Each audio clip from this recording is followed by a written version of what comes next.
everyone, welcome back to the Silver Metal Tavern. How is everyone's Sunday going on here? I always have to look because I always forget what day it is. And it's crazy because I never stream on the weekend. So I'm like, whoa, this is kind of new. I almost said happy Friday, everybody. It's not Friday.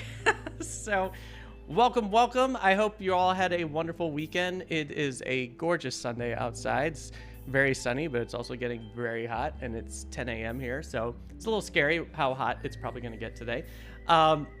Yeah, streaming early to beat the heat, and it's because it's gonna get a little boiling in here, so just gonna be hanging out in the morning where it's nice and cool in the tavern. For those of you at Gen Con, I hope you're having a fabulous time. It looks bonkers crazy over there. So I just like see pictures on Twitter, and it's just a sea of people. It's wild. It looks like busier than Comic-Con, which is kind of crazy. I don't know. Never been to Gen Con though, but I hear it's pretty amazing and pretty crazy. So I hope you're all having tons of fun here. We are back with Heroes of Gloomhaven, the show where I bring, guests from all over to join me in my campaign of Gloomhaven, which I've only been playing for about 4 months. I'm very new to this game still compared to the people who have been playing this game for years. So it's always fun just having guests, because I don't really want to play the game by myself, because I originally wanted to play this game with, my friend group, and then the pandemic kind of squashed that. And I was like, you know what? I want to play this game with many people. As many people as possible. So we created the Heroes of Gloomhaven, where we get amazing guests from all over to join me and help me out on my campaign. Today's guest is super amazing. I'm really excited to game with her again. We originally gamed on Tim Reel's Codename show, which was really fun. We were versing against each other, but now we are working together to defeat the evils that run around Gloomhaven. So it's very exciting, and it's also her first time playing Gloomhaven, which is amazing as well. Everyone, please give a wonderful warm welcome to Amanda McKnight. Hello, Amanda. Hello. Welcome to the tavern. Thank you so much for having me. I know. Thank you. I'm so happy to be here, and I'm so glad that we're doing it earlier before it gets way too hot in the tavern for you to feasibly exist. No, thank you for hopping on earlier. I don't know. No problem. For me, it is the afternoon here, so it is not so early. So I love to. My favorite thing is actually whenever I do things with folks that are on the other coast, is everyone will always be like, oh, so sorry to everyone, we have to have this like super early call time. And I'm like, okay, well, I'll sleep in and then I'll be there, so no problem. So I love it. Early is great for me. It just means afternoon, and it is delightful. That's and great. Even though it is the afternoon, I'm still just having tea.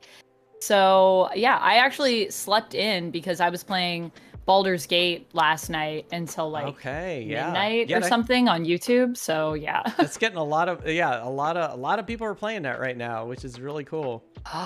It's amazing. Like, speaking of like sort of fun like fantasy games where you get to like run around and like beat up baddies, like wow, that game is really good. I'm very excited to play Gloomhaven as well today, because I've heard this game is amazing everyone that has played it. It's pretty great. It's really fun. And for like a few years, it was the game that everyone was like, oh, have you played Gloomhaven yet? And then I would say no, and everyone would be like, oh. It's been like number one for like years now. I know. And it's really funny because, like 10 years ago on like BGG, there was always this like the 3 number 1 games. It was always like, what was it? It was like Puerto Rico and Through the Ages, and another one that I can't remember, like Twilight Struggle or something like that. And it was these games that like fought each other for years for like the top 3. And now it's like Gloomhaven. And now I think like Gloomhaven's, I don't know if like 2nd edition or is gonna kick it back up, but it's an incredible game. I mean, it's just so the world building's so amazing. It's just everything that goes on. It's like, do you ever play like those Bethesda games like Fallout and Skyrim and all that stuff? It's basically, I love those games. It's like the board game version of that. And you just get lost in like, you have a side quest queue that just starts to get overloaded and you're like, oh, where do I go? Wait, I forget what I'm doing. What's happening? It's like I have like a bit of a regret too, because I was like at a party at, I don't know, remember if it was Origins or Gen Con a few years back, and we had like raffle tickets that you could like put in for like basically there was a pile of prizes, and if you get your ticket drawn, you could go and grab a prize on the way out. And Gloomhaven was one of the things that was there when I won on the table, and I took Museum, which I don't know if you've played Museum. It's lovely. It is a lovely game about curating your own like museum, basically. So you're like the curator of a museum. You collect things, and it's all about important as well about like where you place stuff. So like a little bit of set collection, a little bit of like I don't even know designing, like. Oh, nice. But the math of the game for scoring is not amazing. But I got that, and I was very excited at the time about Museum. And I still love Museum, but I've only played it a few times. And then when everyone was talking about Gloomhaven, and I remember at the time, one of my friends was sort of like, you should grab that Gloomhaven. And I was like, dude, I don't want to bring that back in my suitcase. Like, that's going to suck. It's beast. Heavy. It's a beast of it. I think the box is like 30 pounds or something crazy. Yeah. But he was like, dude, just ship it to yourself. Like, it's Gloomhaven. It's so good. And I didn't grab it. And I'm just like... probably should have grabbed that. I had my ex actually played in a campaign of it, and he loved playing it with his friends. And I remember one time they wanted me to sub in, but I wasn't available. So I'm very excited that finally, after all these times of me dodging Gloomhaven, I finally get to play it. Well, it's so exciting that you're here. I'm so excited that you're here today to learn and have your first playthrough of Gloomhaven. That's so exciting. Exciting. Because I originally started this I started this series because I knew nothing about this game, and I played it solo when I was offline, and I was like, I'm gonna take this online and bring other content creators on here that love this game. They could teach me how to play this because I knew nothing about this game. And then after like I don't know, so many episodes of this show and people saying, oh, there's all these strategies that you can do. And I'm like, oh, this makes so much sense. And then now I'm like, all right, now I can bring on everybody. You know, it doesn't matter if you're like an ace at this game or just a beginner. It's like now everyone can come on the show because now I can teach it and have people play the experience of Gloomhaven. Yeah, I'm so excited. It's really fun. And I love that. And the gift was given to you, and now you get to give to others. Yes. It's truly a joy. And then when second edition comes out, we can do it all over again. So I'm so psyched. Oh yeah, there was so much that was happening in that festival. It was insane. It was just so many new games, and I got the miniatures because I'm really excited. I mean, you're gonna see in this game like the little cardboard standees for these creatures, but when the minis come out for this game, it's going to be really awesome. It's just gonna bring, and especially if you're like a painter and you love painting this stuff, it's just gonna bring the game to life so much. So my current partner was just saying the other day that he used to paint and he wants to like get back into painting, and I've always kind of been intrigued by painting, but I've just felt like, how could I ever be good at that? And he was like, no, like it's not that hard, and like you could do it, and like it's really fun and relaxing actually. Yeah, it is. And I'm just like, maybe second edition is where I start to build up my minis collection a little bit and jump into Gloomhaven. You would be, if you painted the minis in Gloomhaven, that would be like your whole life is just painting those. It's just because there's like 600, I don't know, there's like a lot of minis, especially if you got like everything. Well, I think I think Gloomhaven is like 200 plus minis just for Gloomhaven, and then they got like the Frosthaven, Jaws of Lion, and all the other like expansions for Gloomhaven. So there'll be lots for us to paint. It's madness. It's just decades of painting. I mean, it takes me like 3 years just to paint like one board game because I'm like super slow. It's one of those, but it's true. It's like painting is just one of those things where it's just very tranquil, and it's just like, oh yeah, I could just relax and just paint. It's like there's no rush. I'm like a really slow painter, so it'll take me like one day just to do pants or something. That's me for like Lego sets. Like I love coloring and I love building Lego sets, but I'm not like super fast, and I do mess things up a lot when I build Lego sets. So there's been moments where I've built something almost completely and been like, I have to take this all apart and rebuild this. Isn't that like, yeah, when you're like 20 steps in and you forgot to put like one piece, or one piece was in like the wrong peg or something, you're just it's like yeah, I moved it somewhere weird, and then I was like, I don't know where that piece is now, so for me to find it, I'm gonna have to actually take this apart, resort, and start again from scratch. And I did that actually with a build that like took me hours to put together, and then I had to disassemble and reassemble it, which the reassembly actually went very fast because I knew what I was doing exactly a little bit better. But Yeah, even that though, I found so relaxing. Like I was like, well, all right, I guess I'm just going to take it apart, put it back together again. That's just another step in our process right now. Yeah. That's okay. It always cracks me up, like that idea where it's just like, oh, it's always faster just putting it back to. It's almost like when you're doing like work on a computer and your program crashes and you just lost like an hour of work and you're just like, no. And then you just go back to it and you're like, oh, now you just kind of blaze through it when you do it again. Yeah, I'm exactly like that with like Legos too. It's the loss of the time, but you're just like, well, at least the time that I'll have to now put back in will not be as much as what I just spent because I know what I'm doing. Exactly. Better. Yeah. So it's so fun. It's really like I'm only losing an hour of the extra time I now have to do it all over again. But at least the 5 hours I put in, that still has merit. Yeah, right. Exactly. True. Well, Amanda, tell us about yourself. Like, what do you do? What's your stream like and everything? Yeah, so I am a cosplayer, an actor, a streamer, a YouTuber. I do a lot of things. Basically, I'm a huge nerd and have always been. And so a lot of my stuff is based around that, which it's an interesting thing too, because my agent's always like, we need to get you into like some kind of production where you can just like go to cons and like be the guest that's like playing this super like nerdy character that all the nerds know and they're super excited to see. And I'm like, yeah, that would be like, I'm at the con meeting those other people. So yeah, that would be pretty cool to be that person. Would be fun. So even in my acting life, I tend to try to go for stuff that's quirky and interesting, like complex characters and characters that are like badasses, and ideally get to like kind of just beat up bad guys and do stuff like that, because that's the world that I love. I also work for a channel called Top 10 Nerd on YouTube, which we primarily talk about the big two publishers, Marvel and DC Comics. And then on my own stuff, I'm a variety streamer. So on Twitch, I'm streaming 3 days a week, Monday, Thursday, Saturday. And I typically stream like everything, like tabletop, like we do tabletop RPGs. We do a lot of indie role-playing games, so smaller one-session ones with a couple of my friends.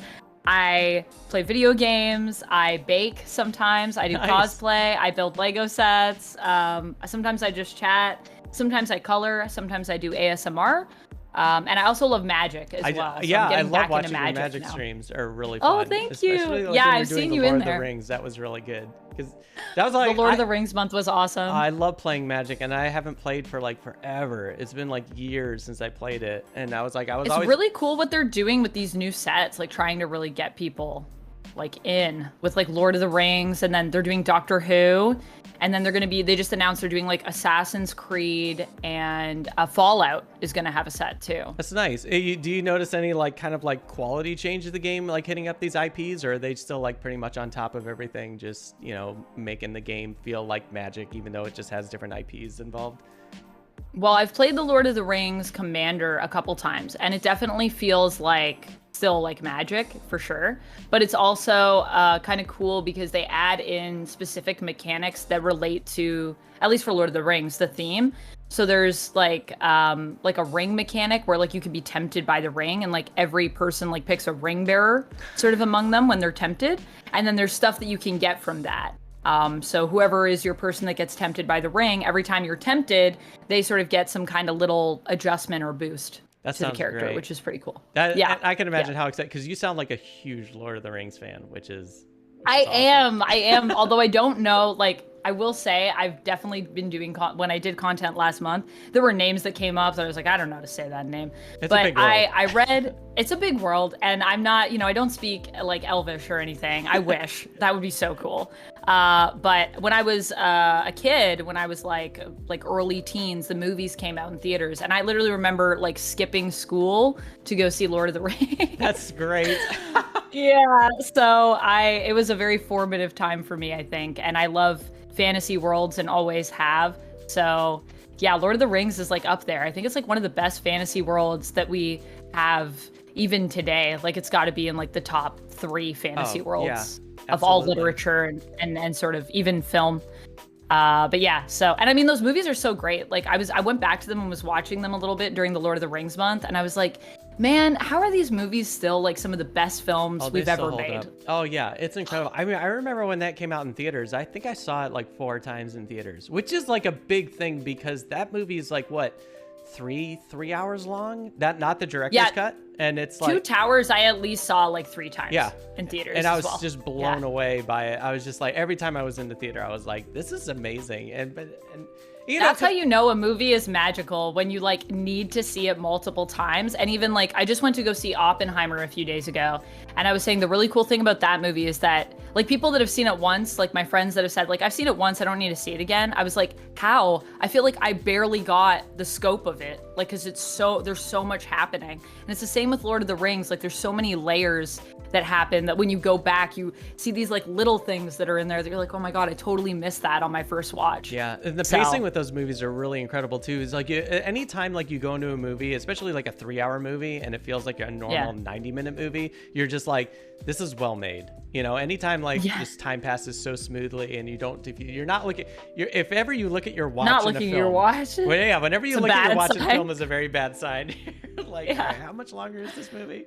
But how much time was this? What was the runtime of this? I know. And I've done that before in films and been like, uh-oh, that's not a good sign. Yeah, it's like if you're ever looking at your watch, or if you ever fall asleep, those are the worst signs. It's falling asleep. Oh yeah, although I will say I fall asleep constantly during Inception. I have never been able to sit through that movie. Yeah, but that and makes I don't sense. think it's because the movie's bad. I know everyone's like, Inception, are you like living the movie? Yeah. And I'm like, maybe. I've still have not been able to watch it yet.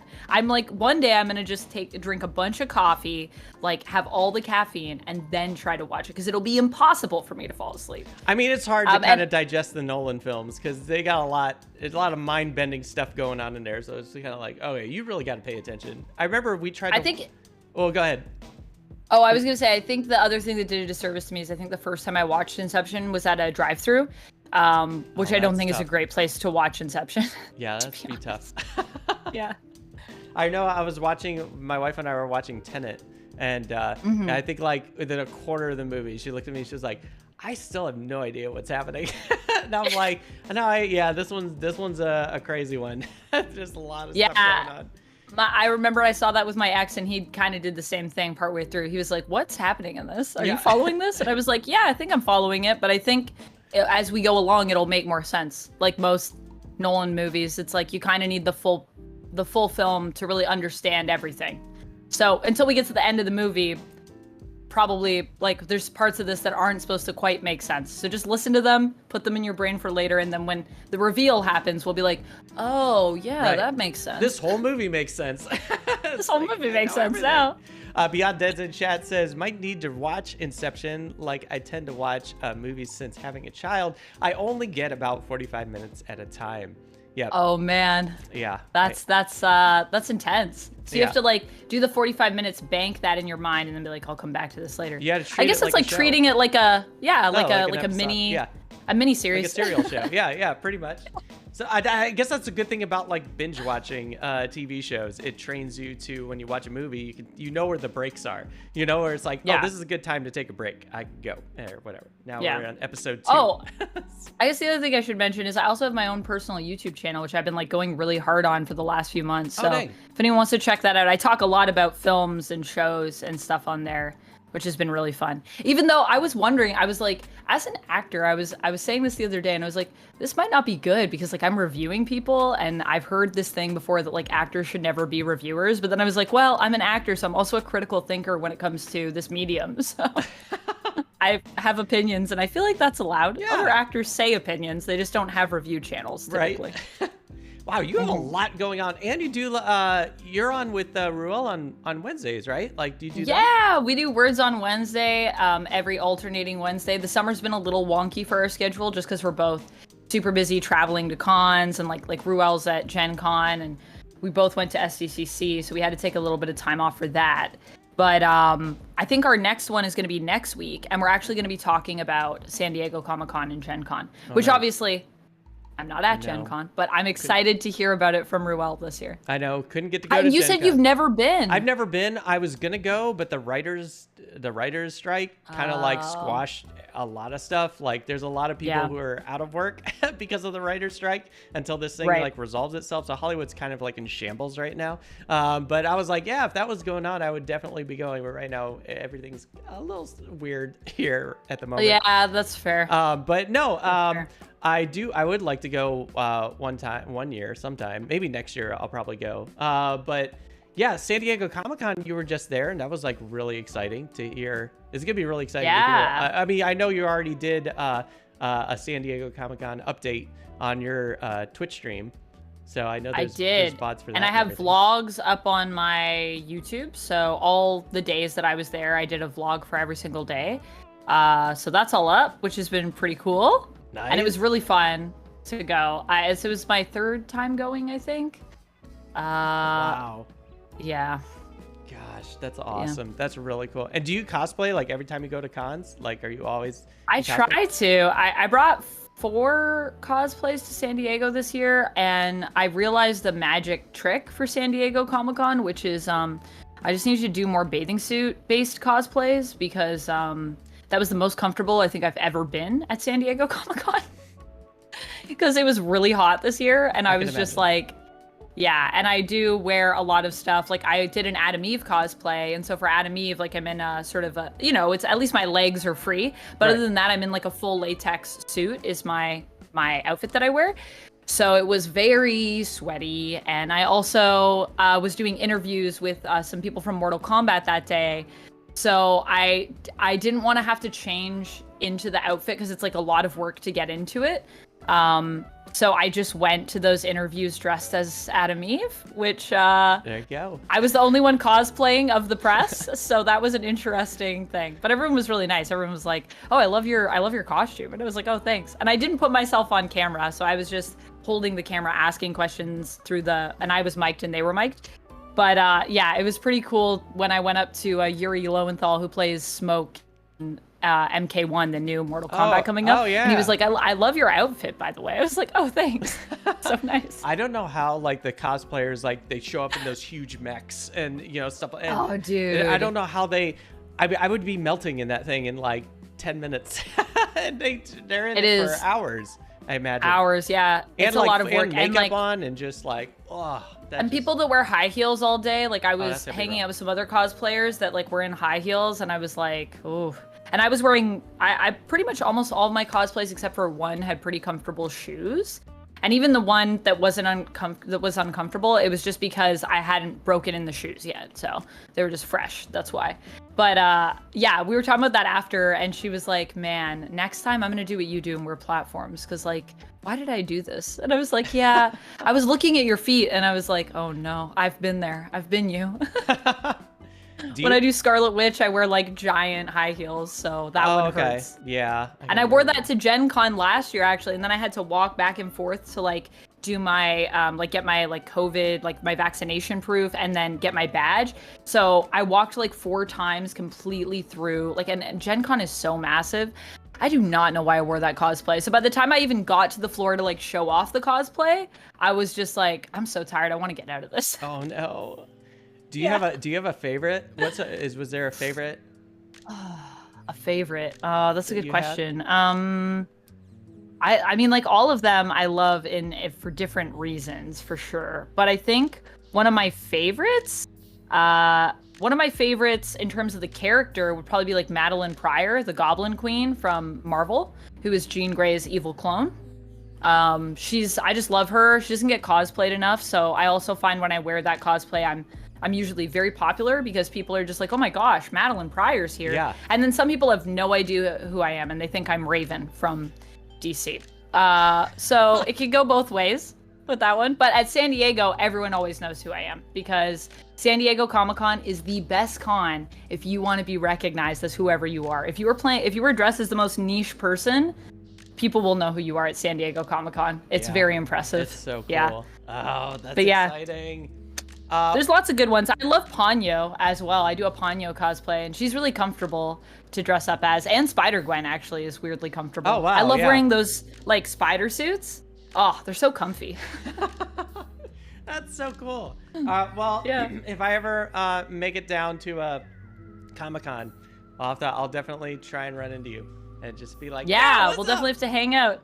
It was so much fun, actually. I ran into Ruel. Like, we were trying to plan because we wanted to play Boop last time we were at Gen Con, I think, or PAX maybe, and maybe it was PAX, and we didn't end up finding time to do it at PAX. And I was like, okay, well, San Diego Comic-Con, if we're both going to be there, we got to play Boop. So we just like both left the con floor for like an hour and a bit and just chilled by the pool and played Boop, which was really fun. That's great. Super cute. So we'll have to do that, like escape the con floor and just go play games That'd be somewhere. good. Yeah, no, that'll absolutely be happening. That's great. Yeah, it's my favorite. Well, speaking of games, are you ready to jump into this crazy Gloomhaven madness? Yes, I am ready. We also have Rissa in chat says, I need a new YouTube channel to binge, so good times. Yes. Oh, thank you. We got the links please. in chat, everyone. So go Yeah. follow Amanda, subscribe. Yeah, because I always Check get it confused because Twitch is follow, YouTube is subscribe. I'm not like Yeah, YouTube is subscribe. But then if you subscribe on Twitch, that's like a totally different thing. Yeah, That's it's like you're totally asking different. people for money, you know? It's But then there's like a subscribe on YouTube, right? Like a Twitch subscribe on There's YouTube. a membership. There's That's what it's membership. called, That's what membership. it's Which I do have memberships activated. I'm going to be putting more content there. So if anyone is over there and wants memberships, that's the thing I've got. And I'm VampX13 like everywhere. So if you're looking for me, you could just type in Amanda McKnight. But also if you just put in VampX13. I picked that username when I was 12. So now that's my life. Nice. I just committed to it. Yep. Awesome. All right. All right, we got a lot to cover. So are you ready All right. for this craziness? I'm ready. All right, let's do I'm this, ready. gang. Here we go. Teach All me right. the magic. I have to switch the view so you can see the game. Okay. All right, here All right. we go. The game. Welcome to Gloomhaven. So, Awesome. So it's pretty cool. I mean, I know you don't have the game, but what Amanda is seeing on her side is Amanda has a spreadsheet that I made for viewers who don't own the game, and it basically will have all the cards for the different characters that are available in the game, so they can follow along without cards. And I was like, oh yeah, I can whip this up really easy. I love spreadsheets, so I'm all like about spreadsheet life. Dude, spreadsheets is the only way. Like, so when I play indie RPGs, my one friend that I play with is based in Toronto as well. But our other friend who actually got us both together to play is based in Ottawa. So he's like a few hours away from us. So we play online like a few times a month, and that is the way. That is the way. We play because of spreadsheets. Yeah. That's how we can do it. It's amazing. Movie magic. It's amazing. Yeah.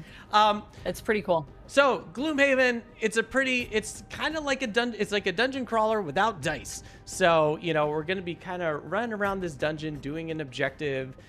These are the monsters that are going to be in the scenario.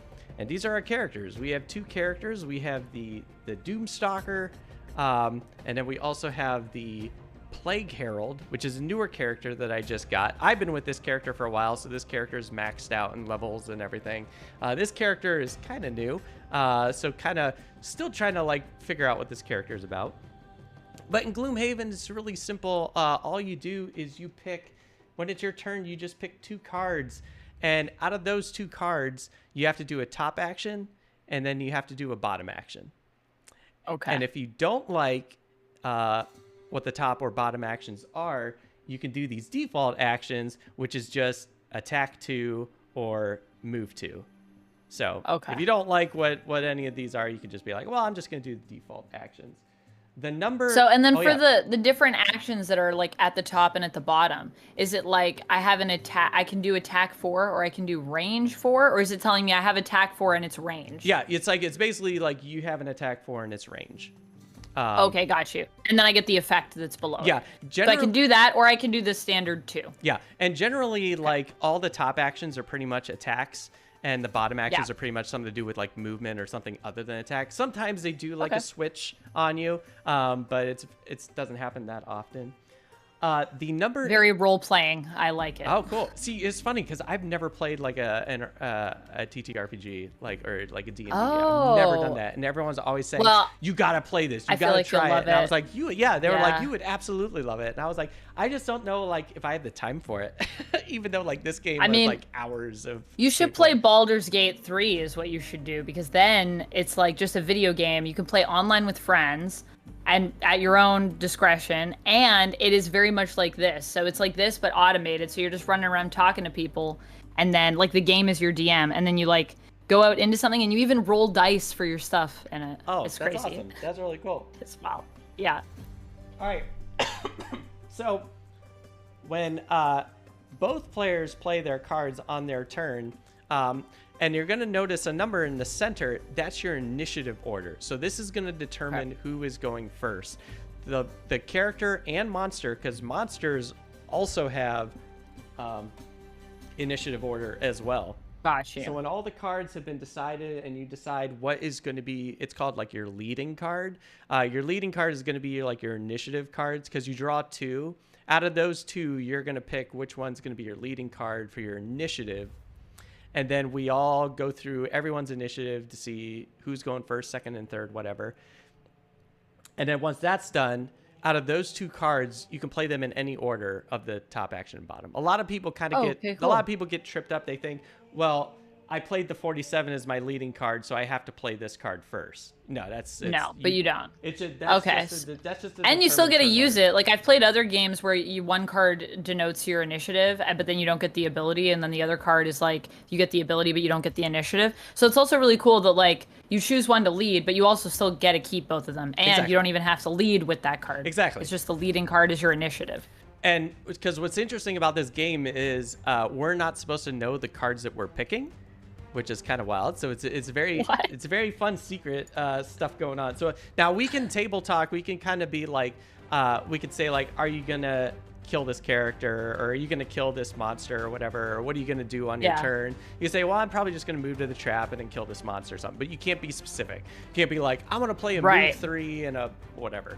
So I can talk more about like my motivation and intention, but I can't actually specifically say I'm gonna like attack for this guy and hopefully he'll die, and then what do you think we should do? Right. Yeah, so that makes it a little bit more independent, which I like, because co-op sometimes can run that risk of one person that is the most strategy just ends up kind of taking over. Absolutely. And even as a player, I've played with those people and been like, well, I'm just going to listen to what you say because I know that you probably would be better at this than me.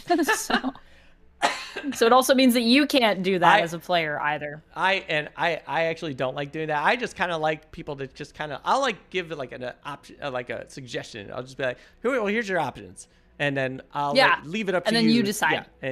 So, my character, but Deval's is in chat. Hello, Deval's. My character's motivation to kill these orcs. What's my yes? Usually, yes. Kill always. the orcs. So what you have is, so every character has a particular hand limit that they're allowed to have. The Plague Herald can only have 11 cards in their deck that they can create, and the Doomstalker can have 12. Now what happens is when you play 2 cards, and once you're done playing your 2 cards, you have to discard these 2 cards. So these are now in your discard pile.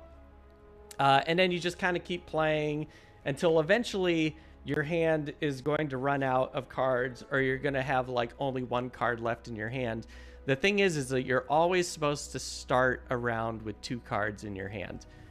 If you don't, you have to do short rest. You have to do a rest. And a rest action will always give you your cards back. But that's your whole turn? No. Well, it depends. There's 2 rests in this game. There's a short rest and a long rest. A short rest is, let's say you have no more cards. You can short rest, which means you take these cards, but now you have to shuffle them, and you're going to permanently lose whatever you pick. So you've just lost this card. This card goes into your lost pile. This is now gone from the game. You can't lose it. You can't use it anymore.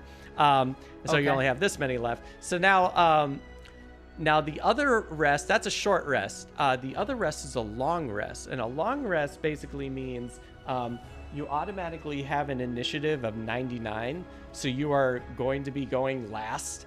But when you take your cards back, you can decide which card you want to lose instead of it being random. And not only that is, once you lose your card, any items that you had that were like exhausted, you can now refresh those, and you also gain 2 health.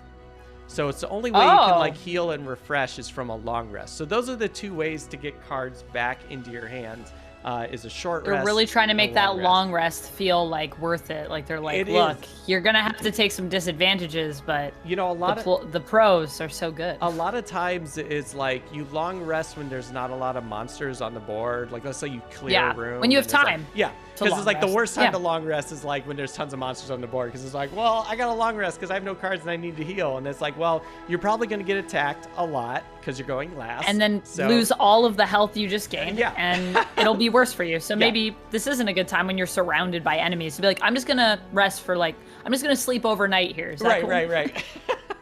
But Maybe that's not. But that's kind of like that's basically like the mechanic, the basic mechanics of the game. You play two Cool. cards, and then you just decide which top and bottom action you got. Easy, going on. like it. Yeah, easy. Now I'm gonna kind of explain this game kind of like how a video game does a tutorial, because it's like I hate just like throwing out like the whole book of rules for people to memorize. Sure. And it's always better just to kind of play, and once we get to a spot, we just kind of pause and just be like, hey, you have this option. And it's co-op, so it's not like you have a leg up because you know Exactly. everything and I don't know everything. Yeah. It's like we're playing together. Yeah, So yeah, we're working. Yeah, we're cool. working together.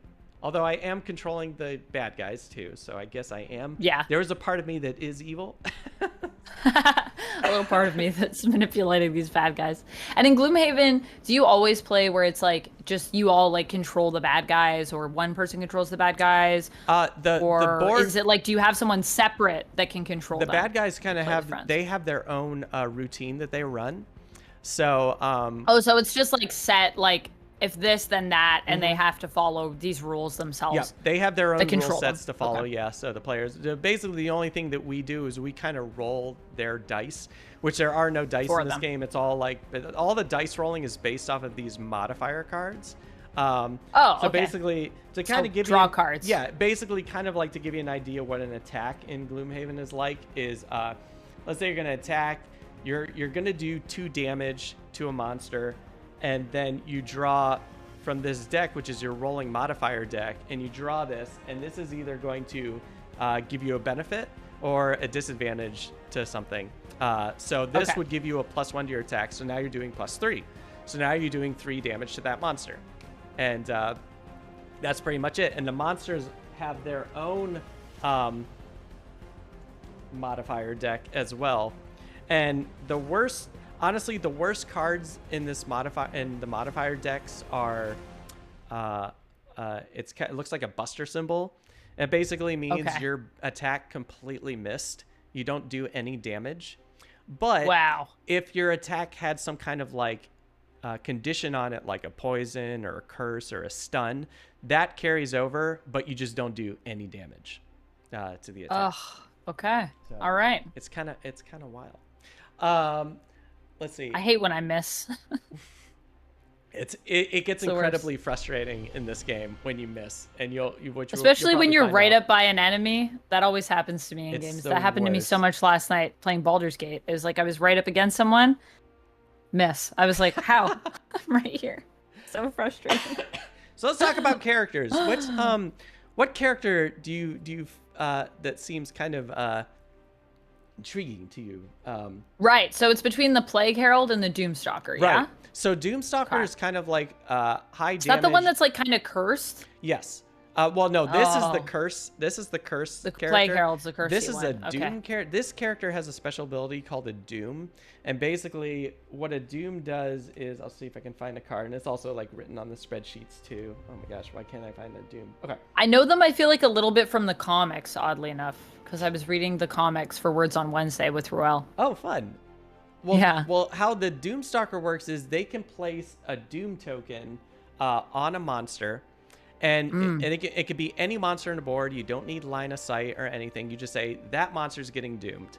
So you place a Doom token on that character, and now it's whatever the Doom has. So the Doom says when this enemy dies, you perform a heal 4 on yourself. Okay. And that Doom is always on that monster until you take it off by playing if an enemy dies or if another Doom token is played, then you have to remove the current Doom. So you can only ever have Okay. one Doom on One a doomed monster. character. Right. Okay. But Okay.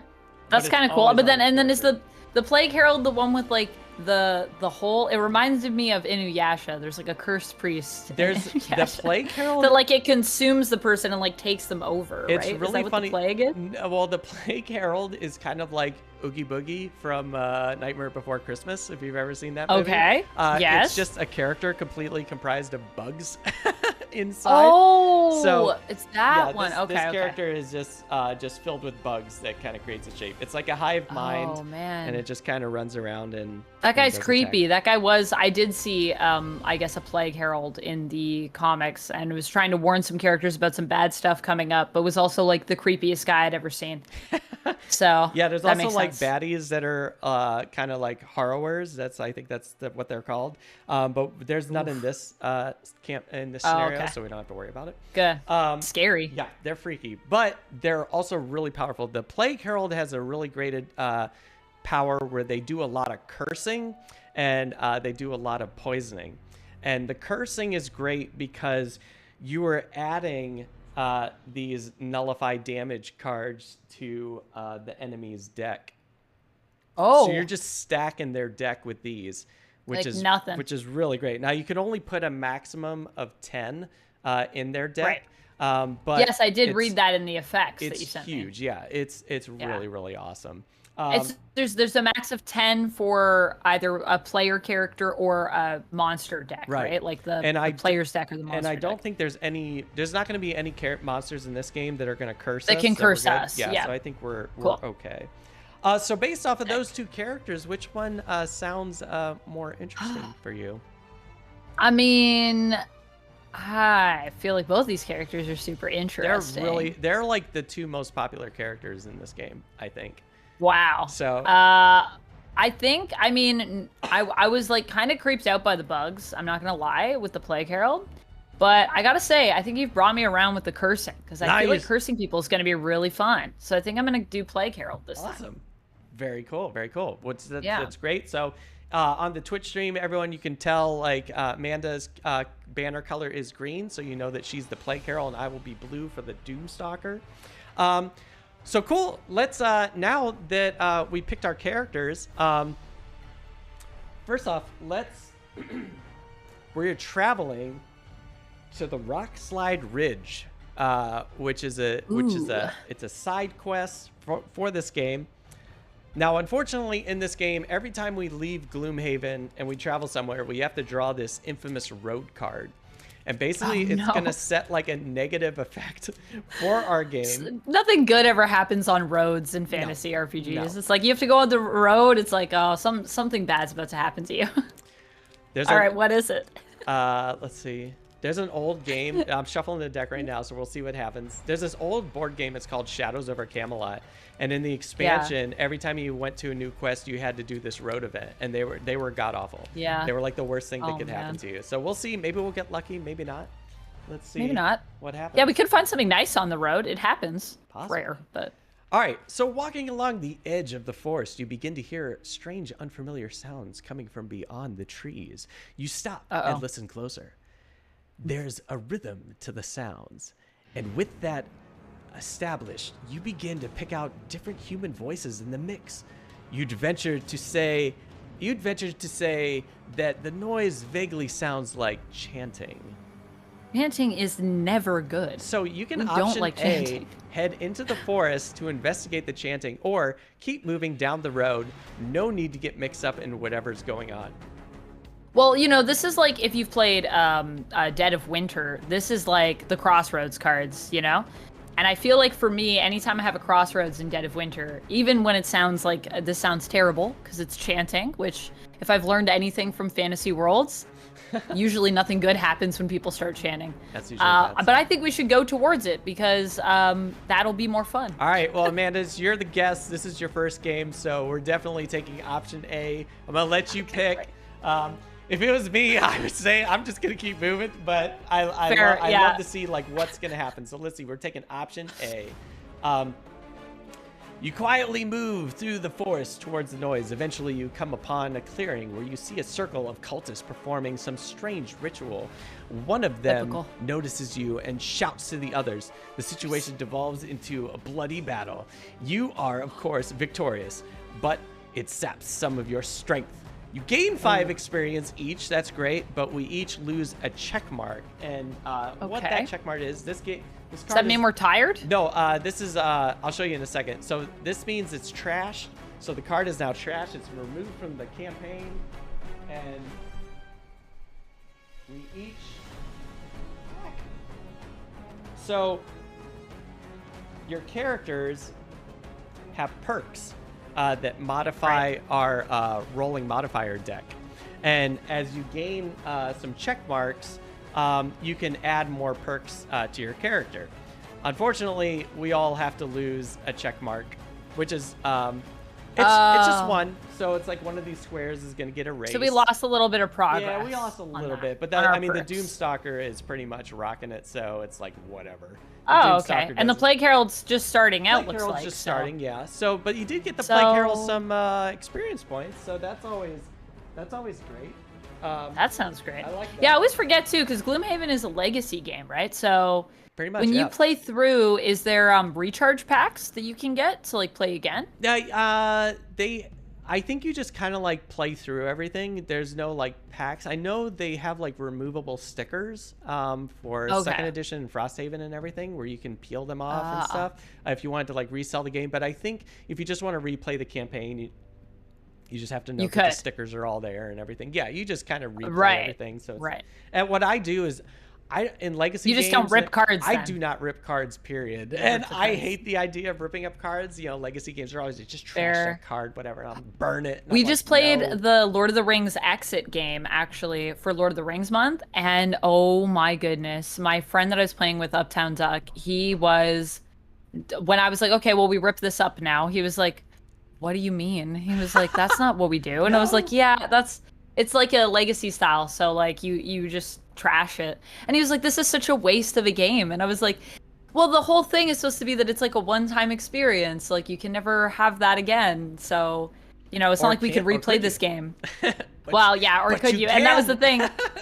He was conflicted because he just felt it was so wasteful. And like board games, the whole inherent sense of a board game is to have something that's so replayable. That's like the opposite of every other type of like medium that we have when it comes to entertainment, where like you just trash stuff and make a bunch of waste. And I was like, yeah, I feel you, but also that's just how these games are. I don't know. I mean, we gotta rip it up. I mean, think of all the waste. And then we threw it out at the end. You know, yeah, right. Boards. I mean, that's the thing. Technically, everything has waste. It's just how much or how little. You know, what's cool about what I do is I take all these trash cards and I actually have a baggie that says just trash. Aww. But then I wrote on the bottom, not actually trash, because I'm worried someone's going to pick that up and actually like throw it away. It's like, no, it's my cards. I love that. That's adorable. I love that. But so cool. We made it. It wasn't a terrible road card. It's actually got some advantages in here. All right, so now... Also, I'm sorry, I don't know if you guys can hear my Tamagotchi, but I have a Tamagotchi down here, so if you hear beeping, I'm fine. It's just my Tamagotchi. Okay. No, I'll mute it, actually. I actually don't hear it, so you're good. Okay, good. Oh, wait, now I just heard it. Oh, yeah. All right. It's happy. All right, cool. So let's see what's going on the Rockslide Ridge here. All right. Nice to Walls like, Tamagotchi for life. Right? I know. I have like 5 of them right now. They're not all active at a time, but I just bought another one and I'm like, what's happening to me? I'm reverting to my like 10-year-old self. There's nothing wrong with that. All right, so we are at the Rockslide Ridge. Let's see what's happening. Our requirements are none. Our goal is to kill all enemies and loot all treasure tiles. Okay, so kill the orcs. Kill the orc equivalent. Kill the orcs. All right, so introduction. As you climb this area of the Watcher Mountains, you begin to realize why no one has ever tried to get the codex. Oh, we're trying to find this codex. That's what we've been sent to. It's like a little fetch quest that we have to do. Okay. If you were an Inox trying to protect your tribe, this seems like a pretty ideal place to set up camp. Constant tremors in Earth cause frequent rock slides along the mountain face, making the climb incredibly difficult. The Inox must have another way up, but without any knowledge of that area, you decide the only way is the hard way. You ready your weapons as you hear the rumble of falling boulders. All right, so this is where this scenario that we're playing is going to get really interesting. So there's special rules. Okay. There are 3 rock formations on this board right here. There's A and then there's B. A is just kind of like the starting position for these ones, but B has these B tiles have something special added to them.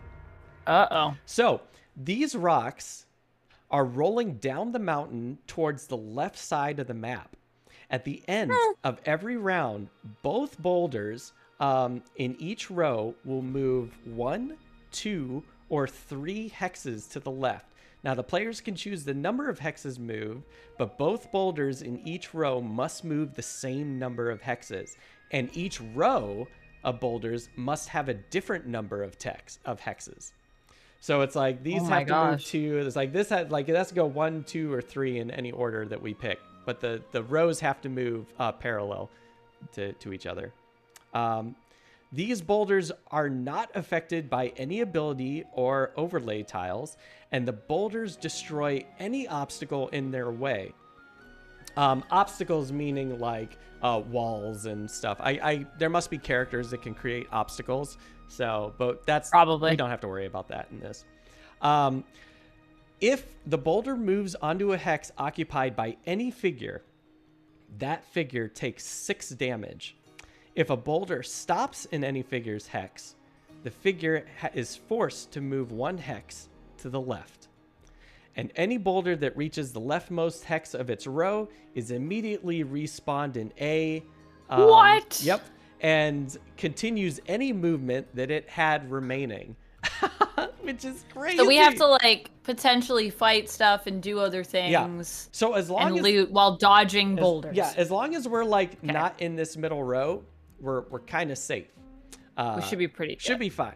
But this is reminding me as well of Abalone, just with the way the boulders move. Have you ever played Abalone? No, but it sounds great. It's a 2-player abstract, and everything moves like diagonally and pushes each other off the board. It's like basically like big marbles. But yeah, awesome. I was just like, this is like that, but this thing will like, you are also one of the marbles, so you will get destroyed. Well, you know what's cool about these rocks rolling down is we get to decide their movement, so that's kind of helpful. That's true. It's not going to be. We can kind of strategize around that, and potentially we could use them to help us, depending on what's happening on the board. Yeah, and that'll be really cool too. Now let me call your attention to your starting equipment that you have, because you got some stuff that I got for this character. This character that you're playing is a range character, so your hawk helm will probably come in handy. You get 1+ range on your entire attack. When you do use it, it becomes exhausted. It cannot be refreshed until you do a long rest. Okay. But it would be nice having that ability if you need just that edge. You also have the Cloak of Invisibility, which makes you invisible, which means you can attack other monsters, can't attack but people me. can't attack you. They can't see you. And you still know where I am as well. Right. Like you can see me, but they can't see me. Right. Now it does have an X on it, which means once you use it, it's consumed and it can no longer be used for the rest of the scenario. You also have boots of dashing, which I like to call dashing boots. You get to move +3 on your movement. So whatever movement value you give yourself, add 3 to that. Nice. It can be exhausted, so you can refresh it on a long rest. And then you have some other really cool stuff, like a volatile bomb, which if you ever attack a single target on a range attack, you can turn it into an area of effect attack. So instead of that 1 hex being affected, you can turn it into multiple. Nice. Fun. And you also have these really cool accessories that are also one-time uses. This one is amazing. The Ring of Haste. The Ring of Haste. At the end of your turn, you can play 1 card from your hand and immediately perform the bottom action of that card. So once you play your 2 cards, your turn's over. You can say, boy, I'm going to play this 3rd one. So you get this bonus thing. It's pretty. Does that card still get spent? Yeah. Okay. Yeah, it still gets discarded. And when we're playing the cards, we choose between the 2, or we get both? normally? When you choose the card, you choose between the two. Okay. Are you talking about with the Ring of Haste or just in general? I'm talking about in general. Normally when I'm playing you cards. get to choose. Yeah, you can play the top or the bottom of that card. Top or the bottom, and then with the Ring of Haste, it's like I play another one, but it has to be the bottom. Right. Got it. And then your final one. I just got this, and it's really awesome. It is called the Doomed Compass. During your turn, force an enemy within a range of 5 to perform a move 2 action where you control the action. So you can basically like control a monster and make them walk into a boulder or a trap. Yeah. And that's going to be really good for this scenario. It's great. You can only use it once, sadly, but it could instantly kill. Oh, is it consumable? Yeah, everything's consumable okay. except your boots and your helm. Okay. But everything else is consumable. Now there are 3 traps on this board. There's a stun damage trap of 6 right here, and here. Got it. And then everything else is just like moving boulders. Yeah. This stuff are obstacles. We can't move through them, but they don't affect our line of sight. And this is rubble. It'll kind of slow us down. So if you, this basically costs 2 movement points if you're trying to go through it. Right. Or if you want to go because it's like rough terrain. Yeah. Got you. And yeah. Also, I like that Dwals is warning me to not eat my boots. I definitely will not. I will simply run with them and then be like, well, these boots need to be like shined up before I can run with these again. Dirty boots. Dirty boots. Mm-hmm. I never run with dirty boots. No. Okay, so now that we're past all that, we can decide what cards we're gonna look at. So so you get to pick 11. So going through this list, just what you're gonna do is you're just going to check like which ones I want in my deck, and then they'll highlight showing what cards you got going on. So you'll notice that some cards have a red in the top or bottom action. Some cards in this game they have a power where if you use that power, the card will become lost. So normally a card gets discarded when you use just like a general action, but if you use like a power card, like the top action of, let's say, gain flying, you know, you gain this, but once you're done using this card gets trashed. Or like this attack right here, if you use this attack, which is really great, those cards are really those abilities are really awesome, but maybe don't choose too many of those. Right. Now you have like otherwise I'll have no deck. Yeah, your deck limits, it's not completely scary.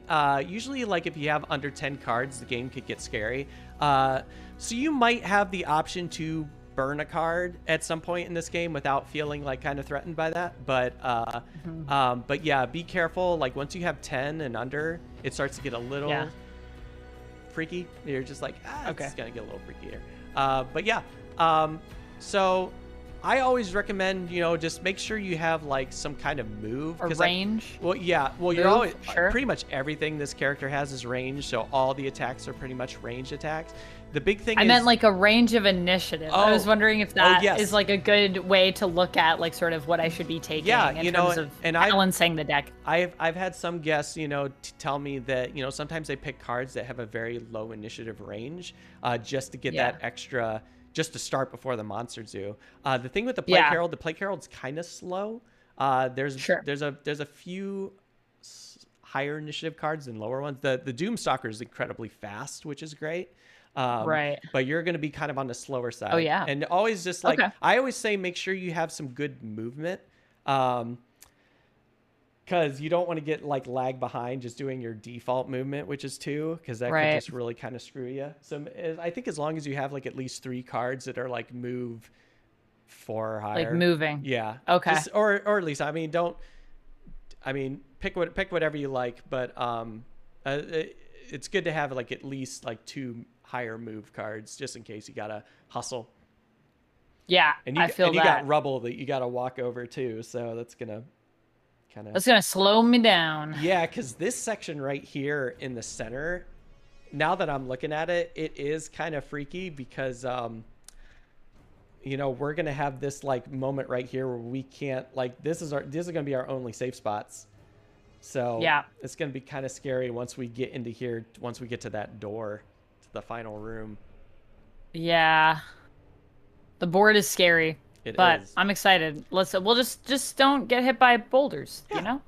Now, Just don't get hit by boulders. a good general rule is you pretty much always want to try and take like the higher tier cards, like the higher level cards. There's only one that I don't recommend, and that's Succumb to the Gift.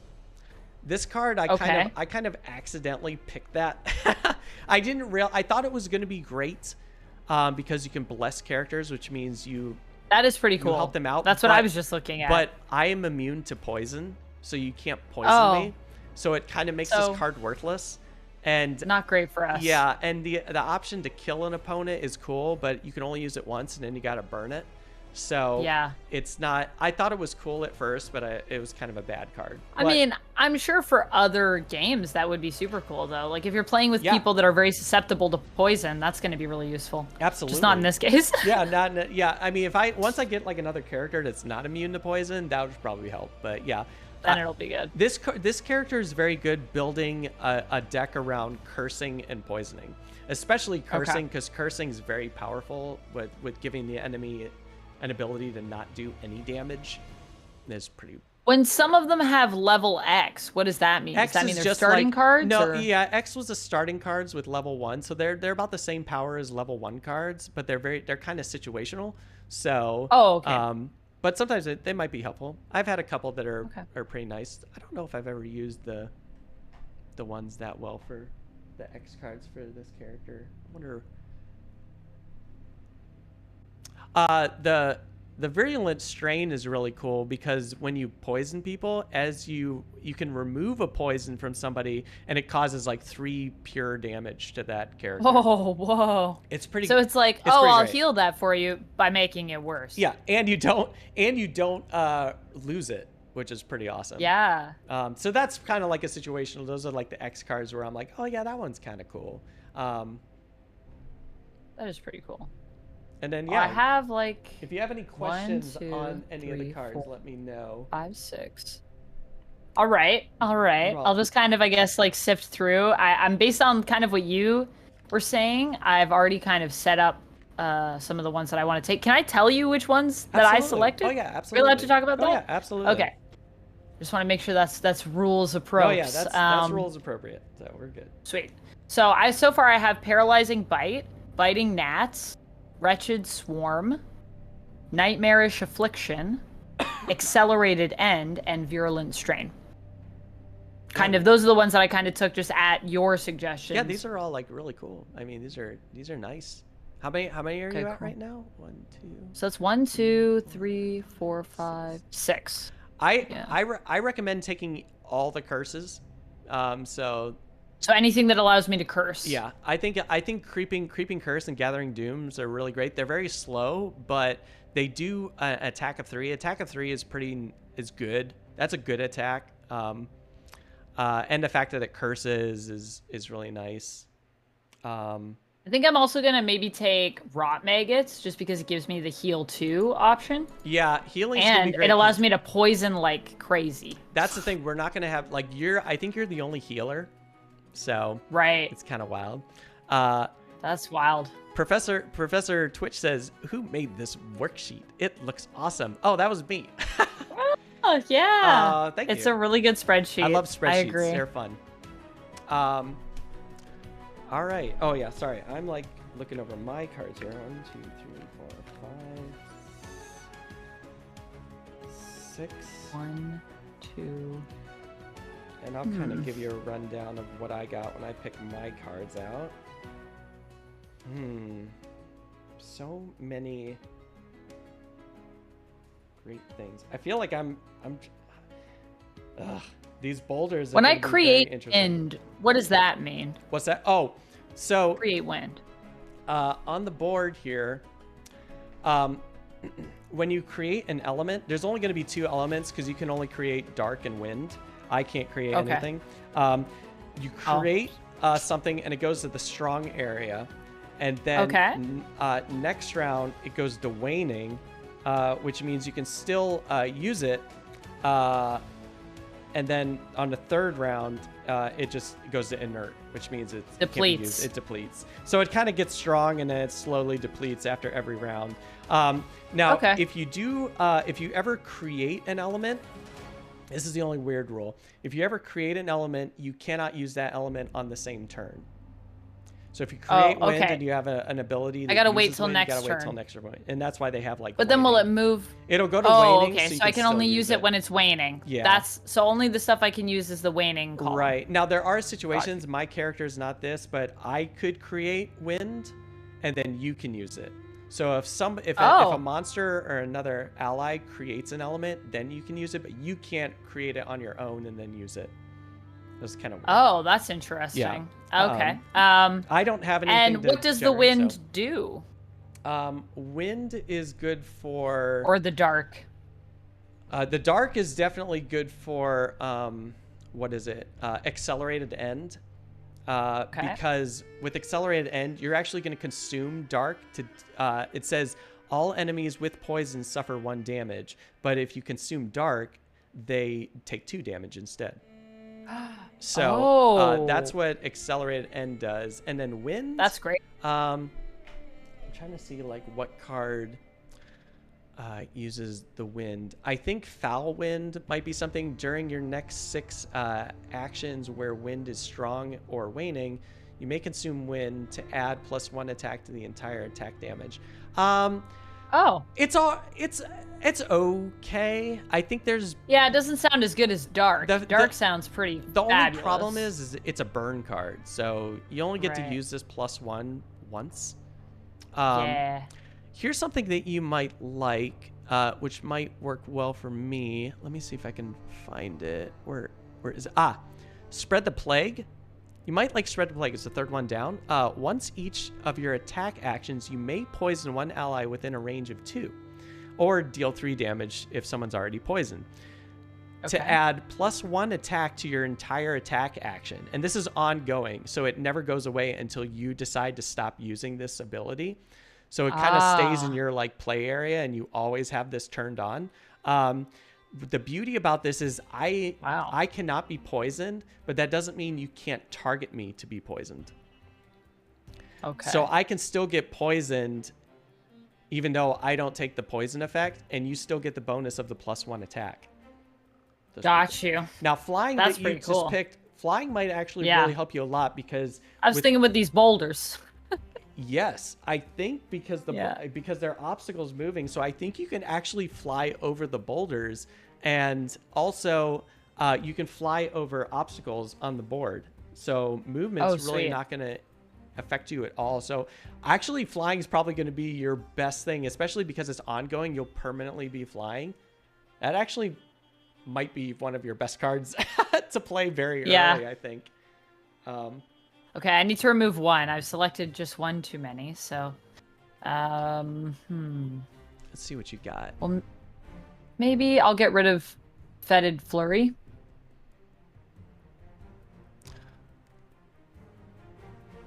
Fetid Flurry is a good one because it's an attack of 4, so it's kind of like an upgrade. That's true. I would keep that one. If you're gonna probably get rid of something that's like Fetid Fury, a lower level Fetid Fury would be probably like 72 or 76 are like the weaker versions of those cards.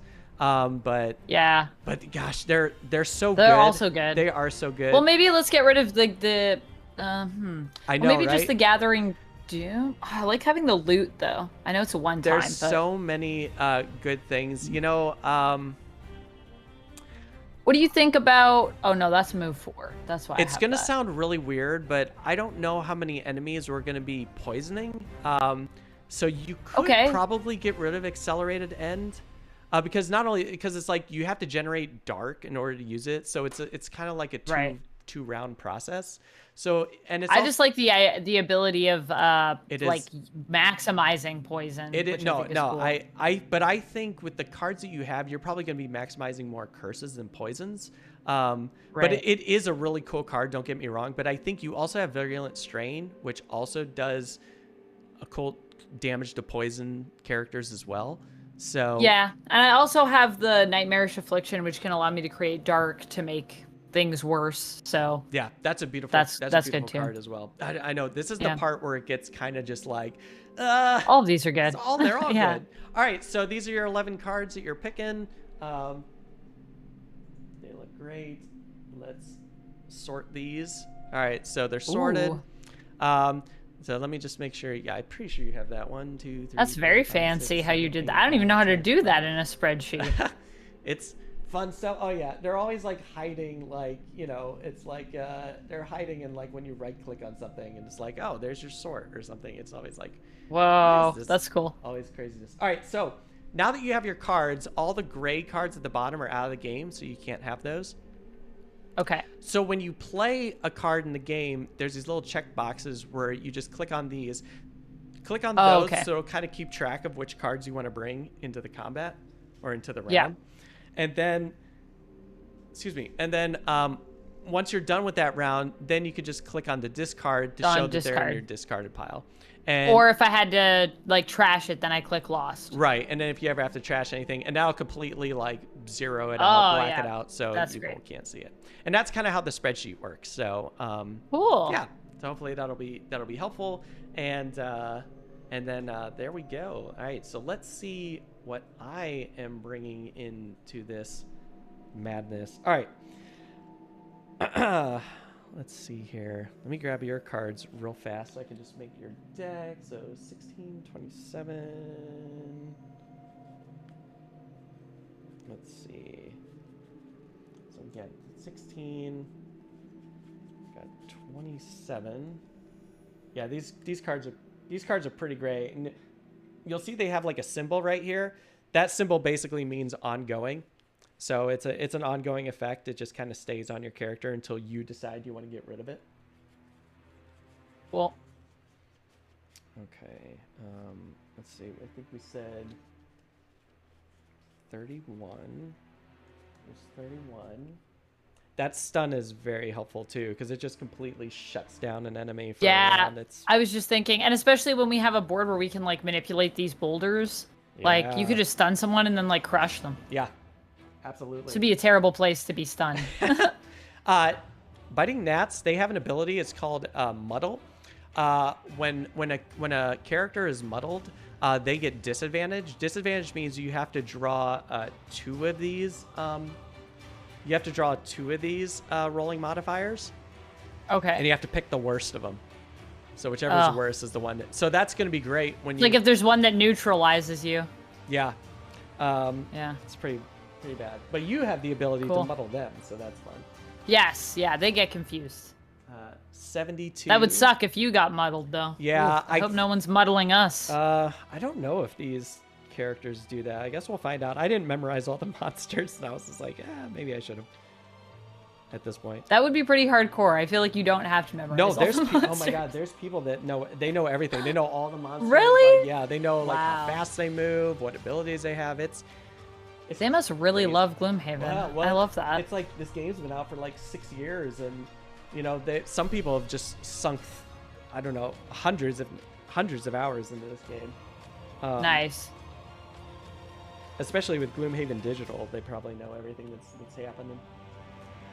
Nice. Got this range, just a move 4. Yeah, the move 4 is going to be really nice for that. 69. Yeah, your flying ability is going to really give you a huge advantage in this. Yeah, once we were talking about that and then I saw it there, I was like, oh wait, that's like, I have to have that. You can that's just pretty much dominate the middle of the board, basically. Yeah, I'll just fly around. Honestly, you probably could. It's kind of crazy. 26. The only sad thing is that getting rid of that is like one of my other heal abilities, but we do have the heal too, so that's nice. Yeah. Okay, we got 50 and we got 43, which is Nightmarish Affliction. I actually really like Nightmarish Affliction. I wish it did more damage, but it's great just for poisoning and cursing and immobilizing. Yeah. Immobilizing is really great because monsters can't move. Yeah. Which is really great. Okay, so cool. So you're all set, ready to rock and roll, and then I'm gonna bring in a couple cards here. My first 1, 2, 3, 4, 5, 6. I got a solid bow, which is very solid. Nice. I got a loot too because we're supposed to be looting treasure, and looting basically means when you loot, there's 2 ways to loot. If you're ever on a treasure or a coin, you loot it. Or you can spend this loot action, which means whatever loot X is, that's the perimeter of your character. So if it's loot 1, Nice. it's the first ring around your character. If it's loot 2, you can loot up to 2 hexes away from your character in a ring. Nice. So Okay. it's pretty great. I have camouflage, which means I can turn invisible after movement or attack. Predator or prey. Ooh. I thought about bringing this out because the Cobra is really cool, but actually I'm not going to bring this out because I'm worried your summons have like their own rules that they follow and own behaviors. Okay. And I'm worried it's going to get crushed by a rock. So I may actually not bring that character in this game. It's a very powerful card though. Impending Doom, I can kill an opponent if they have HP of 2 or less during the attack. Just instantly kill them. And then I can like +3 to my attacks on Doom characters. Rising Momentum. It has a really strong attack.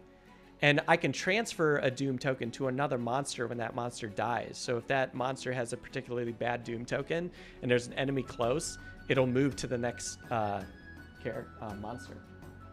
Okay, cool. Swift Trickery. When I attack, I can wound. Which means they take a damage at the start of their turn. Yeah. So that's going to be pretty great. For as long as they're wounded, Yeah, right? which is pretty much until they get healed. And I don't think there might be a healer in the there. monsters heal? Oh. There's like a shaman character that I think that's in this that can heal monsters, but he doesn't look like he's on the first 2 rooms, so... okay. So we might have to deal with him later. Yeah, I think the treasures... That's cool. He's hiding in the final room. That's really cool. Yeah. That like the monsters also get healers. Yeah. You don't see that a lot Yeah, no. in like dungeon crawlers. Probably because they're just so tough. Yeah. So difficult.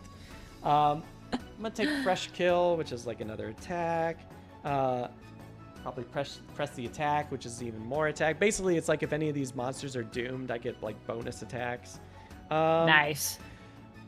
Yeah, gosh. It's like all the cards that I really want, I really can't bring in.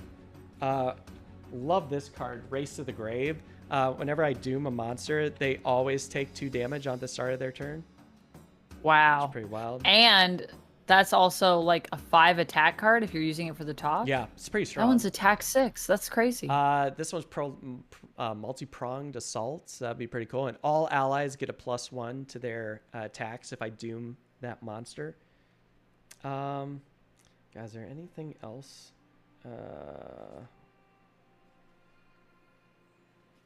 So I just need a couple more. Just wonder if there's anything that can help you out. I'll take this one on Doom character. I can Doom a character. It gives me +2 on attacks. Where am I at? Am I at 6? 1, 2, 3, 4, 5. I need one more. The Doomstalker has like so many cards because they have 12, so they could just really... Yeah. They could just kind of really like freely burn cards sometimes. Nice. Crap. Is there anything else? I guess I gotta move 5 jumps, so maybe I should just take that just for funsy's sake, I guess. Oh, you know what? I have this idea. I'm gonna take my Spitting Cobra just to unleash it in the final room. Ooh, that's a good idea. I'll just take it. Also, that might be good with that healer if we got that healer running around there. What's really cool about the Spitting Cobra, its range, and when it attacks, it poisons monsters. So it kind of it saves you a turn to poison something. Yeah, I can I can preemptively poison it, and then you can play your And then card I could do stuff to do more damage to those poison characters. Exactly. Yeah, that's a good idea. So, so there we go. Fun stuff. Let's. Oh, there's one last thing we have to do. This is really fun. These are called scenario goals. Now, don't feel like you have to follow these. These give you check marks for your characters to get more perks if you can complete these. Okay. They're hidden, so don't let me know what you got. Okay. So I'm gonna put this on the board. I'm not gonna look. Okay. Now, don't feel like you have to use these. Hold on, I'm gonna just take a little snip of those. Well, you get to decide which one you want. one has to go away. Oh, so one has to go away. Okay. So I'm not going to look, and then you just tell me the left Which or the one? right. Now, like I said, if you feel like these are unachievable, don't feel like you have to try and get them. What is my level? Your level is 6. Okay. Okay. I'm gonna take. I'm going to take. Let me just snip this so that I can save it. I'm gonna take the right. Okay.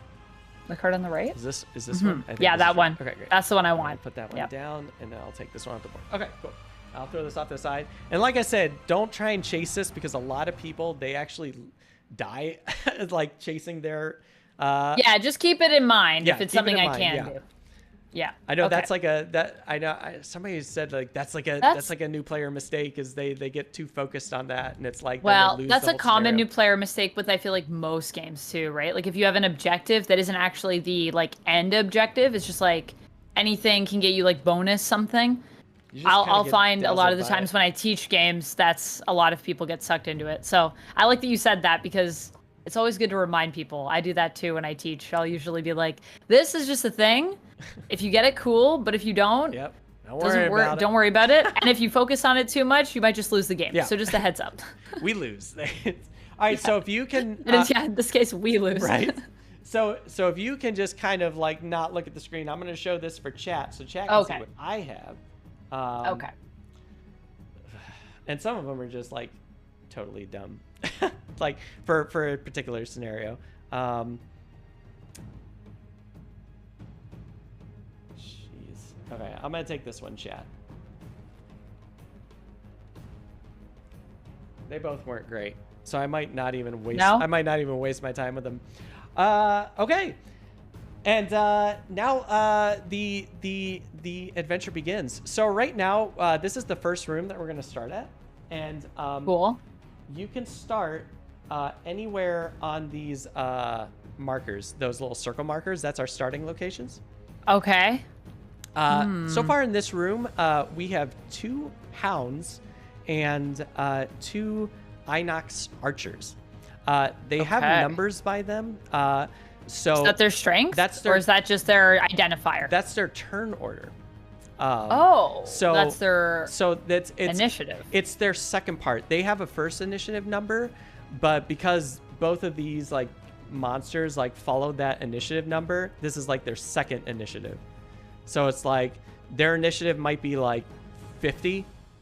So when it's their both turn, types of monsters. yeah, both like, types of monsters. If you're a type of monster, okay. So 4 is got going to you. move before I got you. 6, basically. Oh, okay. Got you. And then to show you an idea of what the monsters have, the monsters kind of, this is like their stats for the monsters. The top number for like the hound, let's say, for example, the hound, they're not elites. The right side are for elite characters. There's no elites right here. And the left side is just a normal stats. The hounds, their top number is their hit points. So they have health of 8. They have a movement of 4.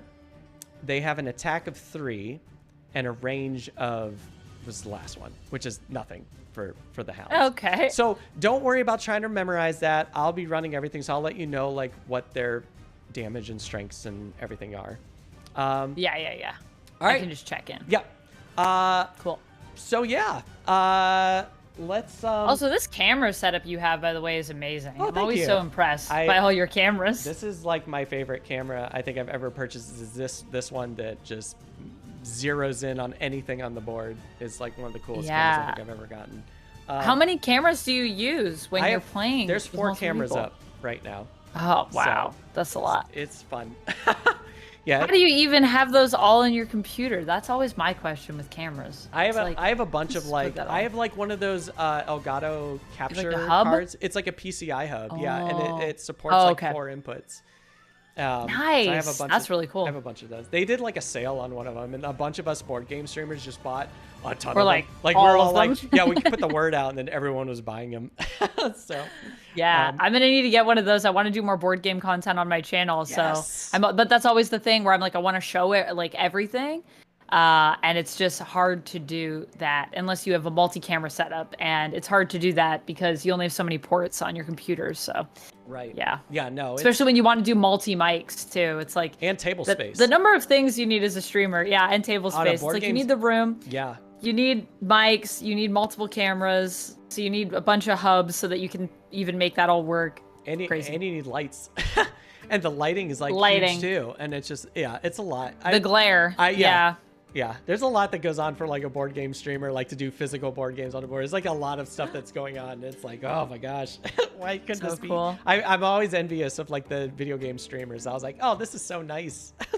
So easy. You'll have to send me a picture on Discord after, Matt, of your like behind the scenes, like what you see. Absolutely. I always find that so interesting absolutely. too. Absolutely. Cool. So, all right. So we do have, there is a, in this 2 rooms, there's also over here, we have these artillery cannons. Now they're elite, so they haven't, their orange basically says that they're like elite. So they have a range of 6 and they have a health of 13.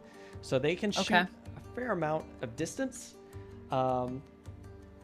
It's gonna be interesting. I wonder how far 6 is. 1, 2, 3, 4, 5, 6. Wow. Wait. 1, 2, 3, 4, 5, 6. So basically like this area, they can reach. So as soon as we come into the room, basically. Yeah, pretty much. So I think what we should probably do, terrifying. We should probably take out this group first, and then move forward. Yeah, and then move forward. Yeah. Because otherwise we'll be all sides. Yeah, because we have to kill kill all the enemies in this game, which is going to be the rough part. So I think yeah. So let's where would you like to start if you want to put your, now we're both ranged, so yeah, I think I'm gonna start on the left side of the board, like close to the 5-6, like near the sort of further into the room, just because my movement is a thing we were already kind of concerned about. So you want to start like kind of here? Me trying to keep up. The 5-6, where's the 5? Yeah, you want to start? Like yeah, but like a little bit more closer into the room. Yeah, perf. Yeah, I think that's good. Yeah, and maybe that way I'm more towards the people that'll be going a little later, just because I know I'll probably be going. Yeah, you know what? I think I'm gonna tag along. I'm gonna be right behind you. Okay, cool. Because I think the idea I'd like to try and do is maybe have these. I mean, this range character is probably always gonna hit us because they have a range of 3. But it kind of forces them to move into this destructive path. Versus us splitting up and just, you take the top, I take the bottom, or whatever. And so I think this seems like a good plan. And then now we just pick our cards that we want to bring in, and all right. And the hound's gonna be pretty easy to kill, so I might try and go after the hound. But if you have any ideas that you want to do, shoot them towards me. Just don't get specifics like with the cards. Yeah, we're good. Yeah, I mean, what is the health points of everybody? The archers are 10 and the hounds are 8. And is there anyone that is not susceptible to cursing or poisoning? Nope, they can all be with these types of enemies. Yep, they're all Sweet. Vulnerable to it. Great. And if you forget about any of your equipment, just let me know. I could always bring it up, or I can always just remind you, because I forget my equipment constantly. It's like, I'm always like, shoot, so I have to play that. I have the invisibility cloak. I have the boots, which allow me to increase my movement. Right. I have the helmet, which allows me to increase my attack. Mm-hmm. It increases your range. It'll increase your range. Oh, my range. By 1. Oh, okay. Right. Gives me further range. And then I have the bomb, which explodes. Yep. If I hit something, I can blow up that attack. And you know what's really cool about that is if your attack has an ability on it, that ability explodes as well. So 3 characters can get cursed instead of just the 1. And then just what are the last few? Oh, the compass allows me to move people. Right, you can control people, cool. And then Ring of Haste. After your turn, you can immediately play a bottom card. Right, a bottom. Okay, cool. Keeping those. Actually, you know what? Could you do me a favor? Could you show me those a little closer? Is that possible? And then I'll just do a screen. I'll just save it. Yeah, absolutely. Let me just. Did I save this one? This is my objective. Yeah, I'll just do a little snip And then I'll have the images up here and I can flip through them. Thank you. Hopefully, oh, you know what? I mean, you'll get the idea. Yeah, it was pretty good. Yeah, You'll get that's the good. idea what they are.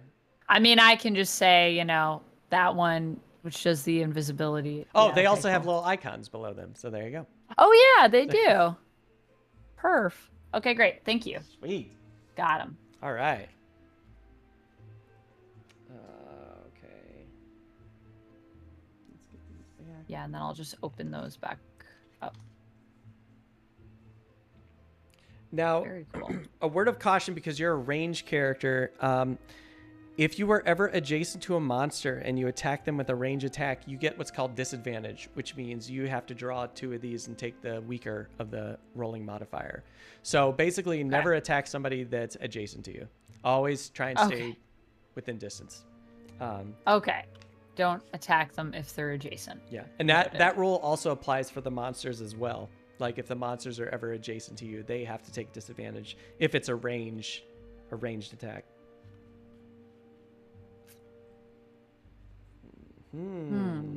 So many fun abilities to play. Yeah.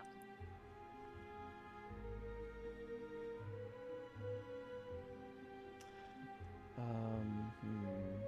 my gosh.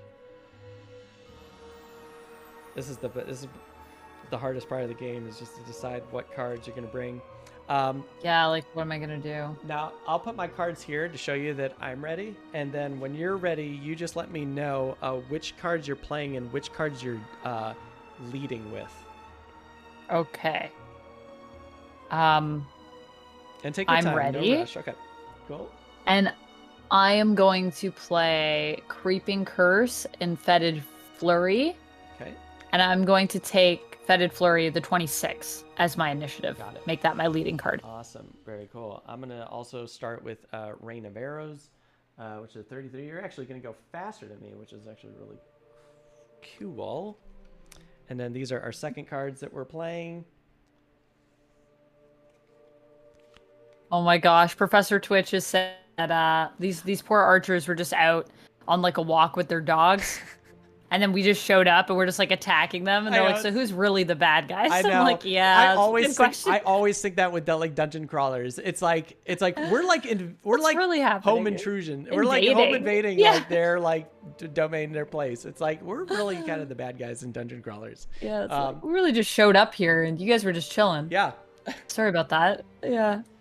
Oh, that's funny. All right, so now we have to go and we have to see like what our friends are doing up here. So cool. All right, so the hounds, they have an initiative of 19. Oof. The artillery cannons are moving 71, but they can't reach us, so that's not that big of a deal. And the archers have 16. Wow, they are fast. Super fast. Yeah. So they also have like extra things that get added to their stats. For the hounds, for example, they do their normal move and attack as normal, but they add +2 attack if the target is adjacent to any of the hound allies. Oh, that's kind of crazy. And then the archers get a +1 move and -1 attack. So okay, a lot of interesting stuff. We don't have to worry about the artillery cannon. So wait, so if the hounds are near each other, they just like basically that makes that bolsters them. If we're next to a hound, yeah, if we're adjacent to another hound, yeah, they go faster. So the archer's actually going to go first, which is kind of dumb. All right, so number 4 is going to go first. So how they work is they go after whoever is closest. That's going to be you, unfortunately. You have 11 hit points. So let's see like what's going to happen. So they're going to draw a card. Number 4 is going to go first, and they draw a 0. They already have a -1 attack, so they are attack 3 -1, so it's attack 2. So this character hits you for 2. So you're down to 9. Now, real quick about taking damage in this game. Yeah. You can negate all damage if you lose a card of your choice from your hand. So if you decide that you ever want to lose a card, you negate all damage. Or if you have discarded cards, if you lose 2 discarded cards, Or if you lose one card from your hand, you can negate all damage. Now, you're in a point where you probably don't need to start losing cards yet. It's very early, but just more like when we have big hits or when like when it starts getting scary. I would die. Yeah. You can be like cool. But yeah, so you took 2. Now, this character is also going to take a shot. Of course. Yep. But they did a -2. So you got lucky, which is great because their base attack right now is 2, -2 on top of that. Nothing. Nice. Now we move to the hounds. Man, that's crazy. So the first hound's going to be 3. It has its normal movement, which is 4, and their melee attack. So 1, 2, 3, 4. Now, if it's equidistant, which it is, they're going to move to whoever had the highest initiative. So they're just going to go 1, 2, 3. And then they're gonna. I'm sorry, they're attacking you, but fortunately, we're gonna get through these characters pretty quick. I think. Yeah, I think it's gonna have a rough opening, a rough start. So that one's gonna attack you with 3 damage. Ooh, ouch! 5 damage on top of that. That will take you down to 4. Okay. I think you're still good. Next time I might need to discard some cards. Next time you're probably gonna have to lose a card, unfortunately, which is dumb to lose a card this early. It's awful. But hey, it is what it is. It is what it is sometimes. All right, and then this hound is going to move down here and attack you as well. Yeah, this initiative is just killing us. Hopefully, it's a terrible card. It's not bad, but you do get 3. So you're down to 3. Okay. And so, or that was an attack of 3. So that's actually going to put you at 1 hit point left.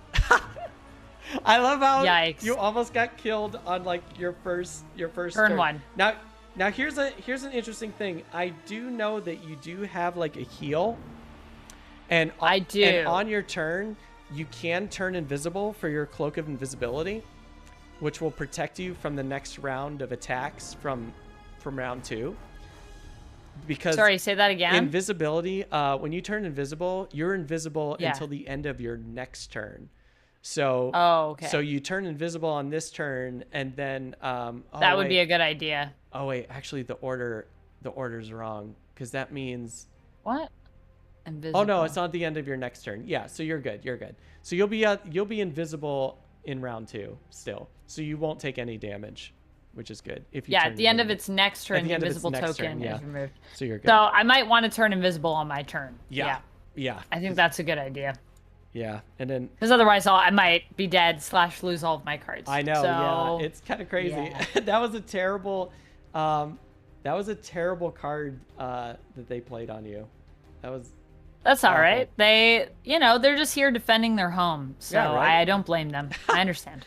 All right. So that is that was it. So all right. Now it's our turn to get revenge. So which action do you want to do first? Yeah. So I'm gonna do. Well, I was kind of going to use these in a similar way. I was going to use them both for their top, I think, because I think we just want to like beat things up now. Well, you have to use both. You have to use a top and a bottom. You can't use like 2 tops. So I have to choose one as a bottom and one as a top. Right. Oh, I see. But what's really cool about your position right now is because you have a move to curse. Yeah, I can do that. You can do it out of order. You can curse first and then you can move if you want. Curse first and then move. Yeah, you don't have to follow the top. Right, I can do it in any order. Okay. And what is this? I target one adjacent enemy. Is that just for the curse or? That's for the curse. Yep. Okay. So I could curse like the wolf that's beside me. Yeah. Maybe the one that's closest to you. Yeah. What do you think? Yeah, that's probably because that one's about to get hit by a boulder. The one that tried to run into you. So. Yeah. Ooh. Okay, so let's maybe curse that one. All right, so we're going to take a curse card. We're going to put a curse card in here and shuffle this into their deck. And where would you like to move to? And I'm gonna move to. I guess I'll move. Well, I want to get out of this. That's what I would like to do. Here's an interesting thing about enemy Maybe behaviors. forward. Well, Yeah. enemy behaviors is if an enemy attacks you with a range, they have to move to get to a spot where they're not in disadvantage. So if you move next to an archer on their turn, they have to move. That's backwards. what. Yeah, that's what I was thinking. I think I'm just gonna move 2 forward. 2 forward. Nice. Yeah. 2 forward here or 2 forward up? 2 forward. I think up. Although then I want to use my range, my attack, which has range. So does that put me at a disadvantage? Oh, I could target the other archer. You can go after the. You can go after the hound. Wolf. Yeah, you can go after the hound if you want. Yeah, that's true. Okay, yeah. Move me up right by that archer. Oh wait. Oh yeah, because the boulders are going to be coming down. Yeah, the boulders are coming. Right. Yeah. So that's a better spot. I forgot about those boulders. Oh no. Okay. Cool. And that's right. Sorry. You're cursing. Yeah. Professor Twitch is right. You do have to go. You do have to go in order from top to bottom. Forgive me, but that's okay because we're cursing the archer, so it's still it's the same thing. Yeah, that's fine. We could just curse the archer. It isn't. Yeah. You don't have to do. That's what I was thinking. It's like you didn't have to move, and you could have just cursed, or you could have moved and not cursed. So you don't have. Well, to we do could all the also options. do before I move. Could I do? Oh no, because I want to be have some distance because I'm ranged, right? Yeah, I think. Yeah. I think. Otherwise, I'll take disadvantage. I think you picked a really good spot because it's gonna force the archer to move backwards into the boulder zone, and then he'll be dead. Yeah. Oh, bro, he won't Crushed. be dead. He has a hit point of 10, but he'll be very wounded. he'll be feeling it. Yeah, he'll be feeling that one for sure. And then my second card is the Fetid Flurry, so that one I'll take the top. And that one is an attack 4, range 3, and I curse. That's really cool. So I will do probably the hound. Can I do the hound that is sort of in the middle of the room? Yes. Does that make the most sense? Yeah, because it'll get hit by the boulder and it'll die. Yeah. Okay, cool. Let's do that one. All right. So you have to draw a one of these fun cards and hope you get a hit. You did. You got a +1, so you did 5 damage to it. 5 damage. Nice. Amazing. All right, so we're gonna put this little. And it gets cursed. And it gets cursed. Yeah. Nice. This character. So we curse the archers and the hounds. Yeah. Then. And it basically you're just adjusting like everybody's attack deck. Every type of that creature. Type. Yep. So it's not just the archer or the hound. It's like everybody. Oh, it would just be all enemies because they only have one enemy deck. Right. Yep. So it's one everybody. monster deck. Yeah. So it's great. Loading this deck with curses is fantastic. Now what creature was that? That was number 3. So number 3 is going to take a 5 damage, nice big 5 damage. And okay, so here's the thing. Oh, I wanted to also do an extra thing. Okay, with your ring of haste.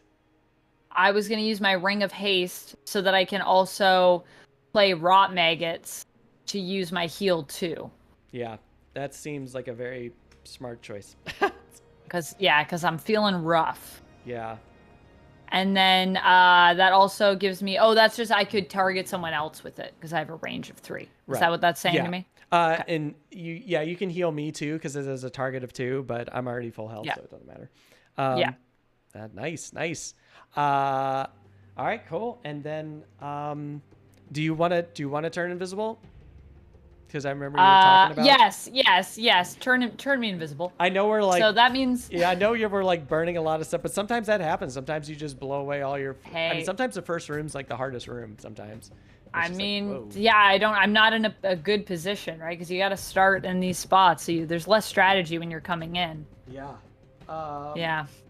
Okay. Okay, so I'll remove for myself the ring of haste then. Yeah, ring of haste and the invisible. Yeah, and your invisible's gone, but you are invisible. Okay. So that's great. And we'll put this little marker on you to show that you're invisible.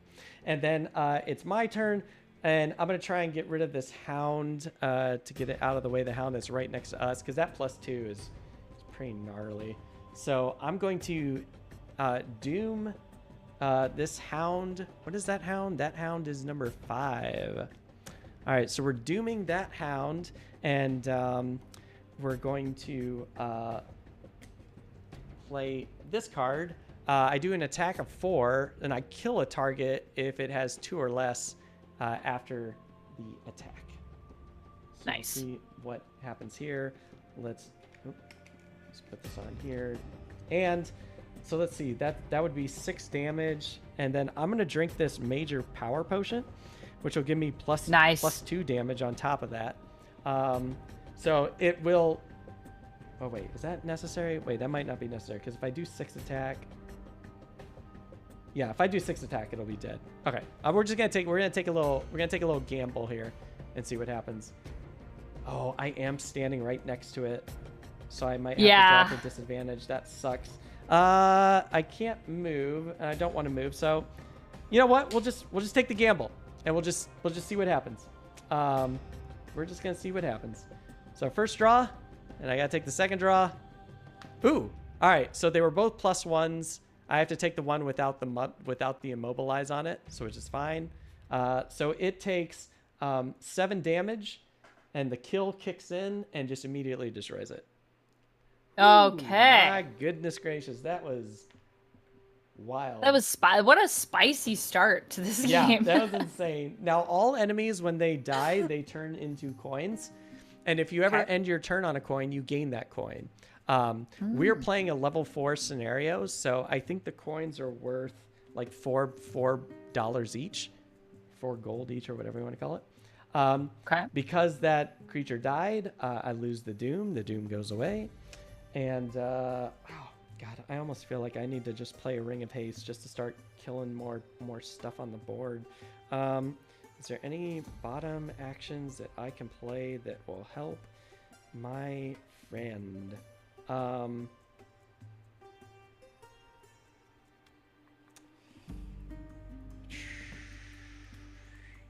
wish I had a heal, but I have like no heals on my turn, and that's okay. Yeah, it's kind of rough. And we did say, yeah, that archer was gonna move. I think I'm good for right now, so I think we're okay. All right, let's move on. So I'm done. So now we have to do the boulders. So we have to decide which boulder is going to move 1, 2, or 3 within that zone. Within that. Okay. So I'm definitely thinking we should go put 3 here. Because that'll kill that hound. And then our hope is that when this archer won't attack you anymore because it's you're invisible, so it can't see you. Yes. So no one can target me. I guess, like, what do you think for the other 2 that are gonna be moving? Any? Well, so it's the 3 that are in the middle that are gonna be moving. 1, 2, 3, 4. This one can't hit me, so it actually has to move into the boulder zone if it's going to want to try and take a shot at me. Oh, no, actually, you can move right here and get me. Oh, that's tricky. I don't know. I'll kind of, like, leave it up to you if you have an idea or anything that you want to do. So are the boulders going to be moving?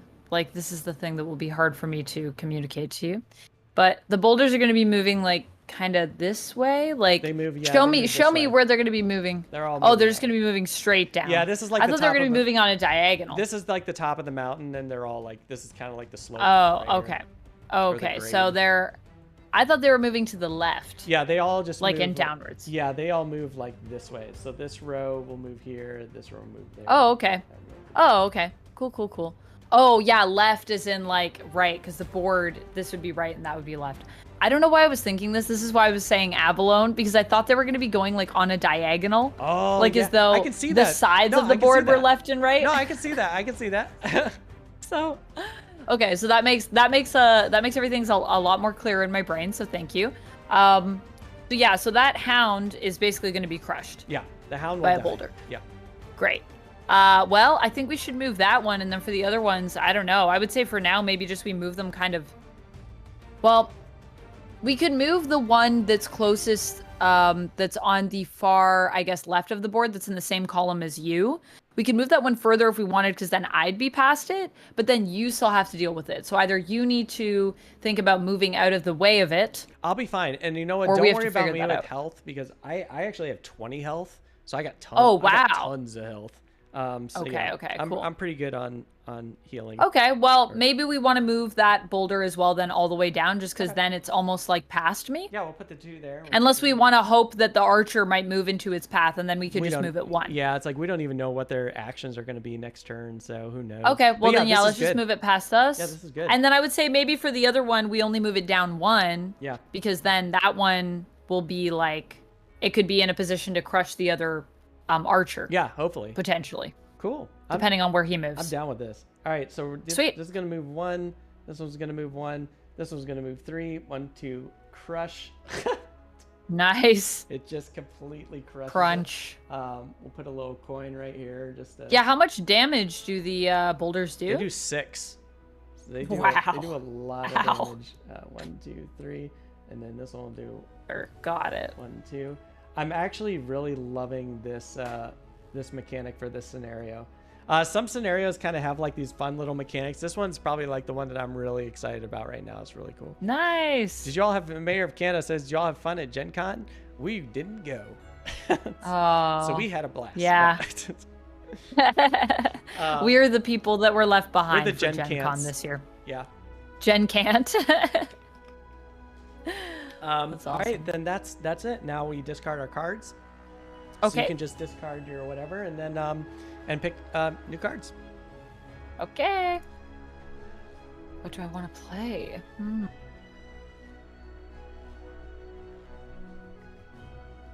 Let's see. Yeah, so now what? I like that we're not like going too far down because these artillery cannons are going to be kind of tricky. So if I loot, is there anything to loot around me? Like, no, right? No, Not yet. You can't. I mean, Okay. I don't know if you pulled an a loot 2 card, but that loot 2 is a burn card, so I don't know if it's worth it just to take that 1 coin. It's like, honestly, a weird thing. It sucks because it's like you need health because you're. Oh yeah, I'm You're struggling. at 3. At some point, you're gonna have to do a long rest. Well, I I don't can- know when. I don't think you need a long rest I on don't this know turn. when. No, you don't need a long rest on this turn because you're invisible and you can just start attacking everything. Yeah. And I think what I'm gonna do is I'm gonna move myself closer to you so that they start attacking me instead. Because they. Well, my question is, because like I could maybe heal. Like, should I focus on healing at all, or like, because I also could put myself in a position where I'm harder to reach, which is a thing I could do. So I'm wondering, like, that's a thing I could prioritize now, or I can just focus on like smashing, which could also be good because I'm invisible. Smash is pretty good. Also, if you want to like preemptively start like some things that you'll need for the game, like flying, if you want to like try and get your flying Yeah, okay. ready, That's kind of where my mind was at. yeah, you could so- probably okay, start yeah. like prepping for future turns, and maybe if there's something that you could do to help out that, because I like the combat for like a bottom action or something. I mean, do whatever you want to do. You're invisible.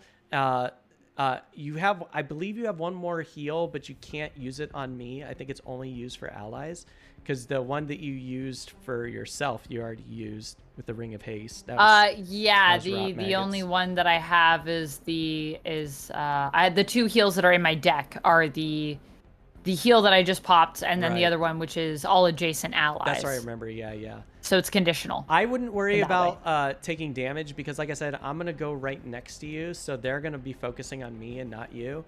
And I think Right. you probably played your fastest card, because I think 26 seems really fast for, unless you have like, you don't have to tell me, but your character doesn't have a lot of fast cards. So I'll probably start like out initiating your turns Yeah. at this point. Yeah, that first round was just Whew. And First do one I was take brutal. disadvantage on stuff if I'm ranging attacks? If it's a range attack and you're adjacent to them, you take a disadvantage, unfortunately. Okay. But you might, I don't know, you might, it's luck of the draw. You might get good. I mean, I had 2+1s, so maybe you might luck out. Maybe. Maybe. I think what I'm gonna do is, And I have standard movement too, right? yeah, you have a default movement up to if you don't want to play a bottom action. You could just do. Okay. Let's see. Okay. And even if I don't have something that says move on a card, do I still get movement based on my like base movement? If you don't have something that says move on a card, you don't move unless you play the default Oh. action. You have to play the default action and forfeit the. What's? Oh, I see. I'd have to play the default action that's on the card. Oh, I don't have those here, by the way. Is it always like 2? It never changes. It's always 2. It's always 2. It's always okay. 2 So and it'll 2. for bottom it'll be move, for top it'll be attack. Yep. That's always. Got you. And if you forget, I'll let you know. So don't. It's all good. Thank you. It's kind of funny. What does jumping do? Jumping means you can jump over obstacles. So while you're moving, like you can jump over this, you can jump over traps, you can jump over enemies. But not enemies. You can just jump over enemies. Yep. Oh, you're enemies, jumping. okay. You have a very high jump. It's like. Yeah. Oh, nice. Yeah. Flying and Okay. jumping will let you jump over obstacles, traps, monsters. You can always move through allies, so that's good. Oh boy, what am I going to do that I can help? Are you going to be attacking anything, or do you think you're going to be not attacking? I would like to attack, but I'm just trying to see if there's a way that I can do it, and I'm not so sure there is. I might do some manipulation and then like a little bit of I can't straight up attack, but there might be something else that I could do with my effects. Okay. Is what I'll say. Yeah, cool. So it'll be between that and moving. I was gonna really, see if for there was me. anything I could do to like kind of help you out if you were gonna attack. Like, I don't know if I should just try to reposition this turn and if that's a good use, or if I should try to actually like inflict some kind of damage.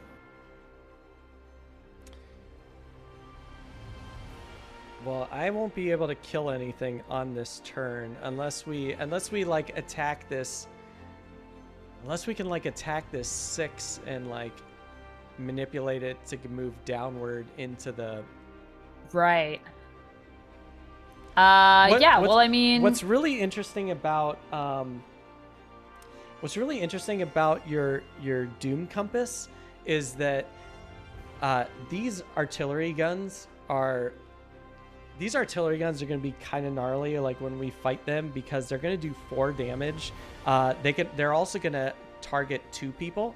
You're basically going to target both of us, and they have a range of 6. What's nice about these things is we could actually force move them into the traps. Yeah. So that not only are they going to like eat the trap, which is going to stun them and damage them 6. So it might be good for me to hold on to my compass. But hopefully the border, I mean, unfortunately, you have to have a range of 5, so we're gonna have to get into the thick of it before we can start using that. Yeah. But what's cool about it is like if we can get like one of these artillery cannons onto the trap, it'll eat the trap damage, which is 6, and then it'll eat the boulder damage, which is another 6. So yeah, so and I think we'll be blowing them up. And you know what's really dumb? Their HP is 13, so they would still have 1 left. And I'm like, that have 1 left. really? We can just finish it. Yeah, but it's just like, oh man, when you get that like 1 left, you're just like, oh, it's so frustrating. So Why? I would recommend saving the Doom Compass until we get to for those. But I don't know if I don't even. So are you going to be doing some attacking? Yeah, I'm gonna attack the top. I'm gonna attack that archer that's right next to you. Okay. Yeah. Okay. Well, then I know what I'm going to do. I want to force. based on your plan. This. Yeah, I want to force this character into here, into the boulder zone, so it gets like run over. That's why I'm going to try and move next to you. Wow, I'm playing 2 very different cards. I know. God, unfortunately, I think I might just. Ugh. I thought I had a card that. Nope. I guess I don't. Okay, whatever. It doesn't matter. All right. All I care about is that I'm going fast because I don't want to make these monsters go again because that was brutal. All right, I'm good. Okay, I'm good. All right, what you got? Okay, so I'm going to be selecting Winged Congregation, which is a 16 initiative, and Virulent Strain, which is a 50 initiative. And I am going to say that Winged Congregation is my lead card. Oh, Is there a yes, you time when did. I'd ever... Yeah, is there ever a time when I would not want my Yes. So my lowest? Yeah, because you might not know like what my initiative is, and I have to go first. So Right. you might want to try and be like, well, maybe I'll just play this like 40 card because I don't want to go before you. But who decides who selects their lead card first? Or do we're supposed to always have like marked it before we reveal? Yeah, you mark it before you reveal. Oh, okay, that's kind of okay, why okay. I ask you, and then I flip mine over. Mine's always right. So that's kind of in our our table talk where we can kind of be not necessarily exactly what initiative we're picking, but more like, well, I'm thinking of this, and like I feel like it might be better if I go sooner. Right. Yep. Things like that. Yeah. Okay. How much coffee are you drinking this morning? Something like that. So also we had a follow the Dolman Duke. Thank you so much for following, my friend. Welcome to the tavern. You just missed a really gnarly first round. It's crazy. It was wild. It was wild. It was really bad. Now it's about the recovery. Yeah. There's definitely going to be in a recovery phase. So I get to go first. I had an 11. Okay. Hopefully these characters aren't going to go before us. If they go before us, I'm going to be like, really? Oh, yeah, and I guess I wouldn't want to go early normally in a game like this because I want to stay invisible for as long as possible, actually. Well, yeah, that's true. Yeah, so it's so like... 50 should have been my initiative. That's okay. No, that's fine. I mean, the hounds are gone. I don't think the hounds are... I mean, unless there's hounds in this last room, we might be okay. So I'm actually just gonna kind of flip their chart over. So I hope there's no more hounds. I'm over them. Yeah, they're fast. That's why I don't like them. Let's see what our friends are doing over here. Okay, so 32 archers going 32. That's great. And the artillery cans are going 37, which they can't reach us anyway. So we're fine. Beautiful. All right, so love it. I go first. You're still invisible. Yeah, let's attack this this guy. Oh, we're actually over here. We're gonna do he's not wound, so we only do 2 damage, but we're gonna wound him, and that's kind of the more important thing. Let's see what we get. Oh man, I wish I had the plus. So that's a ×2. So it does 4 damage. God, I wish I had the boost because it would have been 8 damage if I would have boosted it. I'm like really upset now. So, but it does 4 damage with a wound. There's a wound token. And what number are you? That's number 6. Okay. So 6. Yeah, wounds are pretty great. So it'll basically take 5 damage on its turn. All right, so then, and now I'm gonna move 1, 2. Nice. So I'll be right next to you, so nobody will attack you no matter what. They're always gonna go Yay. after me. And then I'm a done. Do I want to use anything that's going to? I don't think so. No, I'm good. Okay, I'll leave it up to you. Oh, Great actually, turn. You know what? Sorry, I'm going to spend this minor stamina potion, which means I can actually take a card from my discard pile back. And I'm actually going to take my kill power back because I think that's pretty great. All right. Awesome. All right. I am going to play my Virulent Strain first. I'm going to use it for the bottom action, which is poison. So I get to target all enemies adjacent to all enemies with poison. Wait. Oh, nobody's poisoned. Oh, dang. I forgot that bottom part. Oh, that's okay. Let's see. Did you want to play a different card? Like a different I guess. I'll let you play I'll let you play a different card cuz you got kind of tripped up on that. Yeah, sorry. I totally missed that. You're all good. It's a big it's a lot. I'm going to It's a lot to keep track of. I'll just I guess do Wretched Swarm maybe, and then I can just move 4. Yep. Is what I'll use that for. But first, then I'll do my Winged Congregation. I'll gain flying. Well, if you were wind. if you were going to move 4, where would you move? Because you can still do a 2 move off this card if you don't want to use the poison. Oh, can I? Yeah. Oh yeah, because I could just You could use just it use as a the 2 general. move. Yeah. Right. Okay, yeah, I guess let's just keep it then. Okay. Yeah, that's not so bad. If you wanted to like And, move out of the way or something.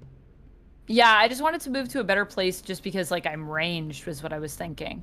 So in that case, I will use my top action though first on my Winged Congregation so I can gain flying, so I can just like fly over stuff if that's how that works. Yeah, and you I get hope. 2 XP for that, which is great. So this is permanent. So now you are permanently flying, which is great because you can hide here, you can hide like anywhere basically. So it's really cool.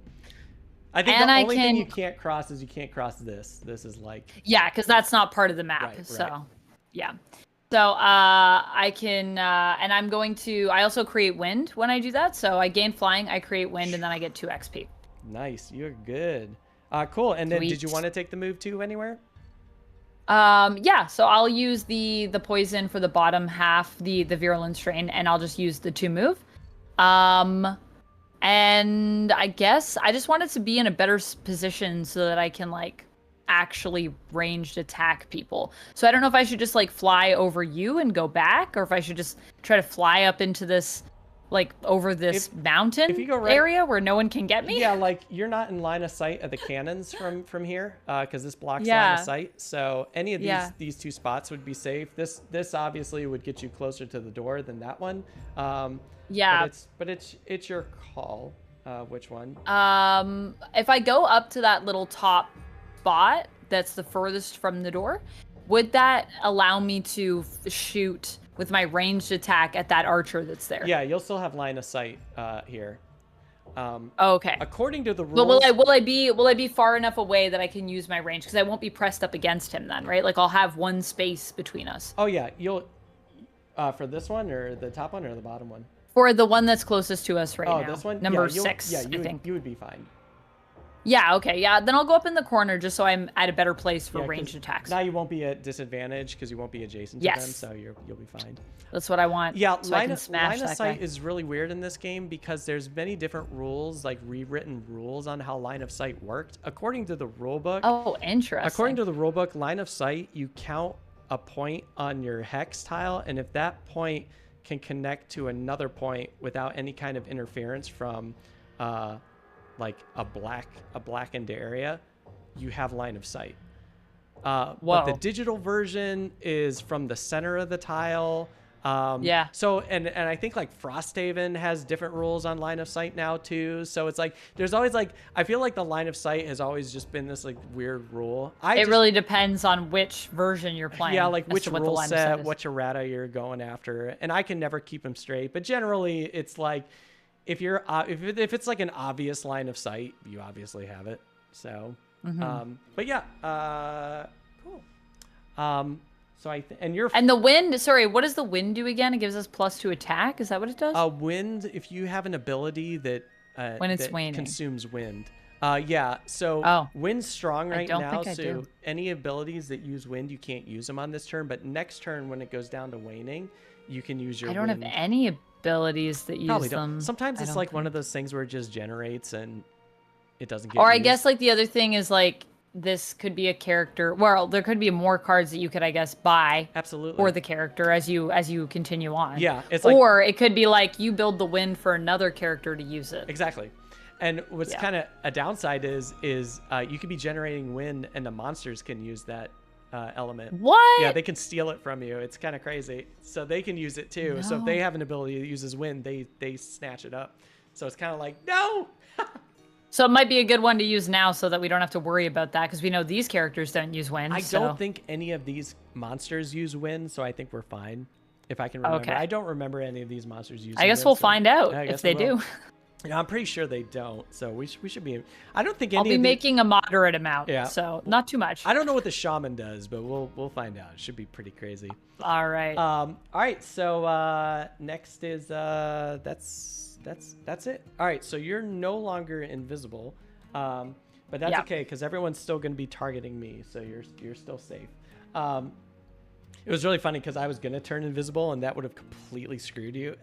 So I was like, oh, that would have been really bad. You're like, maybe I shouldn't do that yet. Last time Amanda games with me.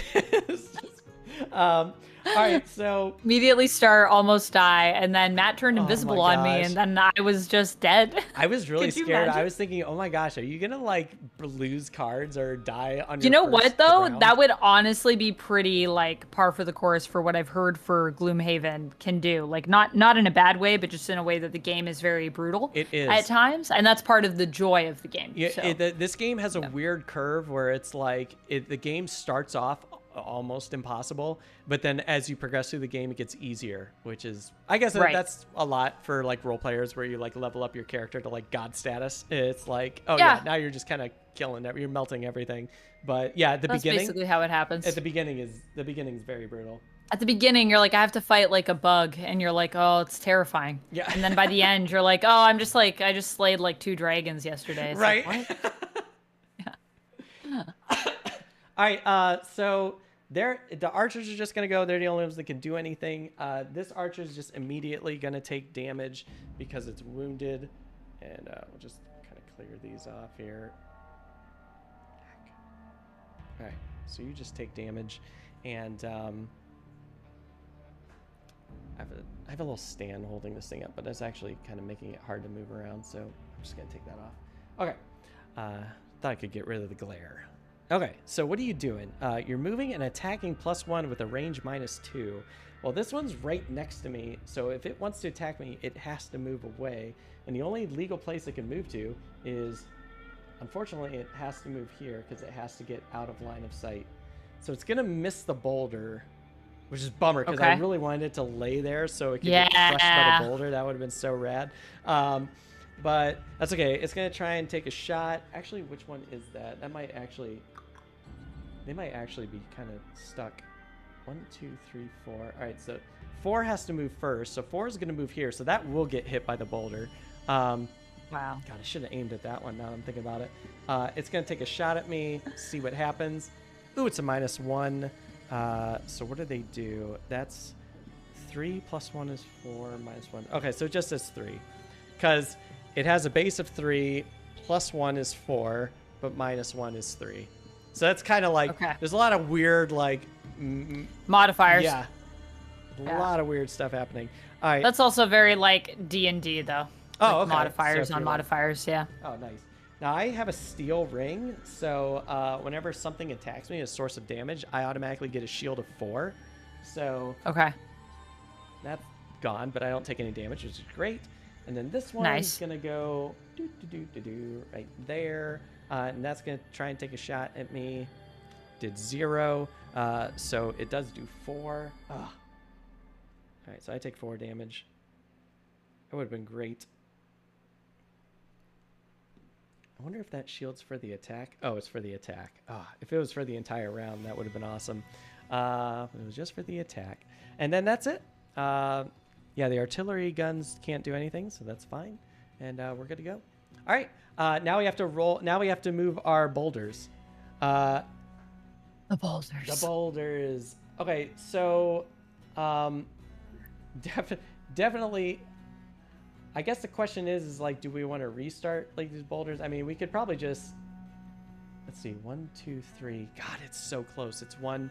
That boulder was like 1 away from hitting that. We could probably. Yeah. We could probably. Put a 1 here. I mean, just to at least take this guy out. I don't know if you want to move the top row 3 or if you want to move the middle row 3 or if it even matters. Well, do these boulders come, like the boulders in the next room, do those get moved as well or no? Well, like these are moving in tandem with those ones. So okay, yeah. They're kind of moving together, and then... So we're just deciding, like, how much in each row do we want movement to be and then, between 1 and 3. Yeah, and then once these things, like, go off the board, they reset at B, and then they continue moving if they have leftover movement. And then they continue moving. Okay. I mean, I don't... top 2, I really don't care. If they have leftover movement... So wait, if we get them exact, do they just come off the board, or they always go back? They always go back. So if it's exact, then they just respawn at B. Okay. So what we could do is we could move like, we could get like this boulder like as close to this guy as possible, and I don't know, maybe we can stun him or something so that he gets stuck and he's gonna get crushed by the boulder. I mean, we could stun him. Like I have I think a stun ability that I could if we use next time. Yeah, because this character is about if that character gets hit by a boulder, it's dead. And then four is which one are you looking to be stunned? 6 or 4? 6. Were you? I think we stunned 6. 6. Yeah. And then how far away is 6 from me? How far away is what? Oh, that is 6 from me. 1, 2, 3. You're 3 away from. So if you have a range of 3, you can hit him. I do. Nice. Okay. Okay. Cool. All right. Oh yeah. Well, let's do that then. Let's do. Yeah. We'll do let's 2 do that. in the middle and then 2 up top, and then just kind of see what happens. All right. So 1's gonna go here. Crush. And it's funny because this character is now forced to move that way, and it takes 6 damage. That was number 4. So that character only has 4 health left, which is nice. And then this one, I gotta move that too. And then this is gonna move back 1, 2. Yeah. I need like tweezers or something. 1, 2, 3, and then this goes 1, 2, 3. Okay. And the rough terrain doesn't slow down the boulders then, because they're boulders. Correct. Did I not? Oh wait, something seems wrong here. Oh no, this is right. This is right. No. So yeah, rough terrain doesn't slow down boulders, so we're good. All right, there we go. Yay! Cool. All right, fun times. Cool. Now we just good round. Yeah, that was a really good round. That was like started rough, and then we're like, okay, like we know what we're doing now. Look at us go. Oh god, yeah, that was brutal. Okay, so we're gonna try and like freeze that character number 6 in the spot so they can take a damage, and then man, and then oh my gosh, and then the bottom ones, because it landed on the character and it forced him to move downward, he can get hit by a boulder again. So actually, honestly, whoa. I mean, we should probably take them out because the boulders are the last thing that move in the round, so they'll take an attack. But yeah, that would be funny. If our attacks fail, the boulders are just going to kill them. So we're actually in really good shape. So if all a pretty good place. Yeah, if all of our attacks miss, they're dead regardless. They're gone. Yeah. Yeah. Okay. I'm at least gonna like kill one anyway, but I think I'm gonna go after 4 because that one's further back, to make it a little easier for you to hit. Okay. Yeah, I think I'm just gonna. I don't know if I should move or if I should just attack, because I can like do just a bunch of attacking. Why don't you? Why don't you? But there's only one of them that is within a range of me. Yeah, why don't you attack? So that's the one thing. You attack. I'll help you out. I'll help you out for attack. Okay. And the other thing I would say is, like, if I'm focusing on 6 maybe more, then it opens up you if you want to focus on 4. I don't know. What are their health at? How many hit points do they have? 6 has 5 health and 4 has 4 health. Okay. And then that's also, of course, hoping that our attacks hit, because they might not. And even if they don't, the boulders, since they do 6 damage, they're going to kill them. So they'll be dead. Right. So we're all right. So we may as well just see if we can clean it up before the boulders do it for us. Yeah. That's it. Okay. Great. God, I wish. And save our movement to move into the next room, I guess. Yeah, because then once we finish these, we should we got to fight the cannons. Yeah. Yeah. Yeah. I still think what I'm going to do is I'm going to try. I might try and get into a position where I can eat the damage from the cannons, because I don't want you taking any more damage. And sure. So nice, maybe like attack and move. What's nice about your character is like you can fly into these areas. I can just hide. Yeah. I don't know if like. But the only thing is, I won't have line of sight on the cannons then, right? No, you'll have line of sight because you're kind of like flying. Oh. Like, kind of like you're just kind of hitting from above. Yeah, these things. Flying is powerful. Flying is very powerful. In this. I guess unless you're dealing with other flying enemies. There are flying enemies, and they're very annoying. Yeah. It's just so because they can't. Well, now I get to be that person. Well, they can't trigger traps, and that's why it's annoying. Because you want to push all these enemies into traps, and you can't. You're like, this is frustrating. I'm good, but I'll definitely give you some time to think of what you want. Yeah, it's kind of interesting. If you, the cannons will still be able to hit you even if you try and hug the edge of the map.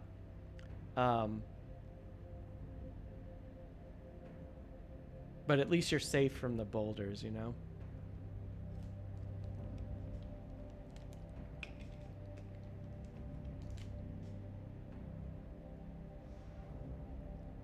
Yeah, I want to be safe from the boulders. I don't want to be crushed, you know? Oh, yeah. Who does? I don't have enough health points for that. I just crushed? don't know. Okay, cool. What you playing? Well, you know, I thought I'd do. Well, wait, before I lock anything in here, I just want to make sure. Are we? I guess us going sooner here is really just the best. It's not like. Do you have any preference for when you go? I drank some coffee, so I'm gonna be pretty speedy. Okay. Okay. Great. All right. Well, I'm gonna go as fast as I can, which is not super fast, but you know, sometimes I'm decent. Sometimes I move at a mid pace. Sometimes. Yeah. But you know, bugs moving together, it's a lot of work. Bugs are pretty fast. So it takes a bit. Yeah. Scurrying along. So I guess I'm gonna do Spread the Plague and Paralyzing Bite, and I'll take my Spread the Plague, my 27, as my initiative. Got it. Perfect. Yep. All right. I'm gonna be playing. Yeah. Assault. Which is great. Nice. Which is really cool because the Doom's gonna be very helpful. The Doom will help you out. And I'm gonna try and kill number 4 that's down there. And let's just see what our friends are doing. Kill them. These poor archers. I don't even know what their lives are like. Kill them. We have a 31, so they're super slow. We're gonna be moving before them, which is great. Cool. Yeah, good thing you played that 27. Whoosh. All right, so starting I just wanted to be faster than them. That was my only goal. As long as I'm faster than the enemies. That's what made round 1 start like so crazy, because we started a little on the medium speed side and they were just flying. Like they were in the teens and they got all the first strikes and it was like, what is happening? Just like, okay, cool. So we don't get a move. We just got to take it. Yeah. Gotta eat it. And unfortunately, you were like the squishiest character, so you got you took all that damage. Oh, that was brutal. Yeah. All right, so number 6 is going to get doomed, and we're going to... Nice. Because that's going to be the character that you're going to go after. So because they're doomed, all allies get +1 to their attacks on this enemy. Great. So when you attack, it'll get their +1. And then I'm going to try and kill number 4, which is right down there. Nice. And let's see how lucky I get with this. So I'm going to do 4, attacking... Ooh, I get to target somebody else. All right. Ooh. Sounds good. So this one is going to be +1, so it does 5 damage on them. They are already at 6, so they die. Goodbye. You are dead. Ow. One thing I love in this game is like when you kill monsters, they kind of like Scott Pilgrim in the coins, and I think that's fantastic. That's lovely. I love it. And then we can loot those coins. You can, yeah. If you end your turn, or if you play like a loot card, you can like kind of gather up all those coins. Nice. That is another thing to watch out for, because that can also get you killed looting. But a lot of people, right? I love chat is always like, I loot constantly. It's like, you should be looting, and I'm like, I don't want to die. It's like, but I guess it's more one of those things of like, if you're in the area and you could quickly get over there, it's like, why not? Well, I think there's a scoundrel character that I've never really played, but I guess they do a lot of looting. Or their looting is like part of like their mechanic or something that I don't know, because I've never played or seen that character. But it's one of the starting characters. Sounds useful. And a lot of people like that looting for that. Yeah. And then that's it for me. I don't think there was anything else I could do. So Well. So you're going to oh wow, so you have an attack on the top and bottom of your character. Where did my bottom go? Did I close this? Did I do something weird to the sheet? I don't think so. I'll bring the cards up for you. These were your cards that you were playing. Oh, thank you. Yeah, I can't see the bottom action for some reason. I don't know if I hid that or what I did. Did I hit a button? Let's see. No worries. But yes, I know what I'm gonna do. Yeah. I am going to use the bottom action on Spread the Plague and use the top action on Paralyzing Bite. And I guess, I don't know if the order really, I guess I could done first. That seems like it would be a good idea.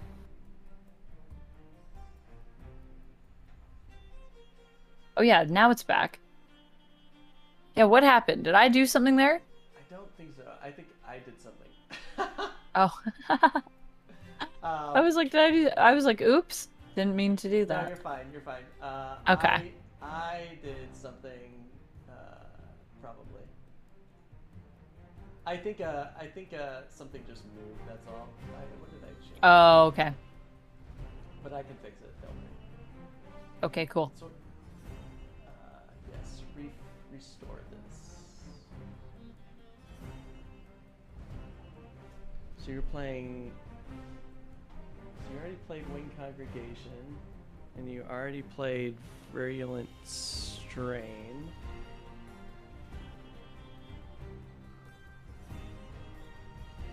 Okay, and then you're playing. Where'd you play? You were playing. Spread the Plague and Paralyzing Bite. Gotcha. Okay, so you're good now. Yeah, perfect. You're good. That's what I love about. Awesome. That's Yeah. what I love about like Google Sheets. It has like a history for not only of Right? like your actions, but like whoever's modifying Everyone. the sheets. I think that's like so great. I think that's like, do you know how many times my life has been saved by just Google constantly backing up your stuff for you? Like the amount of times that I've been like, oh, cool, I just lost all this stuff I wrote. And then I'm like, oh, let me just go back to the older save. And I'm like, oh, there it is. Thank goodness. I just remembered something too, and thank you, Professor Twitch, for reminding me of that. I had a second target that I completely forgot about. So we're gonna attack the second one, which was a ×2, which was 8 damage. So it's dead. Okay. Thanks for that, Professor. That's great. Okay. Yeah. That was So super helpful. that's it then. I don't have to do anything. No, I think you're I can good. I don't know. I mean I can't attack anything. I guess I could just use that. I guess I could just use one of these as movement. I mean, one gives me a move 6 and jump and create wind and I get an XP. And I could also use the top action just to gain 2 XP.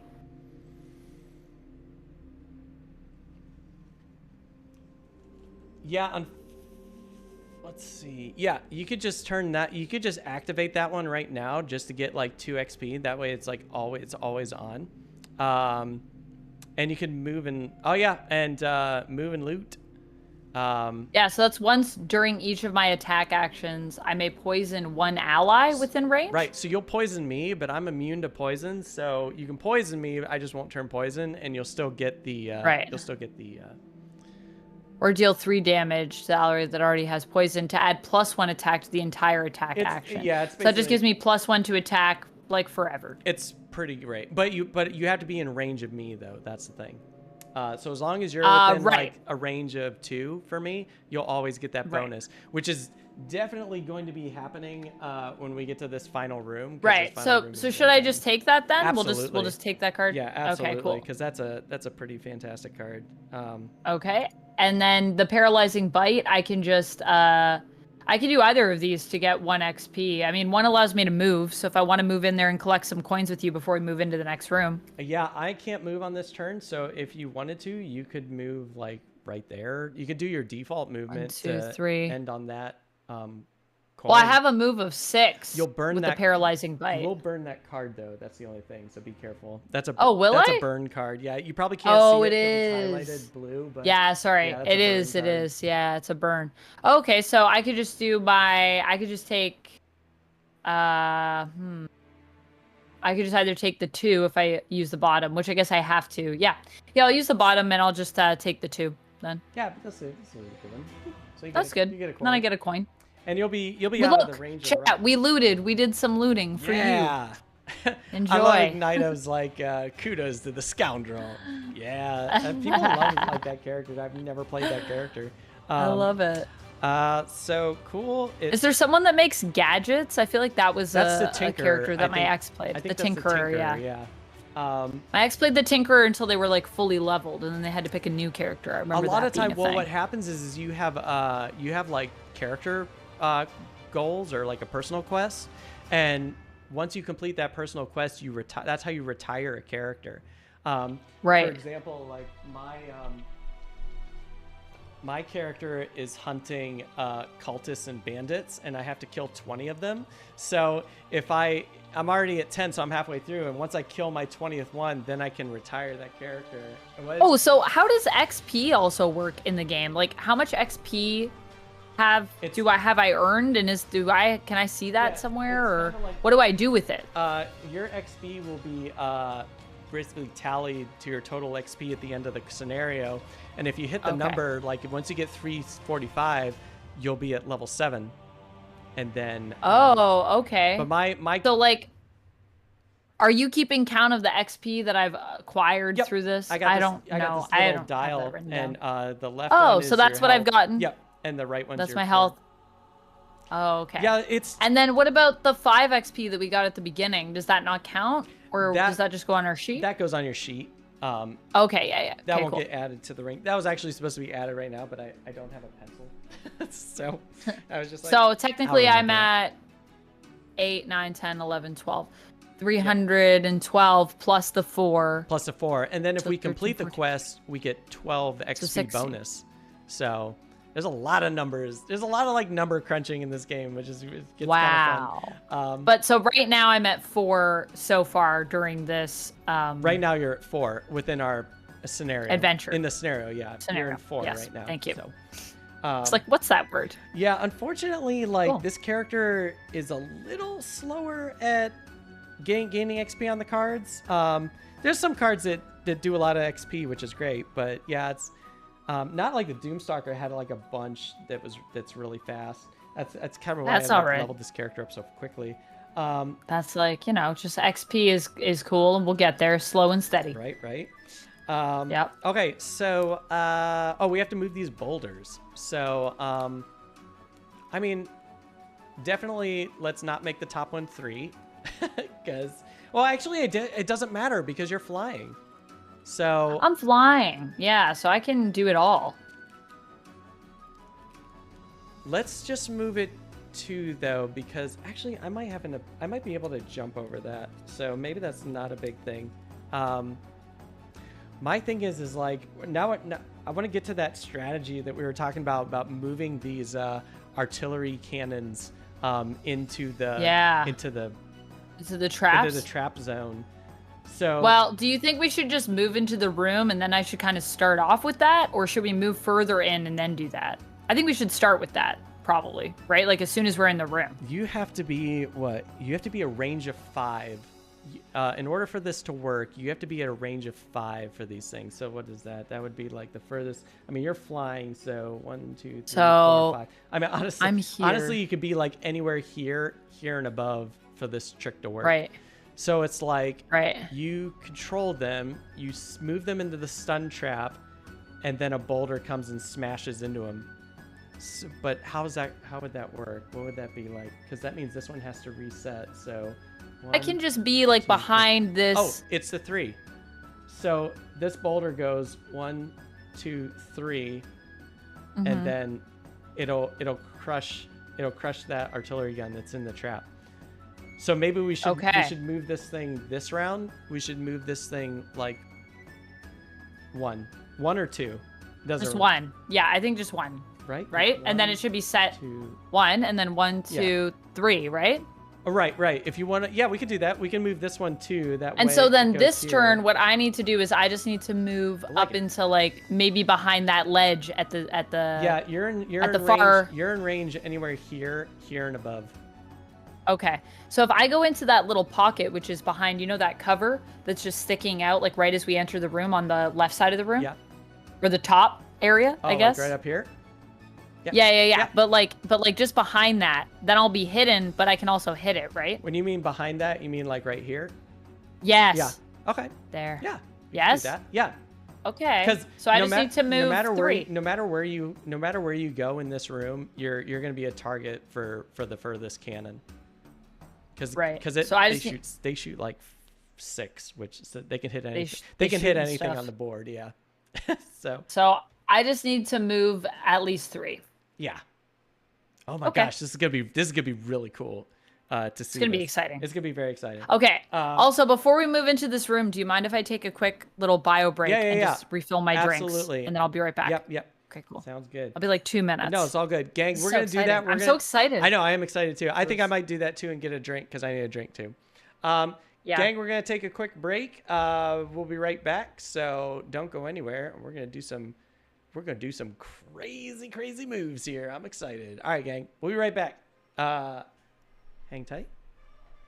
And we'll see you in a few minutes. Or as they say in TV, after this commercial break.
All right, here we go. We're back. Hello. All right, so we got drinks, food, and we're good to go. And Amanda has a surprise for me that she grabbed on the break. So I was just saying, when I was refilling my water, I was like, you know what? I should grab more water because that was like not enough water in my cup. So I went and grabbed my big cup. I have this big stein that I have, and I was like, Matt will love this because it's my Star Wars stein. I love it. So it has Sulu on it, and yeah, amazing. Sulu being my favorite Star Trek character. Have we already talked about this? Who's your favorite Star Trek character? That is really hard to. That's such a hard. That's such an impossible question. I know, especially now. It'd be like in which Star Trek? If you would have asked me this like 50 years ago, when the TOS was out, I would be like, oh yeah, that's easy. I would have picked Spock. But yeah, nowadays there's just so many. But you know what? Is Spock still your favorite TOS character? I think so. Yeah. I mean, it's really hard to top him as my TOS character as my favorite. I just love like how just stoic he is, and just how like he always has like this kind of like this smart aleck answer just to some so it's like, oh yeah, this is the correct answer, but I'm just gonna say it to kind of rub it in your face a lot of times. Just say it in like the worst way possible. Yeah, he's just like so he's I also love how Spock is this type of character that's like, oh yeah, I'm not emotional, but like the way he answers questions, you're like, I don't know, man, that sounds kind of emotional. Sounds like you kind of wanted to show that guy up a little bit. Yeah, exactly. And it's like, I want to, I know a lot of people like love Uhura, especially like now. I mean, because Uhura is just like such an amazing character, but I felt like she never got what she deserved in TOS.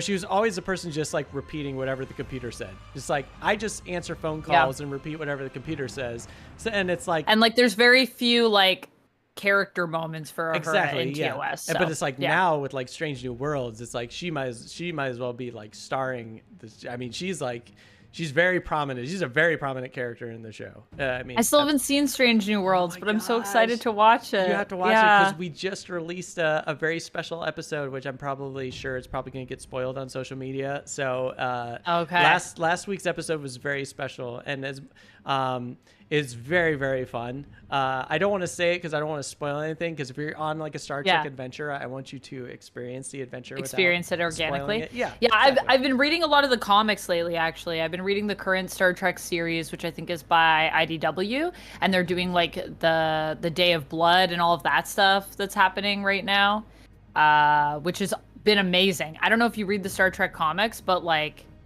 no, everything is so good right now. But they're like, and Strange New Worlds also is a comic. Yeah, they're becoming massive. Yeah, it's really cool. I when you say like who's your favorite characters, it's like I love Picard. He's great because I grew up with I grew up with TOS, but I didn't start appreciating Star Trek until TNG. Star Trek was just kind of like this like sci-fi craziness, and I was just like, oh yeah, this is kind of cool. We're just punching aliens and like blowing stuff up, right? And then TNG starts to really get in more depth with things, and you're just kind of like, oh, now I'm really understanding this show. But I am really loving Pike. Captain Pike from Christopher Pike from Strange New Worlds. I mean, once you experience it, like I'm very excited for you to like watch this show because you're going to be experiencing it for the first time, and it's just like so cool. Just all these characters are great, and Pike is starting to become like my new favorite captain because he's such like a general, like he's kind of like he's like a Boy Scout, but he's just kind of like Picard was like everyone had their crazy extreme traits. It's like Picard was like incredibly diplomatic, and like Kirk was very like, I don't know, just kind of like a wild card. He is like a wild card. Yeah, he was just kind of like a little bit like a cowboy, but not exactly like a cowboy. Sure. And I feel like Pike is like kind of an in between both those, still kind of like a cowboy-ish, but not as much as like Kirk at moments. Yeah. But he's like kind of like more balanced, and I kind of like it. He's kind of just like a more. I will say with Discovery, I feel like Pike was actually like one of my favorite things, like when I started watching Discovery. So, we're getting a raid, everyone. No, demonic intellect. Welcome, my friend and raiders, to the Silver Metal Tavern.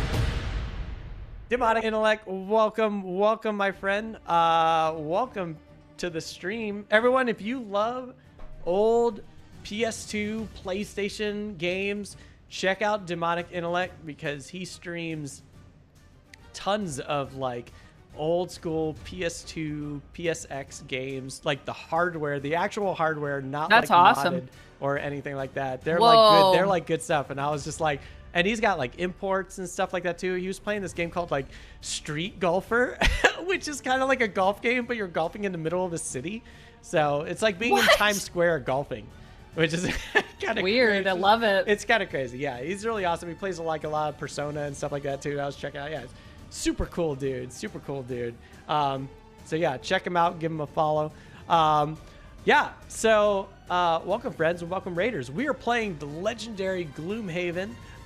We have Amanda McKnight joining us for this Heroes of Gloomhaven session for her first game playing, which is amazing. It's so exciting. I'm just like, I want to go back to I almost died. It's been great. I know, yeah. I'm enjoying it. You almost died Very like exciting. first round. It's no big deal. It's good stuff.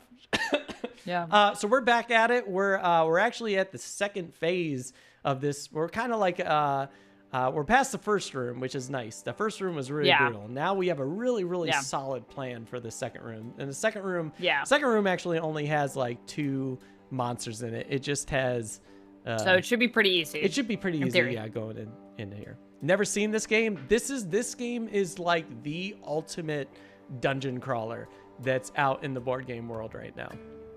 It's huge. It's basically like take Skyrim and turn it into a board game. That's basically what it is. And then maybe I shouldn't be saying that because there is a Skyrim board game, but it's a Bethesda game. It's basically a Bethesda game. It's like you just take a ton of side quests. There's a ton a of main Skyrim quests. board game? There is. It's wild. I've seen it play before. It looks pretty crazy. But yeah, so we're about to jump back into this, and what are we? Oh, we're moving boulders right now. We're moving these boulders. We're kind of rolling down the mountain here.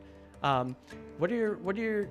Oh yeah, we said we are gonna play that as a 2, and I guess the bottom, these last 2 rows, we can kind of make them whatever. I don't know, nothing crazy. I feel like, yeah, I'm gonna try to move in there and then basically use my compass.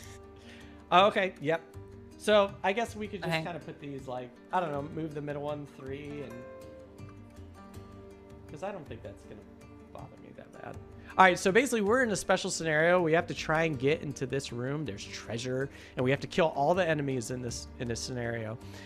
What's cool about this is that there's these 3 rows of boulders that are kind of like moving down in tandem, and we get to decide how fast they're moving and everything. So this is what we're doing right now. We're adjusting the order. So we're gonna say this boulder row is gonna move 1, and we've already crushed enemies with these boulders, and it was glorious. 1, 2, 3, and then this one's gonna go 1, 2, 3. Also, nice. Demonic Intellect, thank you so much for that raid. What game are you playing today? 1, 2, and this one goes. I mean, I think we could at least say this is the Skyrim of board games before the Skyrim game existed, at least. That because, is true, like, yeah. I just looked it up recent. and it just came out in 2022. Right. Yeah, so it's really new. Very So I feel like that's fair. And I haven't played that game yet, so I don't know what that game's like, but Yeah, I I'm like not surprised. Skyrim. There's so many board games that get released every year now. It's like insane. I just got the what's the one that game that everybody plays that's really hard? I just got that one recently. That's a video game. Elder Scrolls. Oh, okay. Oh yeah, yeah. Or no, not Elder Scrolls. Elden Ring. No, Elden Ring? not Elden Ring. Not Elden Ring. What's the other one? Do you know what I'm talking about? I can't remember the name of it now. Souls. Dark Souls. Oh, the There we Dark go. Souls? Dark Souls, okay. Yeah, there's a Dark Souls game, and I heard it's Yeah. actually pretty good. And I would never play Dark Souls, I don't Is it think. as But punishing as people the were like, video game? no, the game's really good. Okay, that's I hope nice. not, but or if it is, I hope it's more rewarding because that doesn't look fun to me. But I heard it was good, so we ended up getting a used copy of it. So I'm excited Oh, to check nice. that out. Oh, cool. Oh, it's pretty well rated actually. The Skyrim game, 7.9 on BGG. Yeah, I saw it. They were playing it on Pretty good. one of the TLN marathons that we were doing. I think it was Paula Deming who was streaming it, and I was like, "Oh, this Oh, actually nice. looks really good." And I think, if I'm not mistaken, I think Slivers in chat has it or played it or demoed it. Slivers, are you still in chat? Did you break that game out on a stream one day? Or were you playing, no, I think you were playing Monster Hunter. Maybe it was Monster Hunter. They have a Monster Hunter board game. which is also crazy. They have all these like video games now that are kind of seeping into the board game world, which is wild. Like, what is it? Not Slay the Spire, even though they're releasing a board game of that. It's what's the roguelike game? One of the first popular ones. Dead Cells. Dead Cells. Dead Cells? Yeah, they're releasing a Dead Cells board game, which is it's crazy. Wow. Yeah, just so many video game board games. Yeah, it's insane. Also, I think the Dark Souls that we have is the card game. Just to, yeah, I noticed that Legends DM is saying that they like the card game better, and I was like, I think that's actually the one that I have of those two. Sorry, I refer to card games as board games. To me, they're all board games. I don't know if that's weird. They all qualify as board games too. Yeah. Just this one is cards, and this one is not card based, I guess. Yeah. It's like, do we really have to separate them? Nah, we'll just call them all board games. It's fine. So Demonic Intellect was playing Love Upper, all-female boxing game. Oh, wow. What system was that for? Is it probably PS2? That sounds fun. Is it like... That sounds like a fun one. Are they like actual celebrity boxing boxers? Are they like professional boxers in real life, or are they all like fantasy boxers? Yeah. Where is this boxing game based? In the real world? In a fictional world? Where? That sounds like fun. That sounds pretty crazy. All right, so we are here in the next round, and we get to pick our cards. Nice. This is pretty good. All right. Also, yeah, fair Legends of DM. I prefer, I think, based on something that's like a super grind or like just a deck builder, like deck builders are usually always a good way to go, in my opinion. I think so too. Yeah. Do you have a favorite? Well, I think. Do you have a favorite deck builder? Star Realms. Star Realms? Oh, wow. Cool. Yeah. You know, I mean, I think hands down, that's just like one of the best. Although I do actually really like one of the games in my Renegade pile back here. It's not really a deck builder. It's more of like what I would call a hand builder, but that's kind of why I think it's so interesting. The Tea Dragon Society game, which is very light, but very adorable. And it's like, you're just collecting things into your hand that you can use to like take care of your little tea dragon. And the goal is like you're making memories with them, and the memories get you like VP, and you're just like getting little accessories and stuff for them. It's super cute. Oh, there we go. All right. Oh, Demonic Intellect says it's Japanese women boxing as dress up in cat and bunny costumes. Oh my gosh, that sounds ridiculous. I love it. I'm not surprised that would be that. So it's a PS2 import, basically. that would not be a domestic game. Yeah. All right. Oh my gosh. I don't even know what. See, it's weird. See, I feel like your plan is pretty.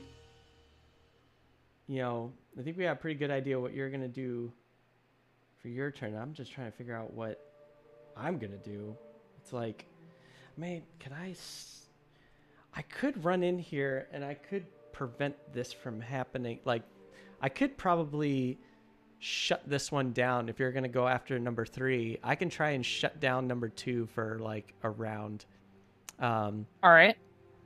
I have ways. The question is, can I get there? Can I get there fast enough? I think I can. And can I use my items also in any order? Yes. Okay. Yeah. Oh yeah, 'cause you still got all your cool items here. Yeah. I think I have an idea of what I want to do. I'm just hoping that like I'm making good choices. I think I'm making good choices. I think no, all the choices you've made in this game have been awesome. Great. Well, thank you.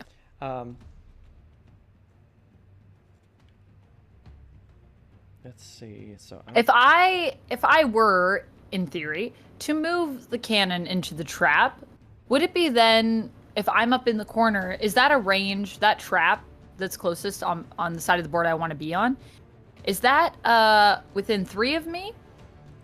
Yeah, what, if you're moving here? 1, 2, 3, 4. It would be 4 away. Yeah, so you might have to go a bit. Oh, but I mean, if I move it first Oh, if you... into that trap spot, then would it be yes. 3? 1, 2, 3. Okay. Yep. It would be 3 away. Okay. Good. Thank you. Ooh, interesting. Also, I think I saw in chat, I think I saw Patsipulu in there saying, is this a marathon? Maybe I'll scroll back up a little bit so I can see that. That is it a marathon? Should I stock up? I don't know what that was referring to, but... a marathon? I don't know. A Gloomhaven marathon? Or maybe it's or when we a were board talking game about marathon? maybe it was when we were talking about Star Trek. Maybe when we were talking about Star Trek. Oh man, also, yeah. Patsipulu's my mom, so she likes to jump Oh, in the chat. nice. So I was like, I should let her know that I saw her chat. No, I'm not ignoring my mother.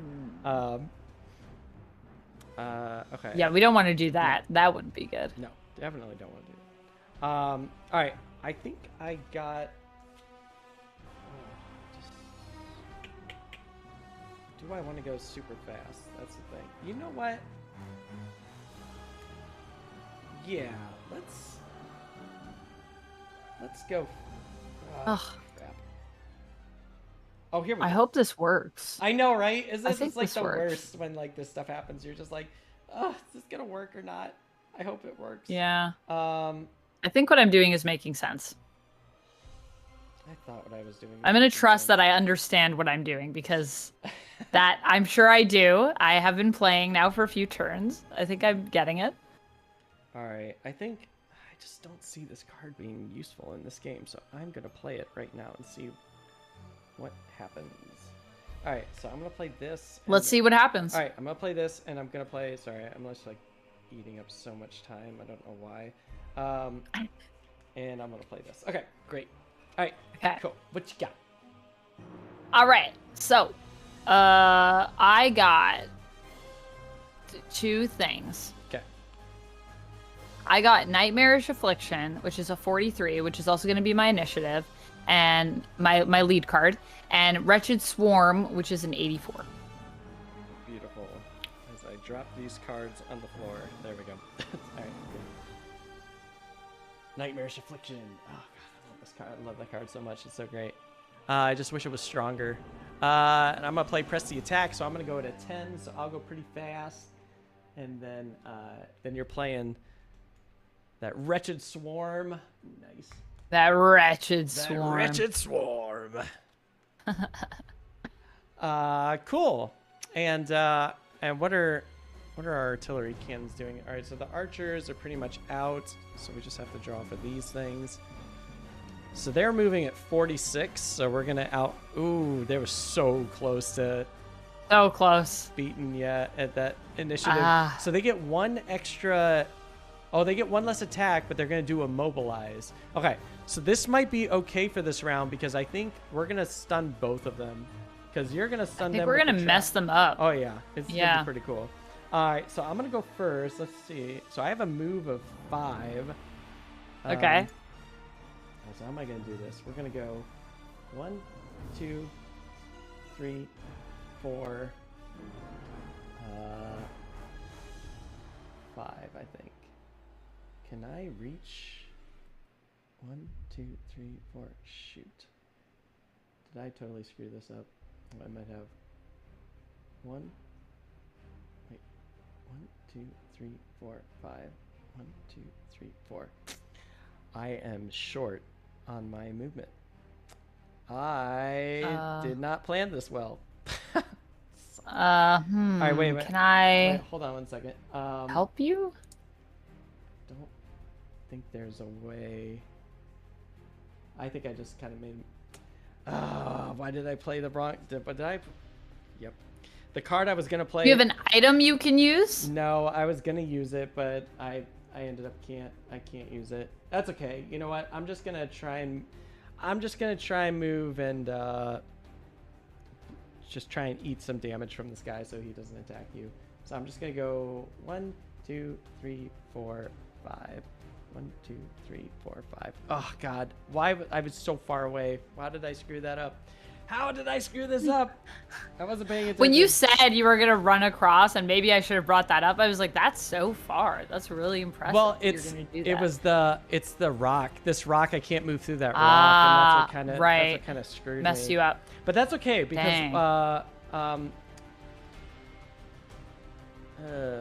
Garbage. It's like, how did I completely screw up this whole turn? Well, whatever it was, I did it. It happens. I did it. So It's all good. I can't do anything, which is dumb. But you know what I can do? I can nah. I'm just gonna say that was a terrible turn for me. It's just eat. Well, sometimes it happens. It does. That's why I'm always afraid of the math sometimes, wasn't because I'll be like, thinking. okay, I know. I just count the numbers in my head, and then I do it, and then I'm like, dang it, how did I count that 5 times? I know. And yet somehow I forgot about this one thing. So that happens to the best of us. All right. All right. Well, hopefully, on my turn, I can redeem us a little bit, because I think this turn is going to be pretty awesome. Yeah, so this is gonna be a pretty that's great good. turn. It's gonna be pretty much. Because we're going to initiate our plan Where do you on want my to turn, move which to? is You said you still want to move this? yeah. Yeah, I think I'm going to move to that little nook. I like the nook. All right, so you're moving over there. Yeah, and then I'm going to use my compass, my doomed compass. So that was my bottom action for my wretched swarm. Yes. And then, oh man, this is going to be a lot of fun. Okay, so Doom Compass, you can move, perform a move 2 action. With the enemy. Yes, So I will you take control the cannon number 3 and move it into that trap. Oh, this is so great. Yeah. So it blows, it Yeah. pretty much blows up in its face. It does 6 damage to Nice. that, which is great. And yeah, cool. And then for my second action, I'm going to use Nightmarish Affliction, and I'm going to use the top action to attack it for 1. That's hilarious. That's so good. Yeah. And poison and curse it. Yeah. That's right. And let's see what happens. And create a dark. And create a dark. Which will be useful. So you for got a us, but- +1, so it does 2 So 2. damage. And you know what's kind of crazy? Oh, it had a target too, but you can't reach anything else. But we are gonna put a another curse in this deck, which is great. Oh yeah, what does the target 2 mean? Oh, that means I could target 2 enemies, but they would have had to both be in range of me, which they aren't, sadly. But that's okay. This is really good. Just adding the throwing the curse card in there is great. And then Yeah. that's it. And now they attack, except for this one. This one's not going to attack. But unfortunately, stupidly, this one's going to attack me. And they do immobilize, but an attack of -1. So it's only going to be a 5. Let's see if they're going to target me. Ooh, God, they did 6. Ooh, that's brutal. And also now when we attack that cannon, or when that cannon is attacked, it gets a +1 to the attack as well. Yeah, that's what's great about the poison. Yeah. It's so cool. So I got hit with 6 - 1 + 1. Okay, so it's just 6. Wow. So that took me all the way down to 10. Oof. Oof. And I'm rough. immobilized too. Ooh, Oh, that's great. Immobilized, so I can't move on my next turn. Ah! Oh, that's not good because I'm gonna get hit by this rock. are you in the way of the rock? Where are you? I'm like right here. No. That rock's gonna. Well, can't we just move that rock 1? Yeah, I guess that's true. Well, I'm going to be immobilized on my next turn, so I won't be able to move out of its way, and we'll have to move the rock again. So I'm going to have to eat that. I'm going to have to eat that rock damage. There's no way for you to get unimmobilized? Couldn't I, No, I mean, yeah, there's... Yeah, if I had my heal 1, would that have helped us? No, there's like nothing. I don't think there's anything you can do to get me unimmobilized. I don't even think you can push me out of the way. Oh, yeah, you can't heal immobilized, so Yeah. it just, you are immobilized. It's kind of... At the end of your next turn, it's I removed. mean, I can still Oh, take boy. I can still take the hit. It's fine. It's just something I didn't want to take. My goal Yeah. was to stun this character, and I failed miserably. Oh man, that's terrible. That's all right. All right, well, it's All right. fun We times. both are gonna have 2 rough turns, and hopefully that will be It's it. We true. each had a rough turn. Maybe that's the end of that. Yeah, it's the end of that. No more of those. No more of those. So now the boulders have to move. So, I mean, yeah, I think it's probably obvious that we're gonna make this a 1 because I don't want to get hit now. I mean, shoot, maybe I can like long rest or something, or oh, I wonder if You might need to long rest. Oh, you know what? Do I have anything? Can I fly at all? No, I can't. I was gonna say if I was flying, the boulder won't hit me, which would be really cool. But... When we finish a room, are we allowed to long rest before we move into the next room? Absolutely. So maybe after this room is done, before we go in, that might be a good time for you to just be like, maybe I just need to take a long rest. Yeah, which, I'm thinking. it's fine. I'm thinking just hiding out You here know? because the boulders won't go here, and then Yeah. just hiding out here, long resting, and then just like run into the door. And then we go right in. Yeah. Yeah. Just see what happens. But yeah, and maybe we just put the. I don't know. Should we put a 3 here? Maybe we just put a 3 here. Just it'll definitely like destroy the. It's gonna destroy that no matter what. Yeah. I don't know. Do you like this order where it's like 3, 2, and 1? 3, 2, and 1. Yeah. Do we always have to put them in like different numbers? Yeah, they just always have to be like ordered around. Oh, okay. So you can't have like all of them be 3. No, every row has to be a different number. Yeah. Interesting. Yeah, I like that. I think that makes the most sense. Cool. All right, so Or well, do we want that to move 3, or that one could also move 2, right? The one that's 3. yeah, right it's up now. to you. I was just It would like, still crush. Yeah, I guess yeah, that's fine. I don't think I'm gonna go up to that area anyways. I think if I'm gonna go anywhere, it's probably gonna be like right here. Okay. Yeah, I guess actually, yeah, I guess leave that 3. Yeah, that seems good. Or maybe I like how that long order. does it take to get here? 1, 2, 3, 4, 5, 6. Oh god, it takes 6 to get up there. Jeez, I can't even move that far. That's nuts. I'm just trying to figure out how to get to here as fast as possible so I can get out of the way of these boulders. I mean, I could just sneak over here at some point if worst case scenario. But yeah, crazy. All right. Well, this is good. I'm happy with this. So we're gonna move these boulders. Yep. This one moves 1, 2, and then this moves 1, 2, 3. 1, 2, 3. I think I forgot to move this one. 1, 2, 1, 2. Yeah. All right. Perf. Great, and that blows that up. Yay. Which is nice. Cool. And then that's it. Oh man, now I'm stuck. Right. Now we got to deal with this other cannon. Yeah, which has full life at this point. It's too bad we can't use that Doom Compass again. That would be great. I know. That Doom Compass was magical. Okay, so I think you're down to your last 2 cards. So I am. So I have no choice for what I play. Because right. I must play Well, them. here's the thing. It's like you can either short rest and get all your cards back now, or you could just play these 2 cards. So choice. But if I short rest, I have to discard something random, and I don't get my items refreshed. Well, I guess there's nothing to refresh right now. Yeah, you haven't spent any of the refreshable items yet, so you're good.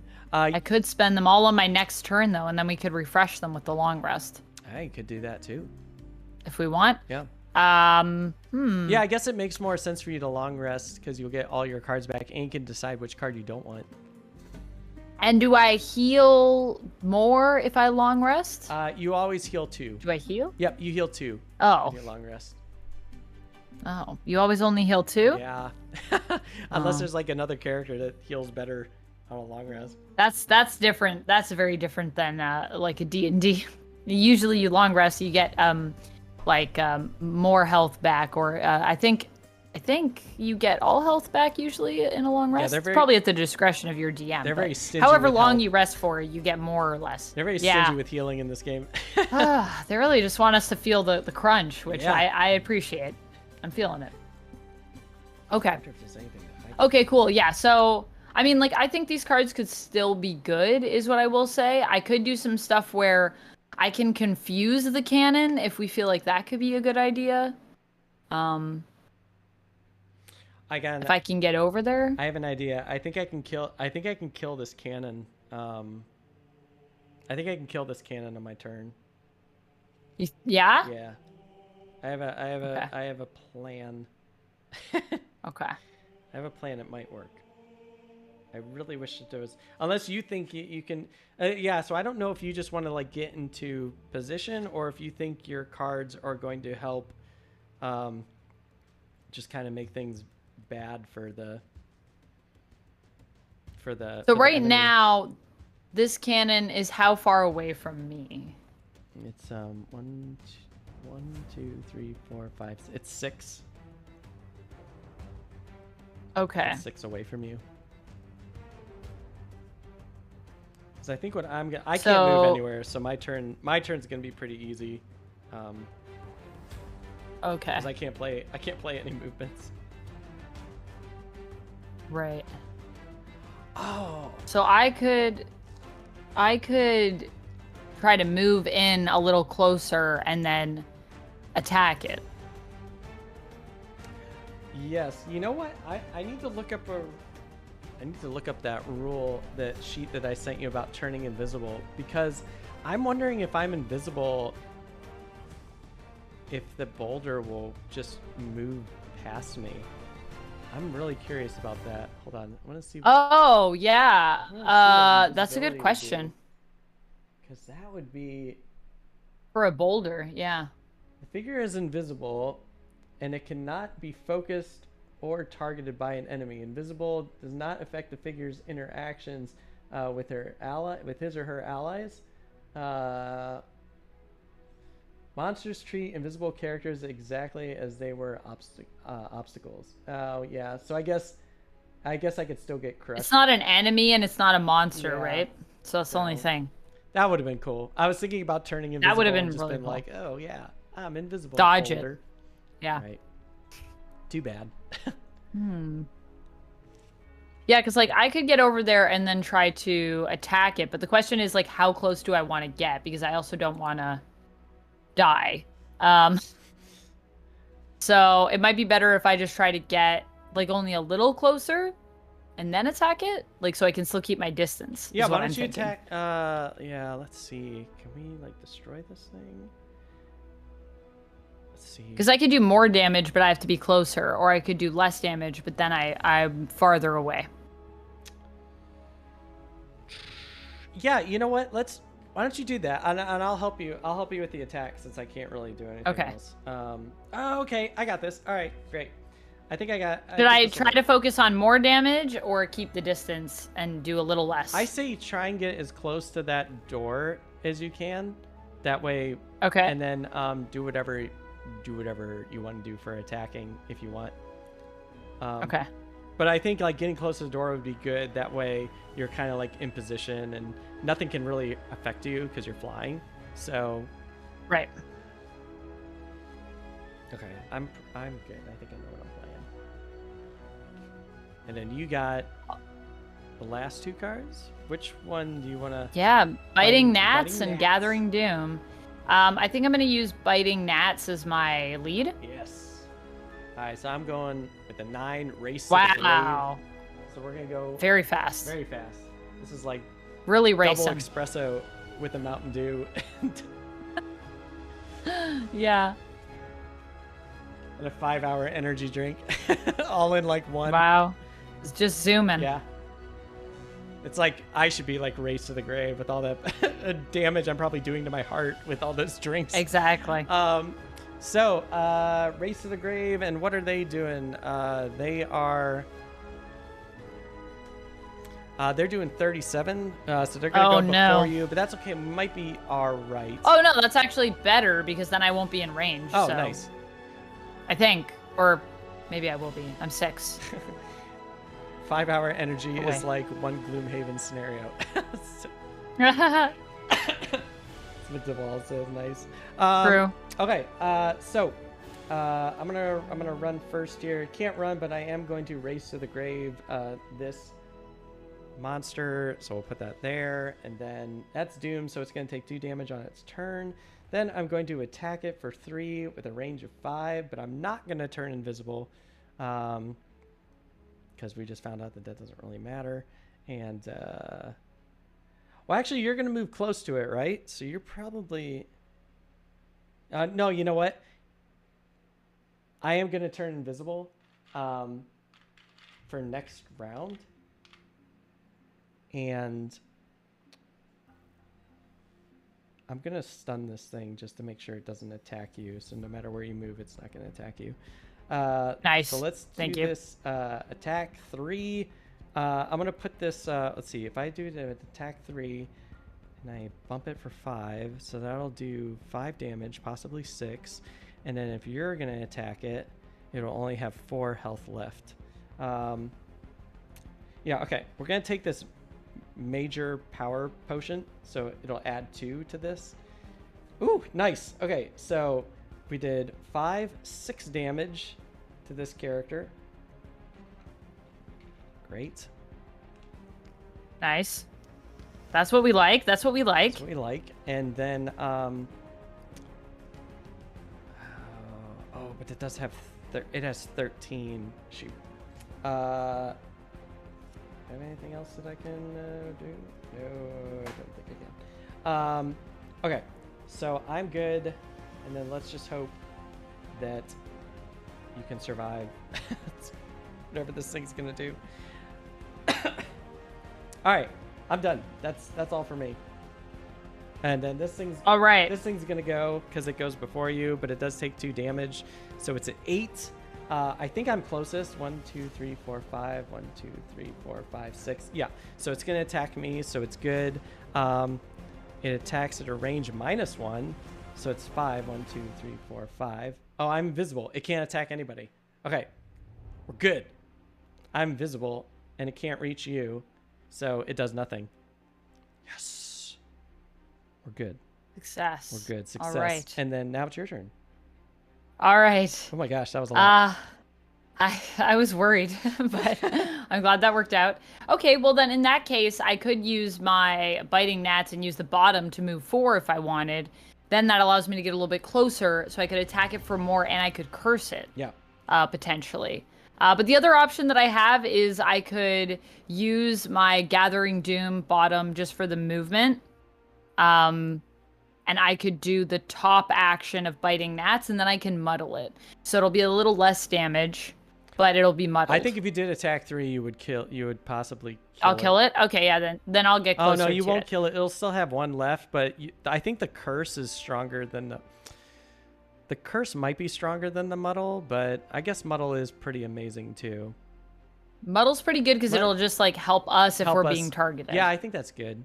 Yeah. Yeah. No, I agree. So if it's going to be alive for 1 more turn, then that agree. Might be more strategic. I think that's good. Okay, so then I'll just use the Gathering Doom, and I will use the bottom of it just for the movement. Do you want to use your boots at all?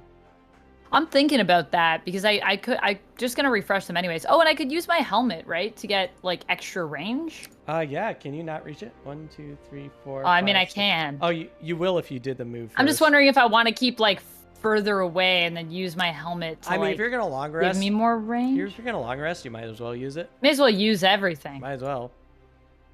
Yeah. So okay. Yeah, I will add +1 range to attack action. And it wasn't poisoned. The other one was poisoned. So sadly, I don't get any bonuses from that. No. I'm too far away from that one, too. Yeah, so I guess I'll just move, like, maybe 2 straight up. Is that a good idea? Where, like, thinking right here? And then I could use my boots, like, there. And then I have my boots, so I could move, like, all the way up, basically. Yeah, I mean, you can move, like, right on. Should I jump onto that coin and then go up? Oh, do I get to pick it up if I just walk over it? Or do I have to finish my movement? You have to finish your movement, sadly. Oh, okay. All right. I'm just trying to think of, like... No, because I need to be within 4, even if I have the +1. I mean, probably like, I mean, you can't get hit because you're flying, so Oh, you no. might as well just park. We're doing the muddle. Yeah, we're doing the muddle. Doing the so muddle. Which you're in range of the muddle. I'm in range. So I don't really need to use my boots unless I just want to get closer up. Right. So I'm closer to the door. You're right, you know what I mean? So it just kind of saves you a card for movement. Yeah. Yeah, I guess I'll use my boots just to get up closer to the door. I mean, if you're going to long rest, you're just going to get them back. So. Yeah. Do you Am I too close to it though? Nope. No? Okay. I'm scared. I think I'm gonna die. No, nothing can open that door, and they already moved, and I'm moving next turn, so you're fine. You should be fine. Okay. This thing's gonna be dead on its in the next round. So. Okay. All right. Well, I'm gonna use my attack then. Cool. Sweet. Which is my biting gnats. So that's an attack for 2. 2. Oh my gosh, let's hope we get ×2. Nice. Nice. So you hit it with 4 and a muddle, which is great. You get an experience point for that. Oh, nice. Yep. Those ×2s are great. But sadly, I'm not using my helmet or my boots. Or I guess I used my boots. I just didn't use my helmet. We were 1 hit point away from destroying this thing. We were so close. Hello, Trapmaster. Trapmaster says, hi, man. So all we have to do is go first. Hey. How's it going, Trapmaster? How you doing? Yeah, we just have to go first, which that shouldn't be a problem because I'm super speedy, so we should. You're be very fine. fast, so. And it's nice because you're gonna get your heal back. So, finally. Yeah. Yeah. Yeah, also Trapmaster, we've been playing some Gloomhaven today. It's been super fun. This is my first time playing this game, so exciting. I am really enjoying it. And I love the ramp up that you get. I love when games have this you start out and you're like, oh, what do I do? And then as you get going, you're like this, and then I smash that, and then I kick this guy. That's my favorite. That's very much this game. It's very fantasy world. I feel like that's how it tends to go. So as far as moving these boulders, let's not put a 1 there because if the boulder lands there, I have to move backwards 1. So I'm thinking yeah. But I'm also nervous about it. Let's see, if we do 1, 2, it goes 1, 2. So as long as I just get out of the way, it should be fine. Yeah. I just don't want to move it 3 because I'm worried. We need to put a 1 where I am though right now because otherwise I'm gonna get crushed. No, you're flying. You're immune to everything. Oh, you're right. I can just fly over. You're in the best position in this game. You're just. Never mind. It's you're doing Never solid. Yeah.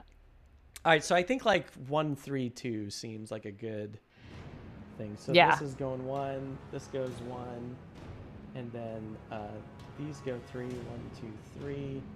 This goes 3. 1, 2, 3. And this one goes 2. 1. 2. 2. This goes 1, 2.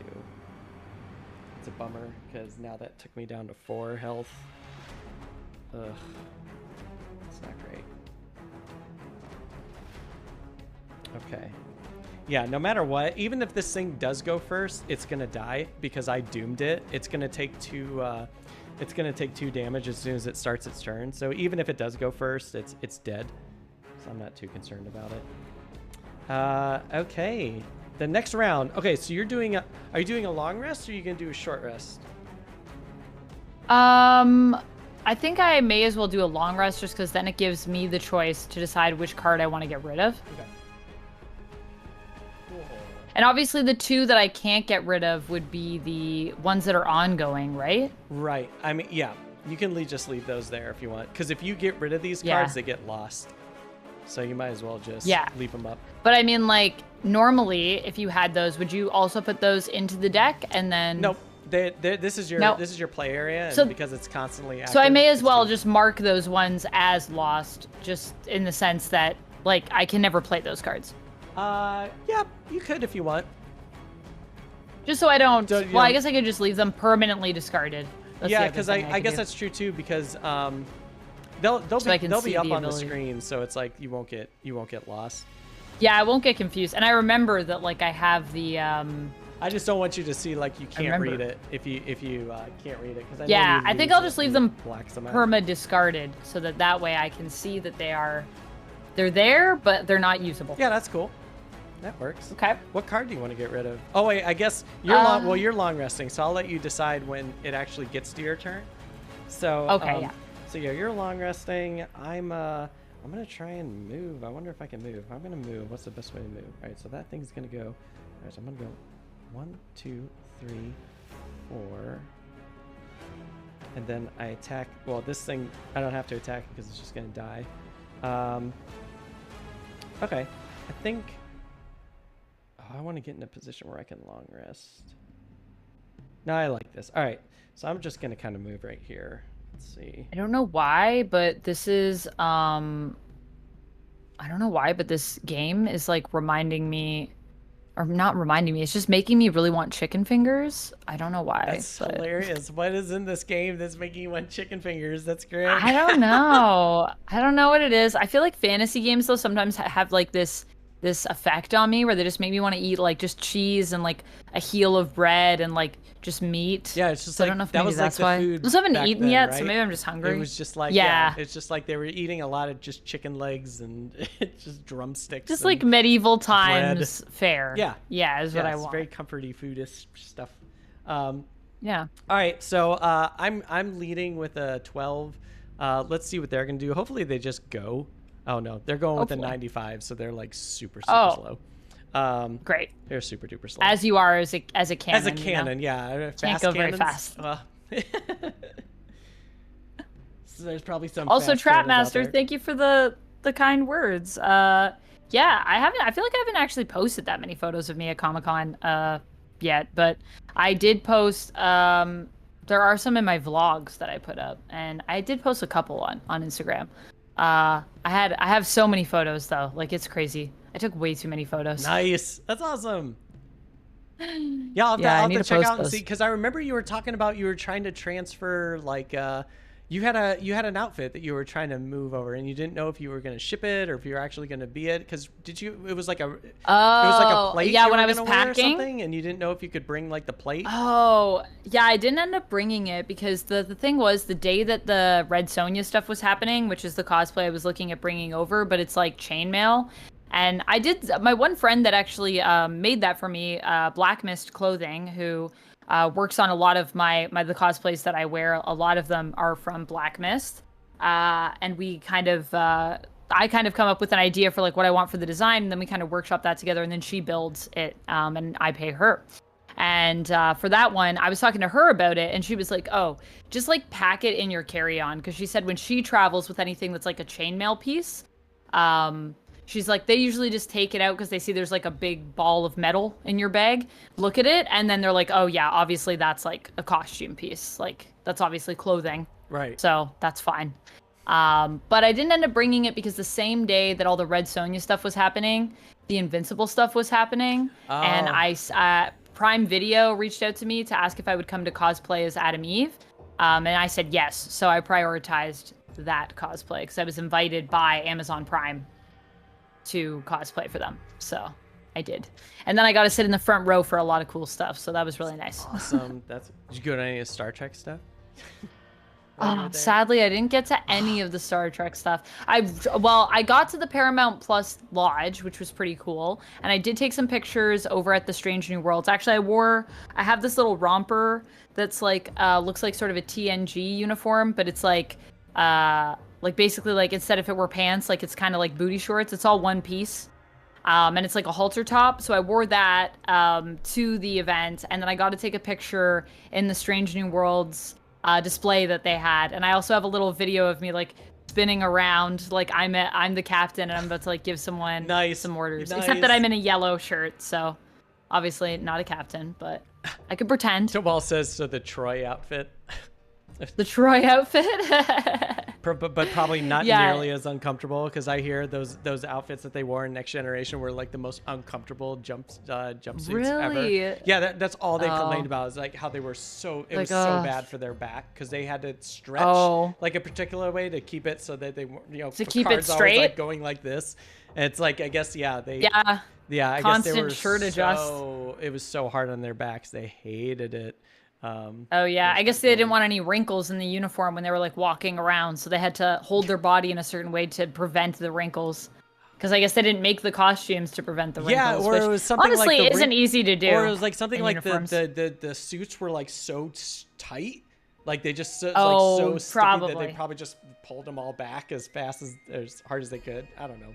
I will It's kinda say crazy. Troy's like outfit, her like one piece suit that she would usually wear, those always looked like they were really like not long enough for her. Right. Like it always looked very like taut. Yep. That's so true. So I could feel that. The wedgies people were probably having on that set. I can't imagine. Must have been terrible. Yeah, that's why they loved it when the movies came out, because they changed the uniforms. They were like, Yeah. yes. But I did try to get into Hall H for Star Trek. I tried to see if I could pull some connections, but unfortunately, I did not. But I did meet someone, actually, that I might be able to get connections for Hall H for next year. So that was nice. Awesome. And they were super nice. And I met them through someone that, like, watched my content and now makes content. And I'm one of the people that inspired them. And I was like, that's so nice. And then they were so nice, and all of their friends were so nice. And I was just like, man, I love meeing people at cons. That's It's so so cool. lovely. That's awesome. Yeah.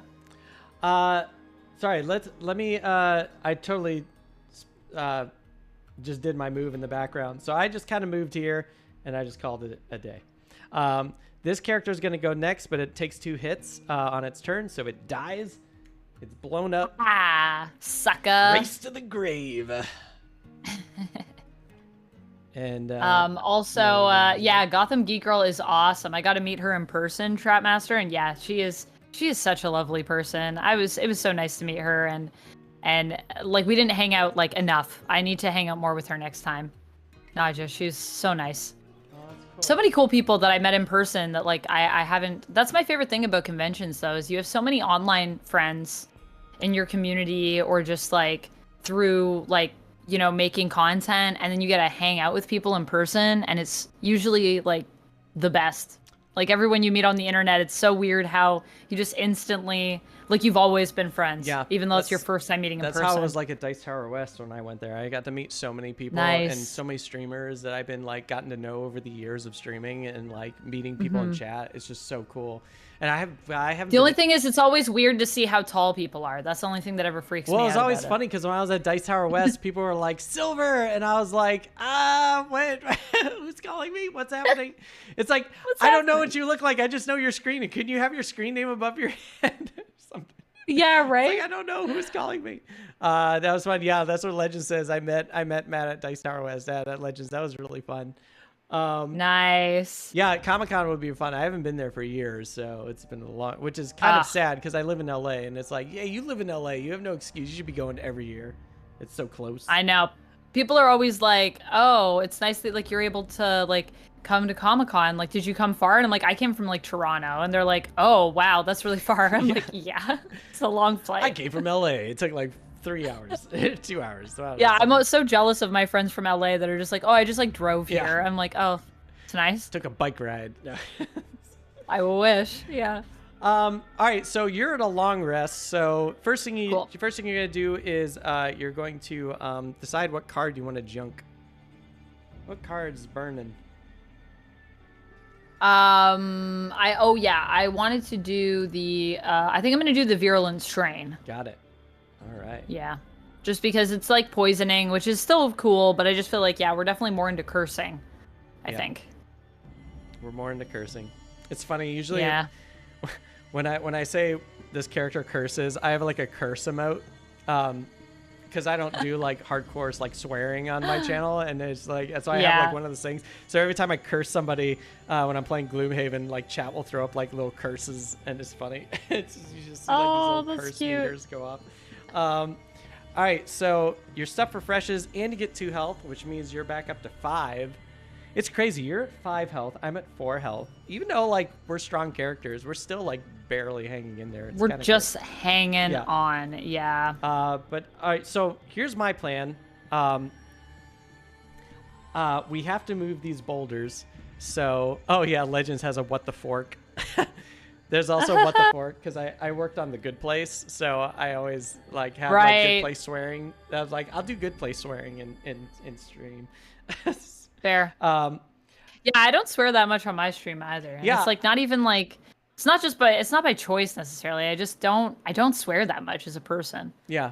That's Like I might have a day where I'm swearing all the time, but other than that, outside of that, it's just I really don't swear. yeah. It's like mine's like I can't because my son watches my stream sometimes, so I don't want to be swearing on stream, and it's like my Yeah. parents will jump on, and it's just weird. Like swear, I still don't like swearing in front Swearing of my for your parents. It's parents, weird. I don't know why.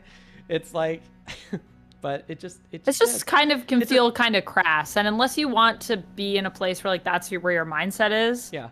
I personally feel the same way about it. It just feels like there's so many other words I could use. Sometimes I feel like unless you're using a swear in a way that is worthwhile, it's like you're kind of wasting the swear and demeaning it in the sense of like, I think swear words should be used to really emphasize things, and that's the only time we should use them. Right. So if you're just throwing it around all the time, it's like, well, that word has no meaning anymore. Yeah. It's not as Yeah. I get it. So. I get it. All right. DJ's like, we're clearly in a completely different environment. Balls, I swear in front of Matt's parents all the time. All right. Yeah. All right. So let's move these boulders. I'm only going to move this one because I don't want to get crushed by it. So yeah. Don't get crushed. But the top or bottom 3, it doesn't really matter. We could just kind of put these 3 on the bottom because we're about to run through this door, and then we don't have to worry about these boulders about anymore. any of this. Yeah. It's the last boulder. Yeah, the last boulder. This one goes here. This one moves here. This one moves 1, 2. Gosh, it's so amazing that you're flying. That's just. I know. I'm just flying over them. Great. It's so cool. Perfect. We're far ghost actor. That's my dad, and yeah. So he's like, we are watching. Nice. We're watching. Always watching. Also, Trapmaster, I'm so glad that you say that. We were talking about the Goblin Queen cosplay earlier on, and I was saying that's actually one of my favorite of the cosplays that I do. I just love the fact that like no one cosplays as the Goblin Queen, so I just feel like it's nice to be the person representing Madeline Pryor. Even if I didn't get to go to the Hellfire Gala at San Diego Comic-Con. It was sold out by the time I was ready to get my ticket. Oh wow. Oh well. I would say next year, but probably never again because the last one's happening in the comics this year, so probably no more Hellfire Galas unless someone wants to bring that back in the comics, I guess. You know, it's got to be super exciting, like when you cosplay and then it's just like such a unique character and somebody just recognizes you and they're just like, hey, this is, I love that. Like, is my that's favorite. For me, like when I do like Halloween costumes, like I'll do some like really weird like Halloween costumes. Like I think one year I was Chow Yun-Fat's character from A Better Tomorrow 2. And it's like, unless you're really into like John Woo Hong Kong films, you're never going to catch that. You're going to think it's like something, right. It's like a suit with a trench coat with You'd a be bunch like, of what? bullet holes Who in the back. are you? Yeah, and it was just like walking around with a samurai sword or something. And then somebody actually called it out. They were like, A Better Tomorrow. And I was like, dude, that's awesome. It's like that one. That's like the small I also have a percentage. very specific version of Delirium that's like from a few issues of The Sandman. And no one ever knows who I am when I dress like that. But to me, it's like, I love this look for a character. So if I love it, I just want to create that. If I really love the character or love the look. And people will be like, why do you cosplay as characters that like no one knows who you are? And I'm like, because it's not really for people, like it's for me. And then when someone does know who you are, it makes it even cooler because everyone knows who Wonder Woman is, but like not everyone knows the Goblin Queen. So it just, you're like, oh my gosh, like you understand this character like I understand this character. Yeah. So it's like a deeper connection, I think. That's But yeah, so I do that awesome. too. I love cosplaying niche characters. And there are people all the time that are like, I just don't understand. You could be like someone everyone knows. And I'm like, yeah, but I don't need to be. Yeah, right? I'm good. All right, I'm doing a short rest because I only had like 2 cards for my turn, and I have to move out of this way or I'm gonna get crushed by this boulder. So I unfortunately lost multi-prong assault, which is kind of a bummer because I kind of wanted that, but I think That's sad. there's probably better cards, so I'm gonna get rid of that. So you do have an option in this game. If you don't like the card that you discard, you can spend 1 health to draw again. But if you draw again, you have to get rid of that card your second Right. draw. So you have to kind of be like, could I accept this being gone? I was like, so I'm good. What my plan is, I was going to long rest, but I think we should just go like right through this door and just kind of see like what's in here. Because it's like I'm only going to heal for 2, and I got a bunch of cards to burn. Right. So if I start taking damage, maybe I'll just start burning. Well, I'm feeling good because my health is back up to, you said 5, right? Yeah. So like, yeah, so like and I have a couple heals still as well. Like I have a heal 2 that we could use, and I have a heal 1 in here that we could still use. Right. So we'll see. You know, we'll see what's gonna. We got some options here. All right, so I'm gonna play this, and then we're just blasting through this door. So let's see what's. Oh wait, no, I don't have my heal 1 anymore because that's my flying card. But I do have a heal 2. So if either of us needs it, we could use that. Oh, okay. And I can target 2 with my heal. This so would be a good opportunity. I could, if we're close together, I could heal both of us for 2. This could be a good opportunity to heal yourself too, because that's that. I mean, that might be a good first move for us. Because I have cards to burn, sure. so I might be okay. Hey, Lock the Fox. Hello. Thank you so much for that follow. Welcome to the tavern, my friend. Thanks for following Matt. Yeah, thank you. All right, I think. Oh boy, this is gonna be crazy. I feel like I need to like get through this room really fast because I don't know. What is going to? I don't know who's behind this door. We don't know. Well, there could be a shaman. We know that much. Yeah, it's gonna be scary. I like how we went from like a room where we kind of just stepped into the madness, and then we were able to strategize quite a bit, and now we're gonna be walking once again into even more chaos than the first room. Yeah. So it's not gonna be great. Are we?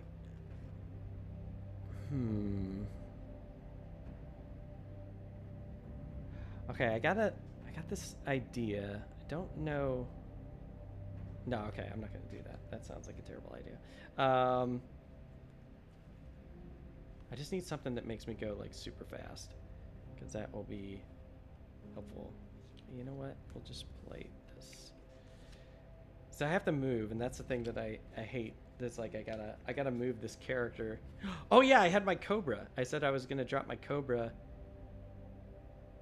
in the room. you did. I did say you I was did. gonna do This might be a good time to drop it at the beginning. I gotta drop. Well, how the summons work is they move before you move. So it's like I gotta mind the order, which is kind of. All right. All right. I got this card, and I got. Also, Trapmaster, I'm sorry. I think the first word there is censored. I don't know what you're asking me, but if you're asking me about like other characters that are like niche characters that I haven't cosplayed as, yes, there are many. There are always many people that I want to cosplay as. It's just having the resources to put into the cosplays. And there's always so many still that I have to shoot that I have like a pile that I'm always just like, can I justify getting a new cosplay when I still have to take pictures of all these cosplays? But yeah, I have a long list. Actually, if you check out my coffee, which is ko-fi actually, .com/Amanda Does Cosplay. I think there might be a list up there of some of the ones that I was thinking of next. But it's also always changing. One of the ones that I really want to do is Twig from the Image Comics, which is very niche, but it is like kind of like Dark Crystal. Oh, cool. That's kind of like what the world is kind of like that kind of 80s fantasy magical, but it kind of takes that idea of what that hero's journey is and twists it a bit in a really fun way. And it's very cute, very whimsical. And Twig is like this like blue furry guy who wears like a little like twig hat on his head. I was just and about I want to to do say, something is it like darker that. than But Dark Crystal, or is it just kind of a little bit? It gets pretty dark. It gets dark. So it's whimsical and fun, but there's also definitely really dark elements to the world as well and the story. And yeah, I wanted to do something like that. And then I was going to have Uptown Duck be my Splat, which is kind of like a glow in the dark sort of banana slug that is Twig's pal that travels with him. So I wanted to do a version of that, but like, I don't know, make it modern, I guess. Oh, that's cute. That's So I won't be awesome. wearing a blue furry suit necessarily, but I have some ideas for how I would build that. But it's also super niche. Like, I don't know. It's like a 5-issue miniseries. So someone will know who I am, I'm sure. All right, I'm good. I'll know who I am. I got my cards ready. Sorry, that took me a bit. You got your cards? Yep. No worries. I knew what I was gonna do. I was gonna do healing. Is that what we were thinking? We were thinking maybe do some healing. Healing, I'm going. I'm scared about what's in this room. I know. This is gonna be really interesting. What's gonna happen? Because we don't know. Oh, I don't even. find Well, all right. I guess this could be.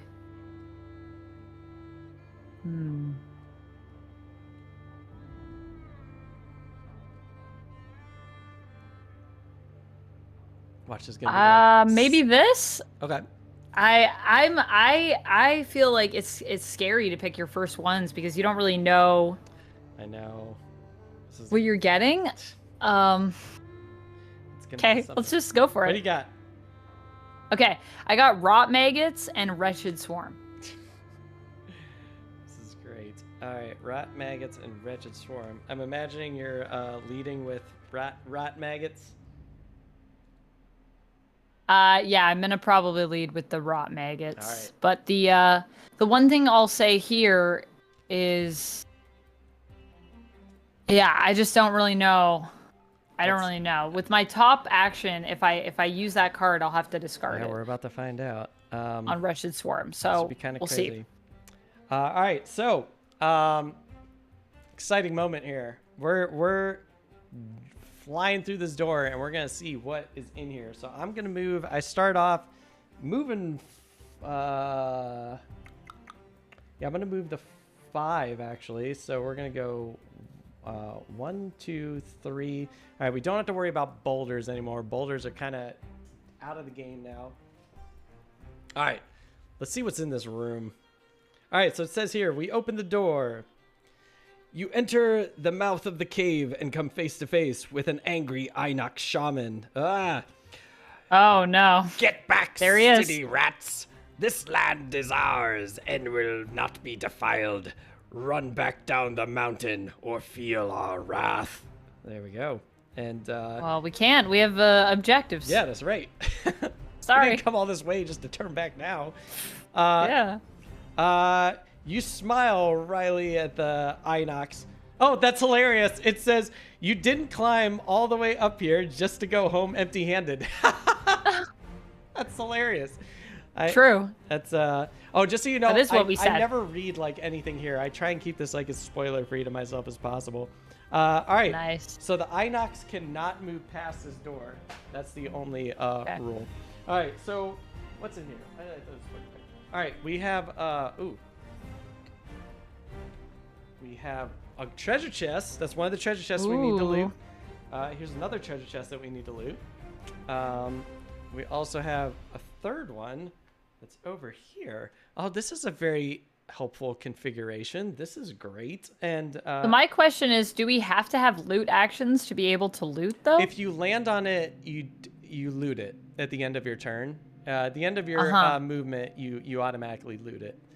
But I actually have a loot power. I have a loot power that can collect all those in one turn. But let's just see what else okay. is So here. like, if I have a loot too, does that just mean no matter where I am in the room, I can just like? Yeah, honestly, loot? I mean, if you have a loot too, if you stand here, you're within range of all these treasures.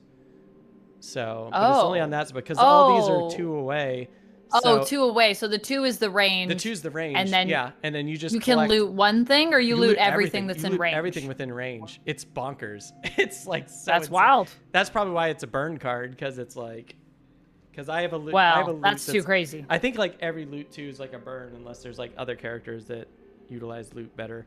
All right, and then we have an elite shaman right here, and the rest of these are. Oh, these are Inox guards. Oh man, these look tough. And then we have an archer. So we have an archer here. who is Okay. a strength of or a health of 10. We have these Inox guards that have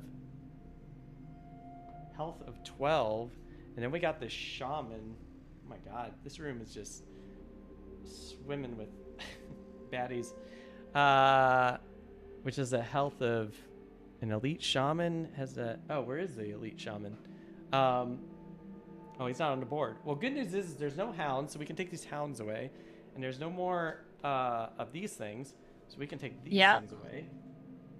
So that's nice. Not make the board. But there's a lot of other stuff. Yeah, there's a.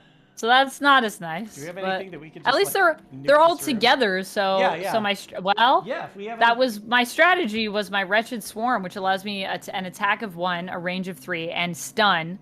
And it is the area effect is like this. Yeah, it's like a little. 1, 2, it's like 3, a little 4, honeycomb. 5, 6, 7 squares. A little honeycomb of 7. Yeah, love it. So and they're all standing right by each other. Oh yeah, this is gonna be. So that'll be nice. All right, so now that's what I thought. I was like, let's heal and then I'll stun them. So once we open this door, we immediately have to reveal what their initiatives are gonna be. So they got a 56, a 50, and a 62. Okay, so they're moving like very, very slow. Let's see, attack -1, but it targets 2 for the archer. Not as slow as me, but that could be a problem. The guard does its normal attack, and the shaman does its normal attack. Okay, so that's not completely terrible. And then let's see. Oh, look at these characters look so scary. Scary. Let's see.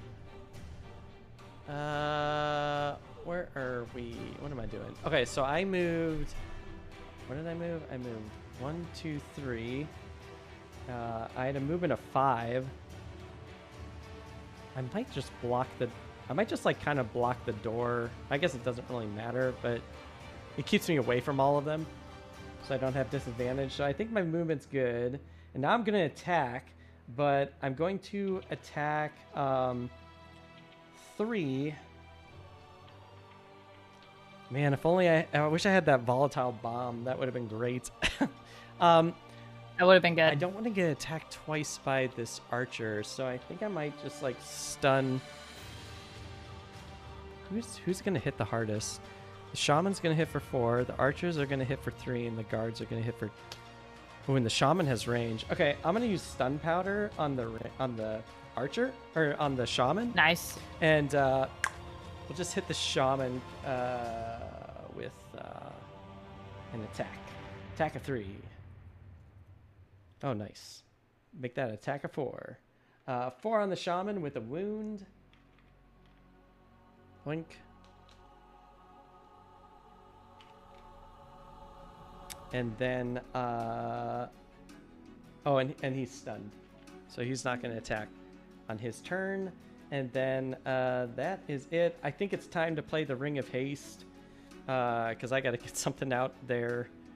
Were you thinking about positioning yourself? Are you going to be inside the room? I don't know if I want to go inside the room.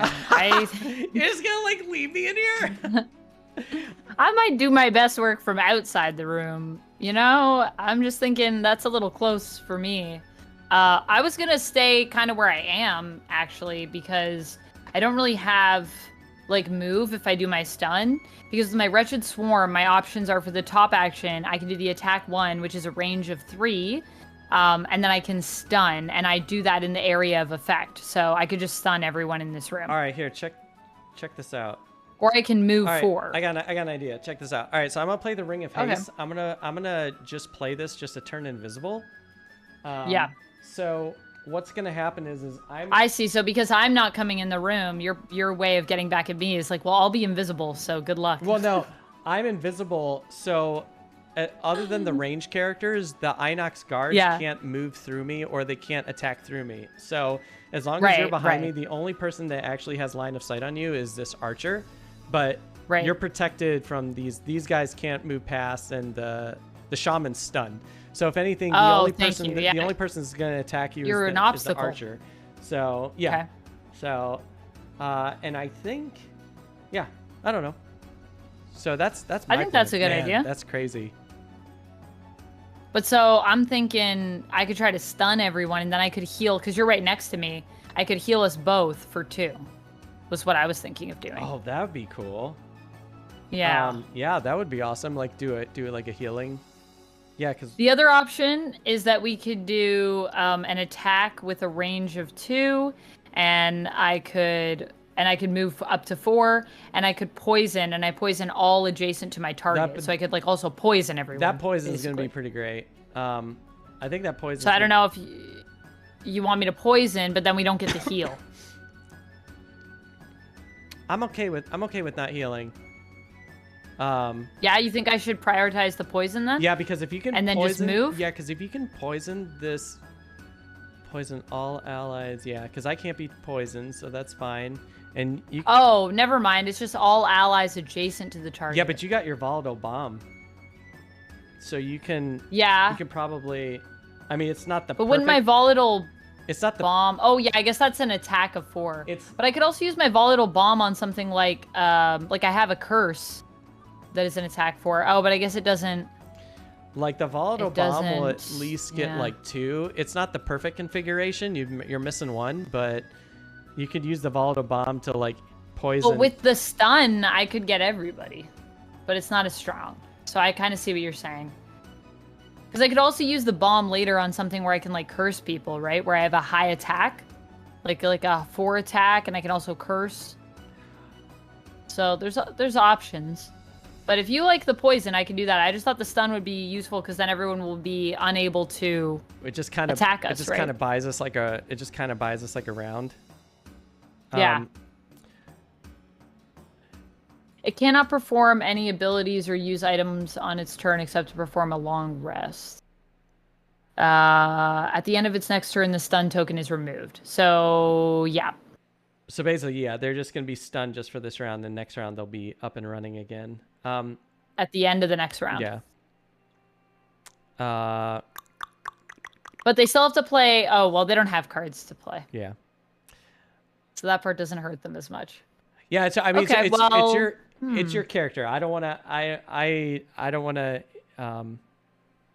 say anything that's gonna. Well, I mean, if you think the poison is better, because we do also have my other ability, which is once during each of my attack actions, I can poison 1 ally within range 2. The poison has high attack, which is kind of nice about the poison. I mean, it only does 1 unless you use the bomb. It'll attack 2.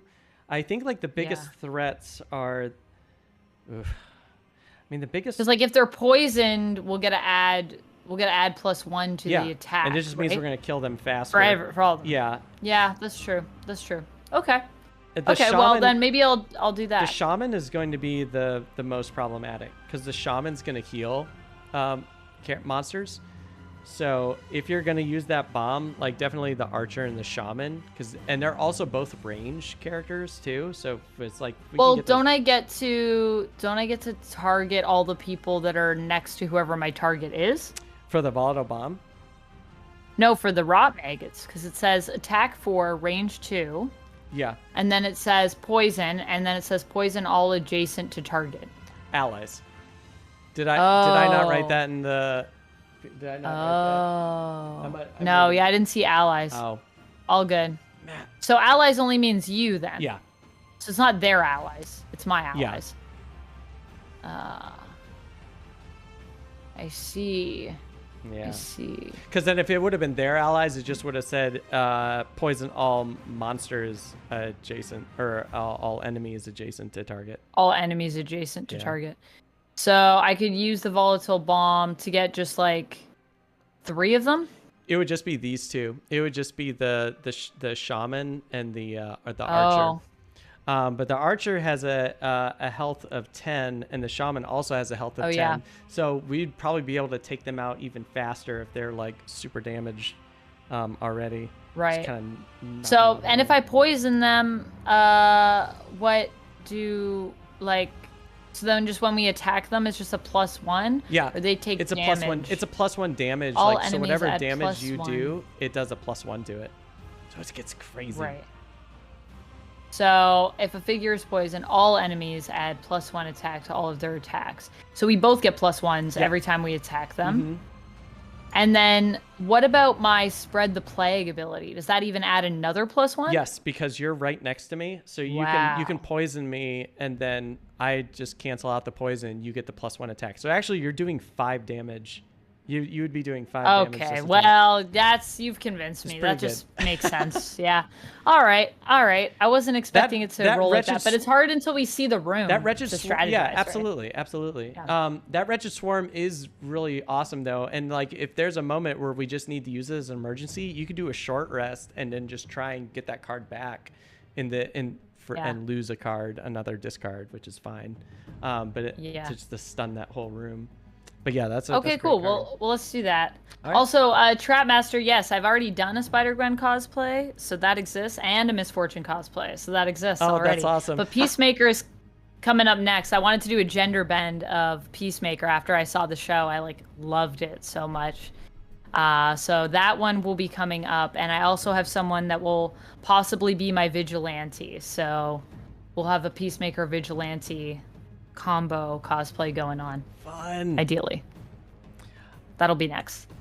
But yeah, so if you like those ones, they exist. I need to take more pictures, though, of my misfortune. I really want to get to a beach and take pictures, but we only have so much time to go to beaches here in Toronto, and... Yeah, I was like, if you're out here, you can go any day. Any day of the year. I know. And I'm always super busy in the summer, too, so it's really hard for me to shoot as much as I'd like to. So we'll have to see.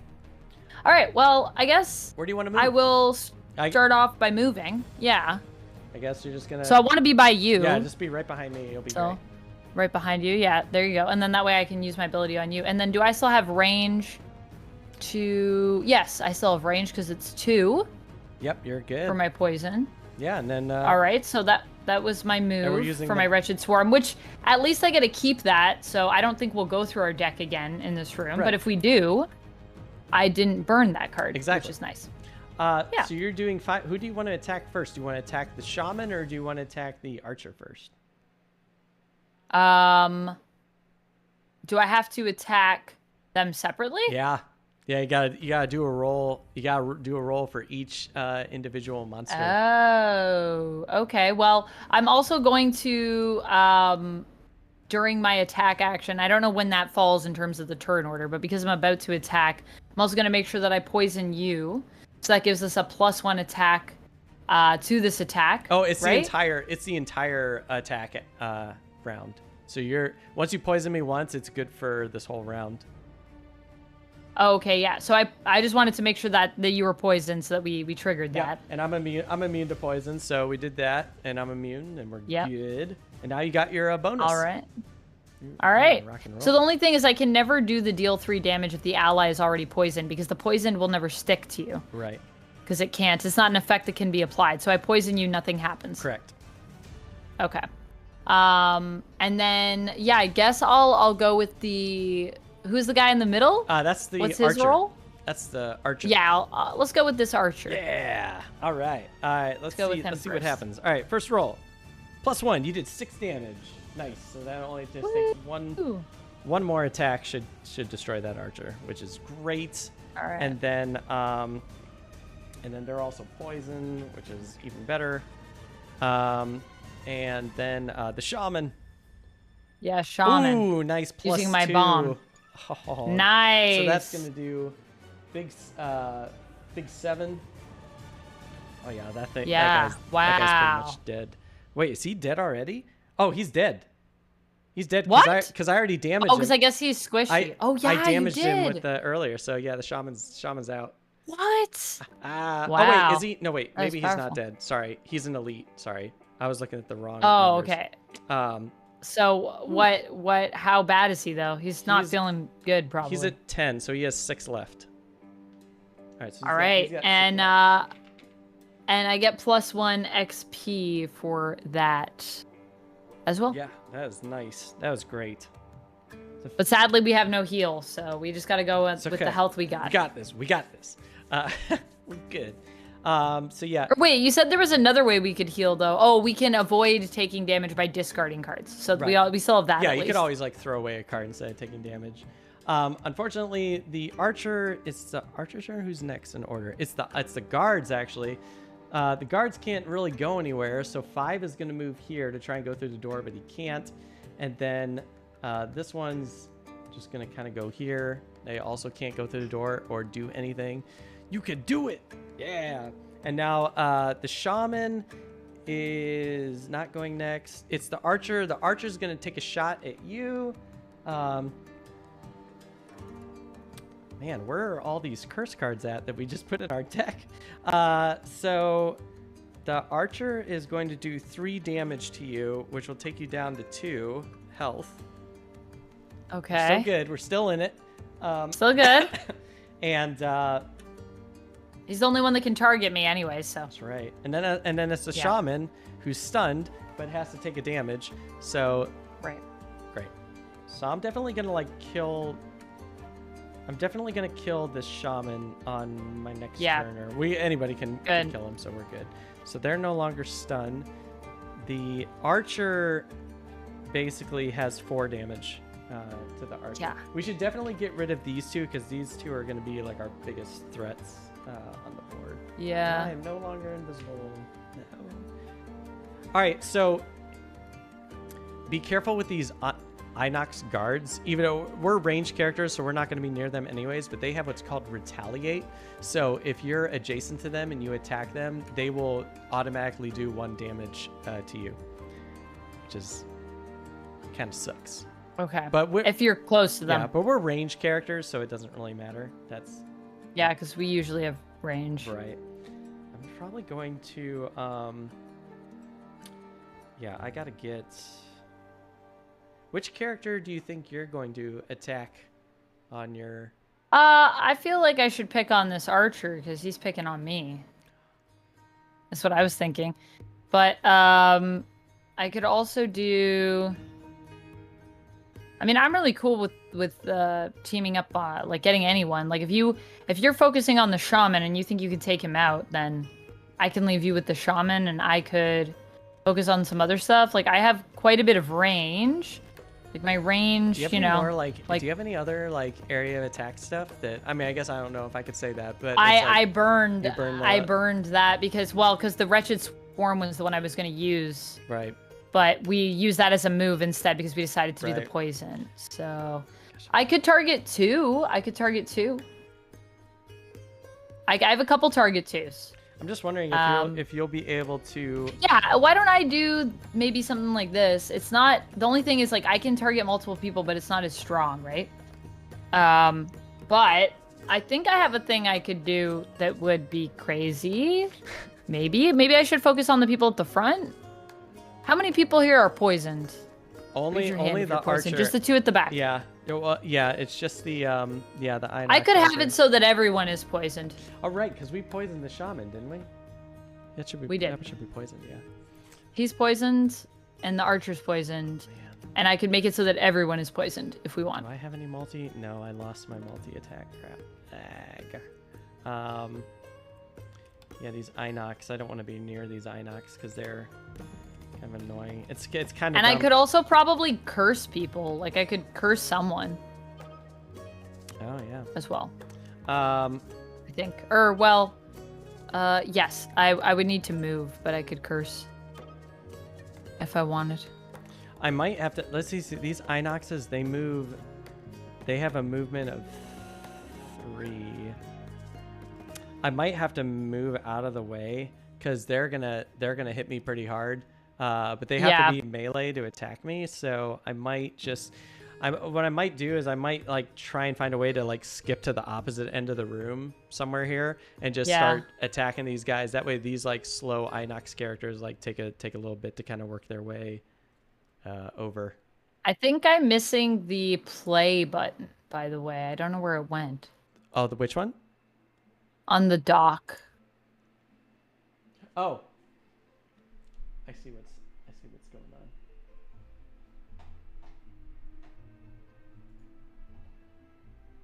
Like I know what I'm playing, so I know what I'm doing.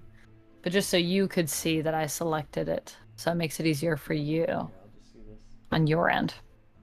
There you go. It should be back. There we go.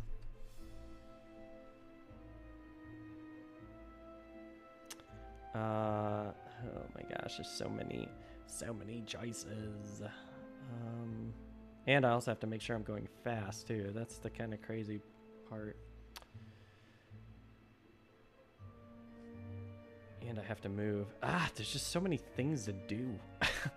I definitely don't. Yeah. I'm definitely moving because I don't want to be near these Inox crazies because I gotta get out of their way. My question is, do I go closer into them? No. I would also try and do, if you can, try and get somewhere over here, just somewhere over in like this half of the board, right? Because it's gonna take them a little bit. They're kind of slow, so like get up to like the top area. 1, 2, 3. I mean, honestly, if you can get anywhere like back here, you'll be safe from the Inoxes. They won't be able to chase you. Oh, you know what's interesting? The Inoxes. I could. Yeah. I can get there. Here's another weird thing. The Inoxes can't move through the door. So if you went back here and you're flying, so the boulders can't affect you, this is kind of interesting. So if you're here, the Inoxes can't go through the door to attack you. They have to stop So we at the could door. just blast them and then come in. You could just like kind of just hang here and just keep like shooting chill. into the room. Yeah. Yeah, I mean, I can't do it because I'm not flying, but I can go like somewhere else to the other end of the room. They can like try and chase me or something.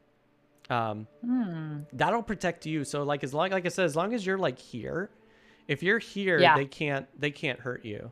But because they can't move through this door, they'll redirect their focus to should me. I focus on splitting my attack and doing less damage, or should I focusing on one person? Like what strategy do we want to use for how we're attacking people? Do we want to go like one at a time, or are we just trying to?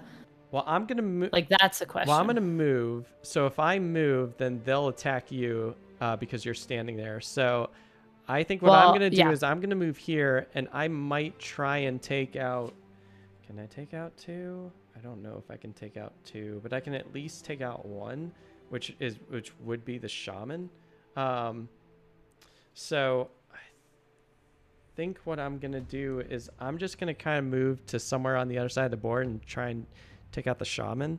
And then on your turn, if you just want to come here, you could do like a heavy attack on these Inoxes if you want, or you can just do kind of like some kind of debuffing attack if you have anything that kind of debuffs them, like poisons or whatever.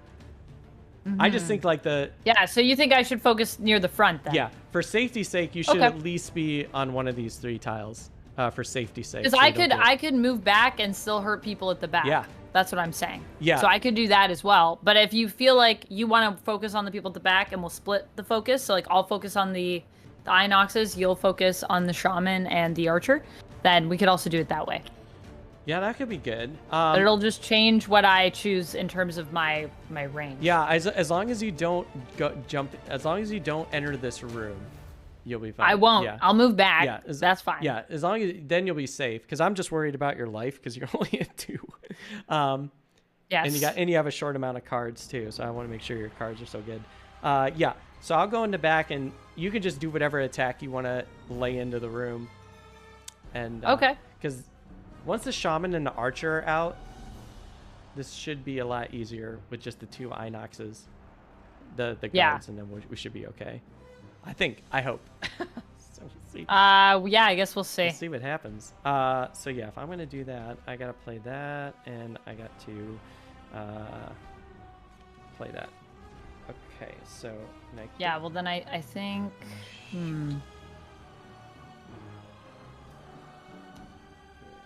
Do we think the Inoxes are gonna move forward at all? They will not move forward. They will just attack whoever's closest to the door at this point. Okay. Now I'm gonna go like super fast. Super fast. What do you got? So I have Biting Gnats, which is a 47, and Fetid Flurry, which is 26. Oh, that's nice. And I'll choose the 26, I guess, as my initiative because I don't want things to hit me. I'd like to move first. Yeah. So I can ideally get some space. No. Sliver says, "Where's the bear?" My last character was a bear character, and he was kind of like a tank. Oh, nice. Oh, dang, nice. We're getting raided. It's another raid from Loozapalooza. Woo! 21 raiders. Loozapalooza raiders, welcome the Silver Metal Tavern. How's it going, friends? Welcome, welcome. Dave and Oka, what is happening? What were y'all doing? We're playing Heroes of Gloomhaven, which is a series that I'm doing where I invite content creators from all over to join me for a game of Gloomhaven in my campaign. And today we have the amazing Amanda McKnight joining me. Hello. It's been a lot of fun. It's our first time playing Gloomhaven. It's very exciting. We're playing actually a pretty tough level.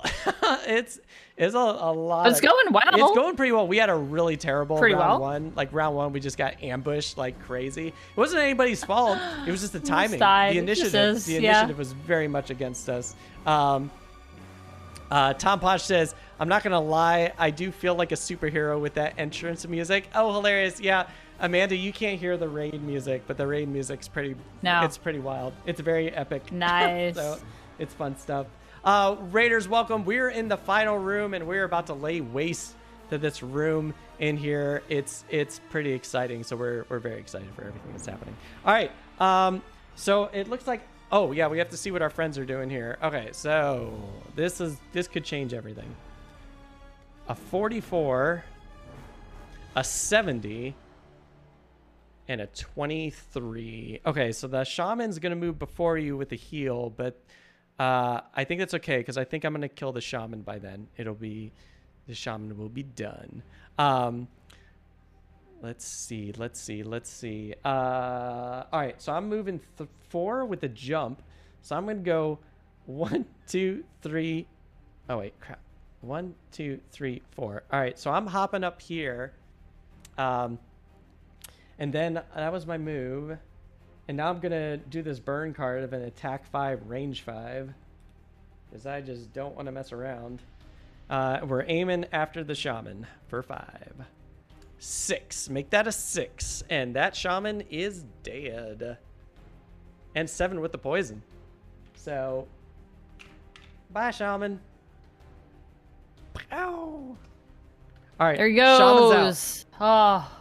Shaman's out. Yes. So that's one less thing we got to worry about. Okay, so now so the shaman doesn't go, and the shaman is out of the game, so we can clear this, get this off the board. Now we just have these two. We have 3 enemies left, and we have to loot these, and that's it. Okay. All right. Whose turn is it? It's yours. Mine? Yeah. Oh, amazing. You're 26. Fantastic. Yeah. There you go. Oh yeah. Oh, I'm so lucky. Okay, I'm gonna use my fetid flurry to move 2 back. All right. Just want to do the 1? Well, I don't know because like I have an attack which is a range of 4. Just so I think 1's fine because they can't go past this area. So one. All right. So just 1 back then, and then 1, 2, 3, 4. So I could hit the archer if I wanted. Oh yeah, get that. We get the. I have a range of 4. Yeah, we get the archer out of the way. Yeah. And you got the helmet, so you could do a range of 5. And too. he's poisoned. Oh yes. I could. I mean, I'll save that helmet for when I'm doing a nice shorter range attack, and then I'll still have range on them. Nice. So I'll hit the archer, and I think I'm gonna hit the other the 5. Oh, the 5. Okay, got it. Yeah. Which one do you want to go after first? Does it matter? Let's do the archer first, and he's poisoned, so we also get a +1. Yeah. Or we get. Yeah. No, you're not close enough for me to poison you this turn, so just a +1. All right. Just a +1. Oh, you get to poison him again, which doesn't do anything. Wow. It doesn't do anything, sadly, but that would have been great. Okay. Nothing. That's a bummer. So it's a miss. That's a miss, but you do have a second target, so you can aim at the the Inox card. Let's try that. That's a bummer. I hate that card so much. Okay, so it just does that. With the muddle, 0. The muddle is actually going to be pretty helpful. So it's going to be muddled. Yeah. And we're going to do 2 damage. Man, it's a bummer when that It's 2 so damage. disappointing. And that's pretty much it. You also Yeah, get an that's it. experience point for that though, so that's nice. I do. So that's nice. Yeah, I hate those nullify cards. And what sucks is it's got to go back in the deck. Like the whole deck gets reshuffled. So it's lame. All right. And so who's going now? The archer's going to go. So the archer's going to aim after me because I'm closer. Yeah. Let's see what he does. He's doing what? 3? No, he's doing 4 damage. Oh my god. Oof, you might have to discard something. No, 3 damage. Oh, 3 damage. Ooh, okay, so that takes me down to 1 health. Oh my gosh. So close. I'm actually going to probably have to Terrifying. start burning cards now. All right, so the Yeah, Inox... we both will. Yeah. All right, the Inox scar is actually, it's a -1 move. So the 5, unfortunately, is going to move right next to me. Crap. And then, all right, so he's going to attack me. Yes! Curse! Miss. You get nothing. You get Nothing. And then Get cursed. And then this one's can't move to the door, so it's gonna move closer to me. So it's gonna go 1, 2. Whew. Oh my god, those curses save your life. And then wow. They're all like ganging up on me. It's like, oh god. So I have to like run here. If I run here, I'll be safe. Okay. So that's it. Okay. All right. So Discard those gotta cards. kill that archer. Just gotta Yep. take that dumb archer out. How many health points do they all have? The Inox have 12 health. This one that you damaged has 10. Number 5. Okay. That one up there. 10. Yeah, that one's got 10 and Okay. 6 has And 12. the other 6 has 12. Yeah. And then what about the archer? The archer's like he only has 4 health left. Oh, okay. Okay, 4 health. And he's poisoned, so whatever damage you do is gonna do +1, so Yeah.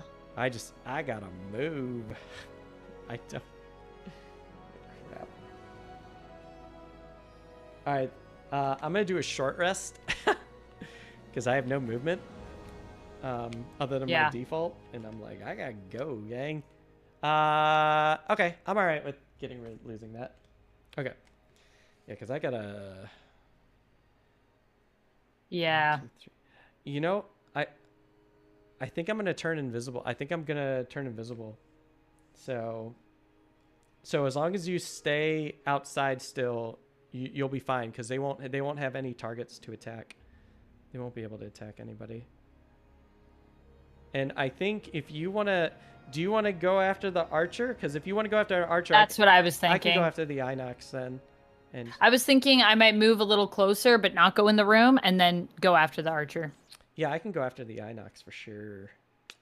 Okay. Sure. Oh. Unless you feel like I should stay where I am. No, The only thing is I'm like. gonna bring my Cobra out. I'm gonna bring out my. Okay. I'm gonna summon my Cobra. Now that I have the chance to do that. Do it. It'll buy us a turn. Because I could also not move and then. Oh yeah, you're great where you're at. Like yeah. Yeah, you think I should just stay there? Yeah. I just might need to use. I might need to use something to get like range on that archer. And I hope I'm. You know what I mean? Oh yeah. Well, you have your helmet, so you should have a +1 range. Yeah. Yeah. That'll help you. Okay. Well, then I know what I'm doing. All right. I'm gonna do this. I think. What you got? All right. So This is crazy. I am going to. Play Gathering Doom, which is a 76. Beautiful. And Nightmarish Affliction, which is a 43. And I think I'm just gonna try to. I mean, I don't think I'm gonna be very fast, but I'll do Nightmarish Affliction as my Hopefully it works. my lead. All right, so I got a 23, the 43, and 70. What is that? The Gathering Doom. Oh god, I love that card. That's great. Just any card that has curse on it, I'm always excited about. All right, cool. Now let's see what they're gonna do because this could change everything. The guards are moving 35. Okay, so they're gonna go a little faster than you, but oh, and this archer's moving 14. Yikes. Crap. Oh, that's not That good. sucks. Yeah, that does suck. That's not great. All right, so let's see. I mean, I just have to burn a card. That's fine. Because the archer's going to attack me. All right. Stupid archer. That archer. I know. All right. So they move -1. They have a -1 attack. And then they create a 3 damage trap in an adjacent empty hex closest to the enemy. Oh, great. That's awesome. Wonderful. So let's see what their attack is first. Oh God, of course it's a +1. Well, I have to burn a card because I can't take this damage. And the most useless card I got is probably Rain of Arrows. So we'll just destroy this card, and then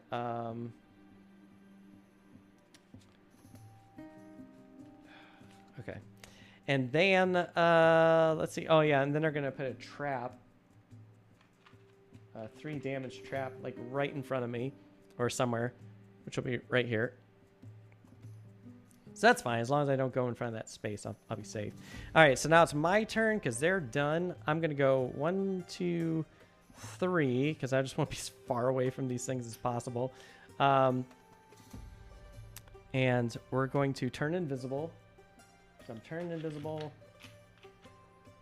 Blink. And that'll help. Yeah. And then I'm gonna throw my cobra out. So put my cobra here. And then there we go. I'm good. Okay. Now it's the guards are gonna go. Ah man. The guards move -1, thank God. Oh, but they have a range attack? What the F? Oh, no. Crap. All right, so this one's going to go. It has a move -1, so it's going to go 1, 2.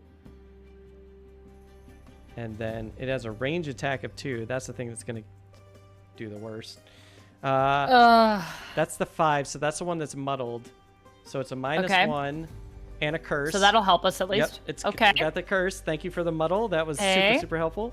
And then the 6 is gonna go 1, 2. It can't reach me because it's too far away. Actually, no, it doesn't move around. It just goes 1, 2. It can reach me. And attack me. Oh God, it did it ×2. So I have to throw away another card. That was bad. Ugh. Jeez. What a brutal turn. All right, what am I throwing away? I'm like losing all my cards. We'll just lose Rising Momentum, I guess.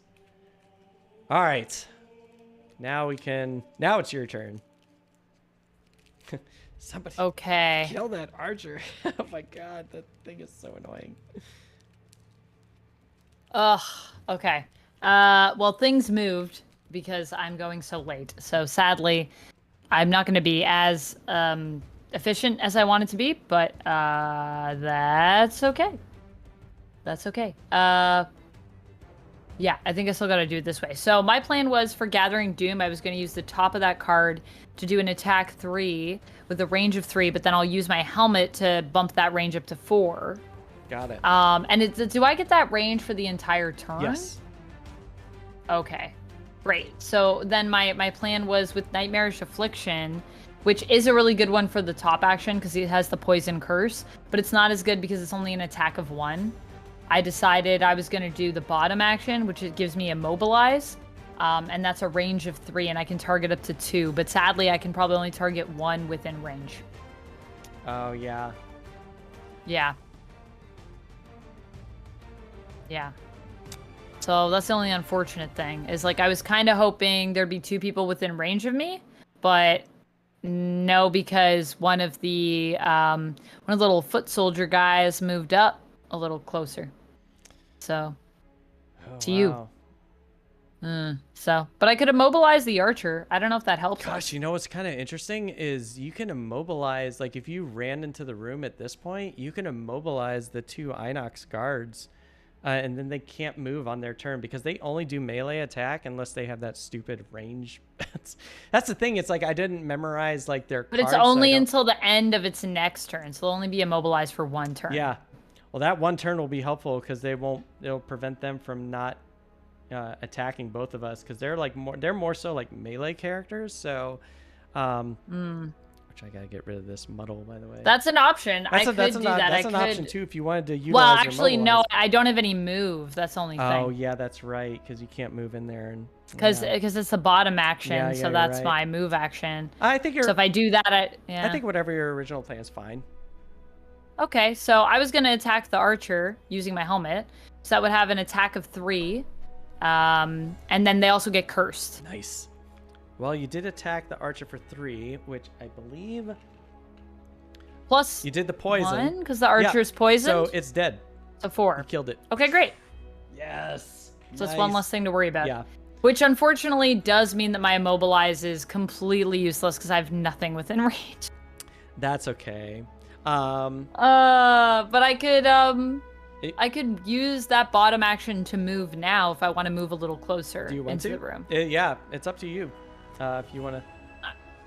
I mean, I think I should at least move. Well, how far away are these guys? I have 2 cards left. 1, 2, 3. 1, 2, 3. So the furthest this one can move is here, and the furthest this one can move is 1, 2, 3 over here. Okay. But I think they'll be more focused on me because we'll be probably equidistant. And I think I'll at least move 1 step closer. Okay. And then one of them might have reach on me if they move all the way over there. They won't move to you because... Yeah, because they're too focused on you. Oh, I'm invisible. I'm going to be invisible. Oh, you're invisible. Yeah, I'm going to be invisible on my next turn, cool. so they're... nice. They won't... And don't forget, there's a cobra here, too. So actually, their focus is the cobra. So they actually won't go towards you. They'll actually go towards the cobra. Because I think they'll be closer to the cobra than to you if you were hanging out here. So you should be fine. Oh. You should be fine there. Well, should I move 1 more and move like into the room, or you think no, because then they'll come from Will me? it help your range if you moved 1 more in? It'll help my range, because my range I can only reach so far. If you feel comfortable, if you feel comfortable with that, do it. I mean, if that. I mean, I think I do. What happens if I need to? Oh, do I trash cards to avoid damage, or do I discard you just cards? trash it to avoid damage. Oh, okay, great. So could I trash something? Oh, I have to trash 2 if it's in my discard, right? Right. Yeah, if it's in your discard. Because the only thing is I'll have 2 cards left, so those 2 cards will have to be in my hand. So I can't trash those because they'll be selected. Right. Well, you can short rest now if you wanted, or you could just play out this turn. Oh yeah, that's actually probably smart, because it's like if you play these cards. So here's what happens: if you play these cards and you get damage, you would have to burn 2 in here. Because you can't burn the cards in your hand, so you would just die. So I don't know if I should short rest or if I should. Yeah, you might. I mean, if you have the possibility of losing 2 cards, you might as well just short rest and lose 1 card now, and then lose another card if you get damaged. So I guess it's equivalent of losing 2 cards. So I guess that's the end of my turn, and then next turn I'll short rest. No, you short rest now, and it's end of round is like when you short rest. End of round. Oh, okay. So I'm shuffling your cards, see which one you go. Which means I still get to take my whole turn next time, which is nice. Right. Yeah. Yeah. So you lost. Your Gathering Doom. So if you don't want to lose that card, you can take a hit point to do another draw. Gathering Doom. I mean, it's nice for the loot, but. I mean, I can loot the treasure. I got other cards. I got other cards that do similar stuff, so I'm good. Yeah, because we can lose it. I can get those. I can get those treasures too. So. Yeah. Let's just get rid of it. Cool. We can also once everybody's gone, then we can just pick up the treasure at our leisure. I know. It's just these 2. These are the only 2 left. Yeah. All right. So with the good news about the Cobra is the Cobra does 3 damage and it does range, so it's great, and it also poisons. So, I'm kind of gonna be preemptively poisoning one of these Inox cards, just to kind of bear that in mind. If you have any cards that will help you for that. Because you're gonna be poisoning. Yeah, because I don't know which card. I think number 6 is probably gonna get the Cobra is gonna poison number 6 first. Oh, okay. Because I'm gonna make sure I'm going pretty quick. Okay. Let me just reset all my cards that I still have. Oh wait, these ones are used.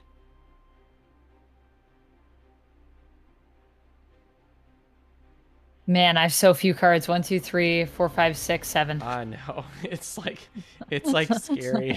It's a tight deck. Yeah. Yeah, so I played the Okay, so I'm here. So.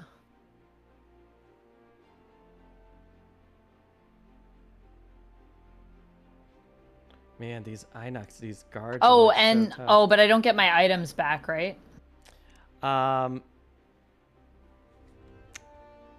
No. Wait, For the your short items? rest. But I do get 2 health. Yeah, all your items are done. Yeah, they get refreshed and you get 2 health.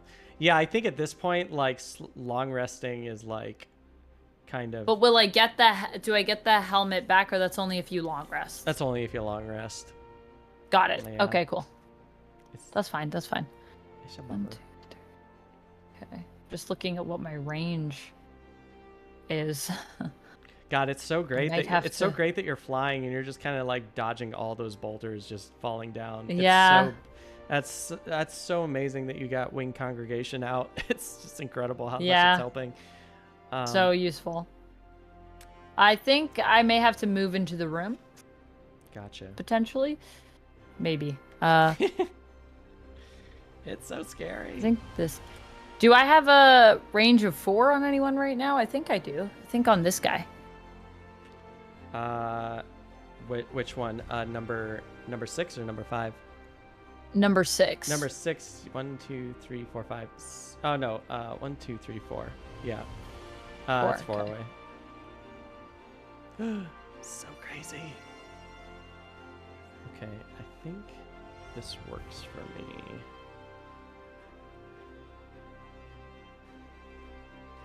Yeah, we'll see what happens here. Hopefully I get like a... Is really good attack. 5 muddled? 5 was muddled, but it's not muddled anymore. Oh. It got unmuddled. Yeah, it was muddled when it attacked me, but now it's unmuddled. Oh yeah, the muddle token gets Yeah, removed. it gets removed, Okay, remember. that's fine. It's gonna be No nice having the problem. Cobra in because the Cobra is gonna get some. It's like an extra player, which is great. That'll help us out, Yeah. and it's gonna draw their fire too. So I think you'll be safe. I think it's interesting as well, the idea that like sometimes you want to pick cards where you have a very specific strategy, and sometimes you want to pick cards that like if you're not really sure what's going to happen in the interim, like picking cards that like are just more like you could use them in multiple ways. So like looking at your cards is like this is the strategy, but also leaving yourself open to improv sometimes. Yeah, absolutely. Is interesting in this game. Yeah. Which kind of makes me wonder how the RPG plays now. Because Yeah. the RPG runs the same mechanic where it's based on cards, it's not dice. So you have like these ability cards Oh. while you're doing the RPG. And I was like, oh. The other interesting thing is just like how easy this game is to pick up and play. Like I know there's like a 50-page rule book, but in terms of like the actual mechanics of what you're doing, it's very simple.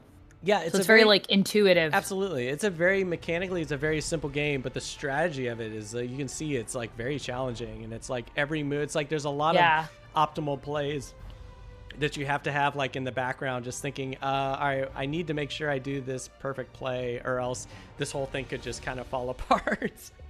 Yeah.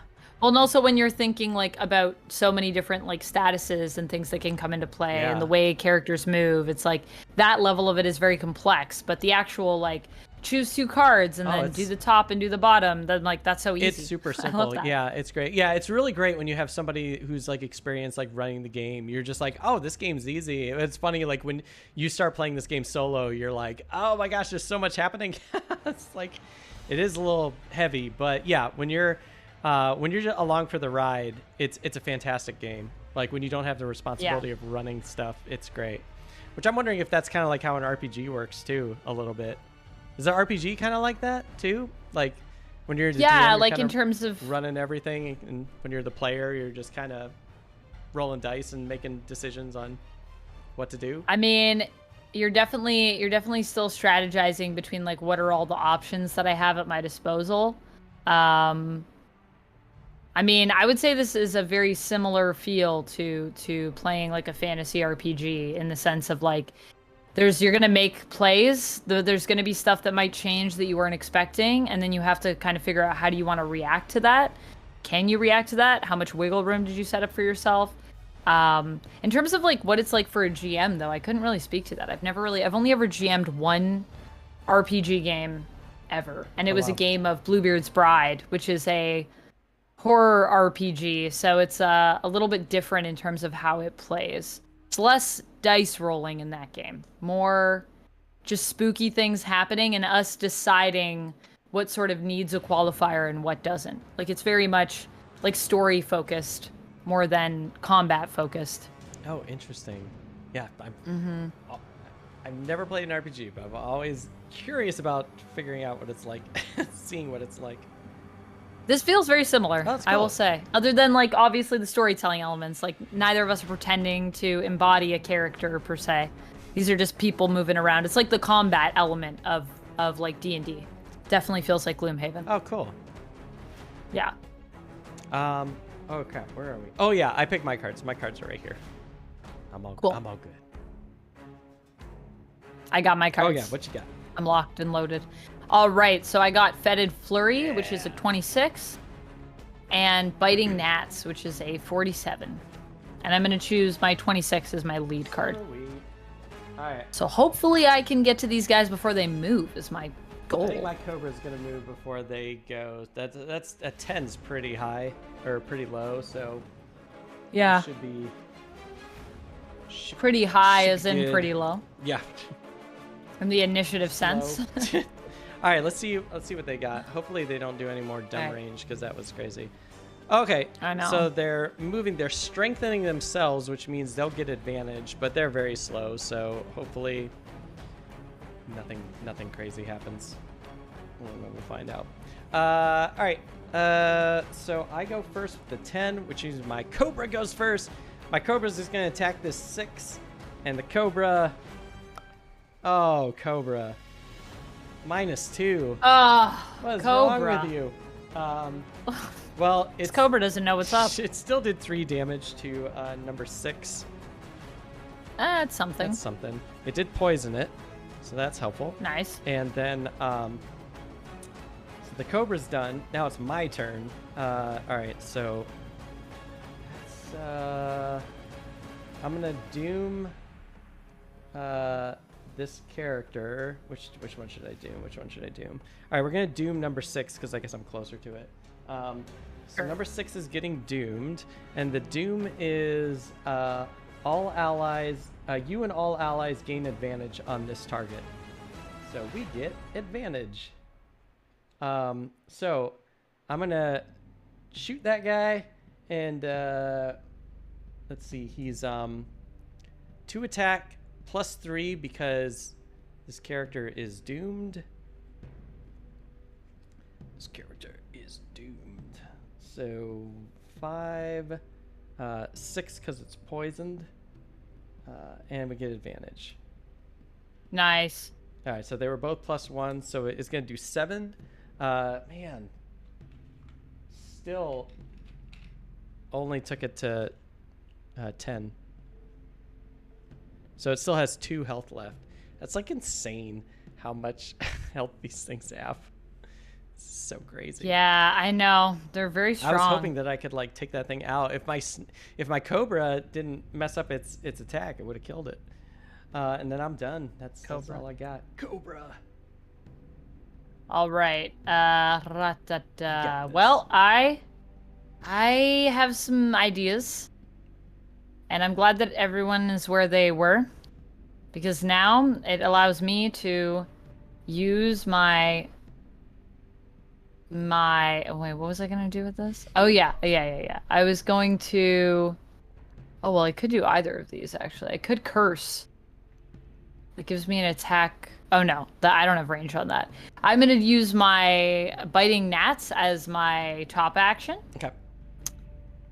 So that will allow me to muddle, and that's an attack 2 and a range 4. I could do an attack 4 with a range 3. I just need to move into the room first with the biting gnats then. You could move into the room and muddle both of these characters. I mean, oh yeah, I could move into the room and muddle both these characters as well. That's true. You'll kill the Inox guard because that Inox guard only needs 2 hits to kill it.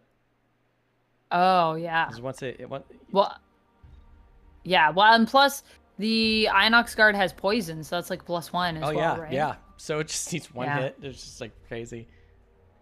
Yeah. All right. I'll walk into the room first then. I'll use my Fetid Flurry for my move 2, and I'll just move however many I need to move in to have range. Any particular spot you want to hang out? 4. I guess let's just like hang out just at the door right there, just where the 1 is, just at the edge of the room. Yep. So you're in range for everybody. For both of them, yeah. All right, so we're doing bite gnats. Let's bite these gnats. So are we? I mean, these gnats bite. Here they go. Which one are you gonna do first? 5 or 6 first? I'm gonna do 5 first. 5. Okay, that's gonna be this one up here. Oh, nice. 5 got poisoned. So that's great. Well, that's useful. So now they're both poisoned. Nice. And then great. Oh dang, ×2. So you did 4 damage to it. To 5. So and because it's poisoned, that's actually because it's poisoned is +1, so it actually did 3 damage. So you did 6 damage to it. Wow. Which is amazing. Good. So that has 8 damage on it. And then, these ×2. I always bless our heroes before we go on an adventure in town. And when you bless somebody, you get these blessing ×2 cards that you can put into your deck. Nice. And that's very helpful. Very helpful. And then we're gonna. And then I also get an XP for that. Yes. Blink. It's a great card. And and it's muddled, even though it's probably not gonna matter. Because it will be dead soon. And then we're going after number 6. So 6 just gets the 1. It's already poisoned, so yeah, 6 is dead. Ding. It's gone. Oh, this is fantastic. This is it. We just gotta get this last one, and we won. We have to loot the treasures. So now this Inox character is going. Oh, you know what's hilarious? You had advantage on the number 6 monster. It didn't matter, but it was like super overkill. Oh wow! So you would have had you probably did even better on your second card draw. Wow! Oh, your second card draw was a -1. That's a bummer, but that's okay. You took the better of the 2. All right, so the Inox is going to move. It's going to move next to me, and just straight up. Oh, it's going to attack my summon. It's going to attack my Cobra, actually. And it's muddled. So, yes! Yeah! Nice! That's what we like to see. And that's a natural null, too. That's not one of your curses, which is awesome. I know. Love it, love it. That just happened. Yeah, it's brilliant. That's just muddle at its best. Now it is muddling it up. It is going to strengthen for next round, which means it's going to have advantage, but hopefully we can kill it by next round. And all right, so I think we're good. We just attack this thing and it's over.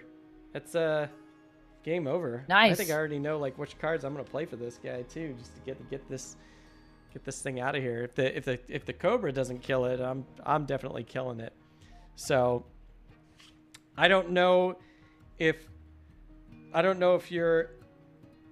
you can get the treasure or if you just kind of get in position to get the treasure. I can get in position to get the treasure. I don't know. Do I have my... did I use my loot? Oh no, I threw that one. The Gathering Doom, we threw that away. So I don't have any loot. Oh god. But I could just like walk in. I have a lot of move. I mean, if you have a real powerful card, you can kill the Inox Garden. I can loot all the treasure. I can grab. I mean, I could probably do that. Yeah, I could probably do that. Yeah, I'm gonna short rest. Yep. Then. Oh my god, I'm short resting with. I'm short resting with 3 cards. This is hilarious. We don't need to heal, right? Like we're doing okay for that. We're gonna be fine. Okay. Because we're like done. Yeah, we're pretty much done. Okay, yeah. So I'm gonna trash this card. I don't care about this card. Yeah, because I think at this point all we have to do is just kill this last guy, loot the treasure, and then we're home free. This is also interesting because like, does Gloomhaven have like scaling for number of players or something like that? Because this room originally had 1, 2, 3, 4, 5, 6, 7, 8. They say 8 monsters in this room if we were playing 4 players. Wow. And so it changes depending on the number of players. And it's kind of funny because if you see like right here, what's cool about this chart is whatever is white in the corner, that's for 2 players. This is for 3 players. And then the bottom one's for 4 players. So if we were playing a 4-player game, you look at all the bottom dials. So this monster, this monster, this monster, that monster, that monster. See, the only reason why these monsters aren't in is because this is for a 2-player game. So anything black doesn't go in. But yeah, this is what would have been in this room. Wow. Which is kind of insane. It's a lot. Yeah, because I thought someone was saying that like they didn't feel like they felt like Gloomhaven was more doable with more people, but then I'm like, this feels doable with 2 people. Yeah, I think this game feels way harder with 4 people. Like more 4 people. Oh my God. I mean, there's 3 elites in this room. If we would have had 4 people, which is crazy. Yeah. But I guess the idea is that you're like, well, you have more people to play. Right. But I'm like, that doesn't always mean that it'll be easier because you could lose those you also need early. to. You could, and you need to be in sync in terms of just like what you want to get done. Oh, absolutely. There's more room for people to not be, I don't know, like I guess succinct with what they're doing. Absolutely. And it's like you still can't show each other what cards you're playing, so it's still all you're limited to the table talk. And more humans is like more ways that you could make mistakes is the way I look at it. As someone that constantly makes mistakes and miscalculations. Yeah. Make bad plays like not realizing their range was long enough versus to do an attack. Like me. Yeah, or me being like, let me just start right in the room and then being like, oh, I'm like the squishiest person. Like, oh, maybe I shouldn't have started here. Oops. Oopsie. Oh, well. I'm alive. All right, I got my move going. All right. What are you bringing into the battle? I think you're going to take this victory kill. I think we got it. I think we got it too. Yeah. I got a paralyzing bite and rot maggots. And paralyzing bite is 31, rot maggots 69, and I'm going to take the paralyzing bite as my lead card for initiative. Beautiful. Yeah. All right, perfect. I'm starting with 11, so that should be so fast. Pretty fast. Yeah, there's no way that I don't think the guards go that quick. So I think we're in very good shape. They seemed kind of mid, so it could go either way. They could go before me or not. They went 30, so they went ahead of you by 1 point. 1. But that's okay. They're going to attack my Cobra, so you're fine. So you got nothing to worry about. And actually, my Cobra is going to attack first. So, oh God, the Cobra stunned it. So, and it times 2'd it, so it did 6 damage. Wow. So it's dead. That's hilarious. The Cobra killed it. Oh yeah, that Cobra was bonkers. Awesome. All right, well I guess now we loot. No, yeah, and then what I'm gonna do is I'm gonna move 5, so I'm gonna go 1, 2, 3, and I'm gonna play the loot 2 on the top action, which means I collect everything.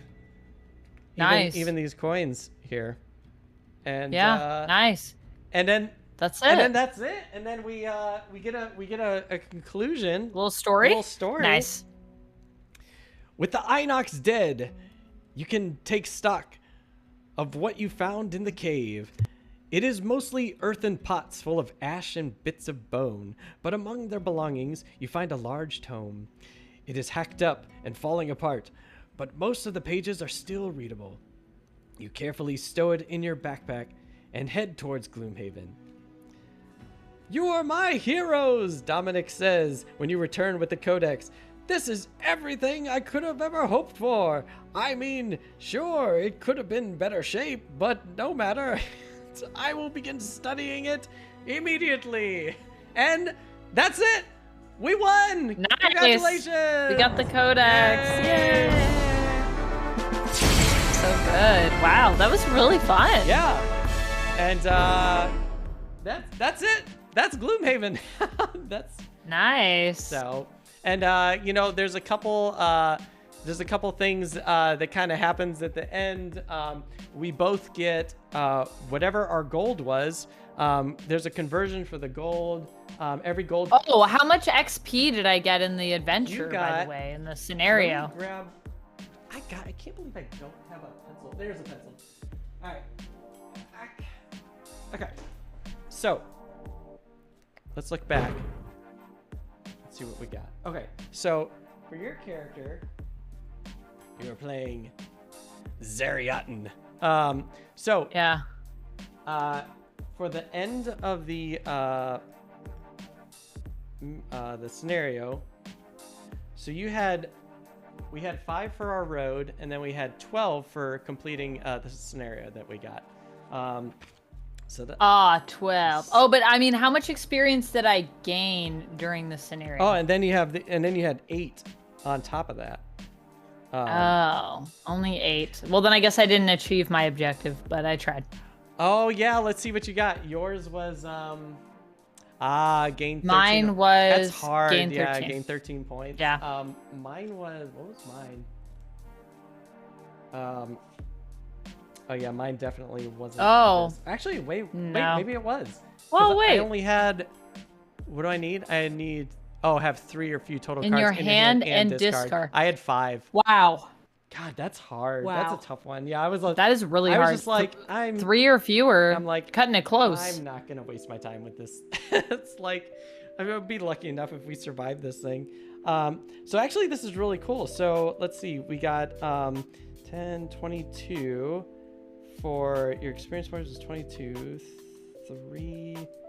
All right, so this is what you ended up with. You ended up with 332. So close. Ooh, close to the next level. Very, very close. Nice. And you did get the next person that plays might get there. probably more than likely. And then you did get 1 coin, so that's $4. So that gave you 25. Nice. Yeah. And this is where you ended up with your character. Nice. And then my character just like I'm already maxed out, so I can't get anything else. But I did get some gold. I got $12 worth of gold, which is nice. That's gonna kind of bump me up to 44, which is rad. And yeah, and I don't think that there was anything else crazy. There is like a scenario reward. You get 1 reputation, so your party has like this reputation status, and the higher your reputation, the better discounts you get, like at the general store. And if nice. you get like, if you max out or if you hit a certain number, you actually unlock a character, and there's like a light and a dark character. So if you're going like the good route, you get a good character. If you go the bad route, you get a bad character, or like I should say an evil character, I guess.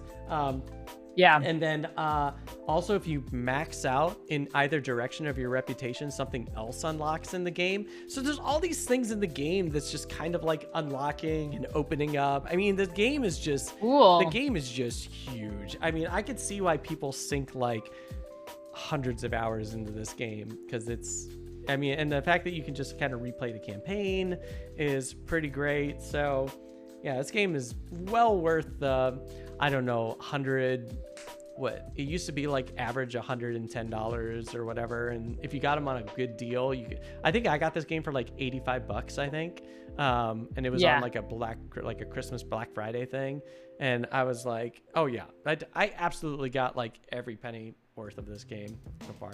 Nice. So, but yeah, and this was your first game, and it was kind of like it's great because you were playing with like pretty advanced characters, because the starting characters don't have nearly as many crazy abilities in this, and you just like pick this up like just super fast, and that's why this game's so great. Well, thank you. I feel like it's very intuitive once you get into it, and I mean, like, I feel like your teach for it was pretty perfect for what I wanted. Oh yay! To know before I jumped in. So it also helps when you have someone that's played before that can be like, well, here's some things that I think you should consider, but like it's up to you. But like I love when people say that, because usually I'll just be like, I'm just gonna take what you say and try to apply it for myself in a way that I feel like makes sense, but also I was just like listening to your advice, basically, and then just being like, "Cool, I'll implement that, and we'll see how it goes." We had some great teamwork here. This was like really amazing. We did like, blasting through these doors, and the fact that we were so low health almost the entire way. We you ended with 2, and I ended with 1. And you, I think you only had like 5 cards. Living on the edge. Yeah, you had like what, 6 cards left or something like that. You didn't have a lot Yeah. left, so it was. I had not very many left, but I was like, enough that if I need to discard something, I can. Yeah. So, well, as long as you have like it's like I love living on the edge where you're like, I don't really have much health, but hopefully I just don't need to. Yeah, hopefully I can just not get hit. But we'll just see what happens. Yeah, you live on the edge a lot in this game. I've had a lot of games where a lot of scenarios that just end up with like the one final hit point, or maybe I had 2 cards left in my hand or something. Like they cut close, and that's why this game's so great. It plays more like a puzzle, like Euro game versus just like a dungeon crawler where you're just kind of, slow crawling, maybe like rolling a die, and I don't know. It seems like you just got to be a little. It is bit very more much planning. that co-op element to it, like that I love in co-ops, like the best kind of co-ops where you're just either like winning by the skin of your teeth or you lose and you have to apply what you learned to win in the future. Yeah. And I could see this game very much being that sense. What's your success rate like so far playing through this campaign? There's a couple like. Must be interesting playing with different people. It's really fun actually, because there's so many people like I play people who are like who've been playing like one of the guests I've had. His name's Mandatory Quest, and he actually that's all he does. All his content creations is all Gloomhaven and Frosthaven. So he's like very knowledgeable at this game, and it was like playing with him was just crazy because he was like showing me all these crazy strategies, and then I also have people who just kind of like moderately play this game, and they just have like really cool ideas that they like to do, tricks and stuff. And I was like, everyone seems to have like a trick, how to win with this game, or like a certain strategy that they love to employ in this game or just use. Yeah, and it's just really amazing what the tricks that people have up their sleeve for this game. It's really, really cool, and you're just kind of soaking this all in. And it was like, wow, so somebody did this. Oh my gosh, hilarious. We're getting another raid from Mandatory Quest. With 18 viewers. Oh my gosh, Mandatory Quest and Raiders, welcome to the Silver Metal Tavern. MQ, oh my gosh, we were just talking about you like 2 seconds. I'm serious, like 2 seconds ago before you raided. We were talking about like everyone who's here. Yeah, everyone go over, check out Mandatory Quest. They have, like, he has amazing streams. We're back, gang, with Heroes of Gloomhaven, and we have an amazing guest, Amanda McKnight, joining me for her first Gloomhaven experience, and it was amazing. We played the Rockslide Ridge, and we just crushed it, but we like also barely made it through because we all had like low health. Yeah. She ended up with 2 health, and I had 1 health left, and it was good stuff. It was rough in the best way. Yeah, we had the craziest first round because we just got attacked by hounds and Inox archers, and we almost lost Amanda. Those hounds were tearing us apart. It wasn't anything that we did wrong. It was just initiative timing. It was bad. Yeah. And then we just got they all moved first, and then we were just like, okay, well, we'll see if we're gonna live past this first round. But no, we did it, and Amanda played a great game for her first game. It was awesome. She played as the Plague Herald, and I played as the Doomstalker, and we were just killing it. It was great. We were. We crushed it. Yeah, but we were just talking about everyone who jumps in and Heroes of Gloomhaven as a guest, and all the strategies that everyone uses, and it's great. Yeah, Mandatory MQ says the hounds are rough. rough. Literally, yeah. Rough.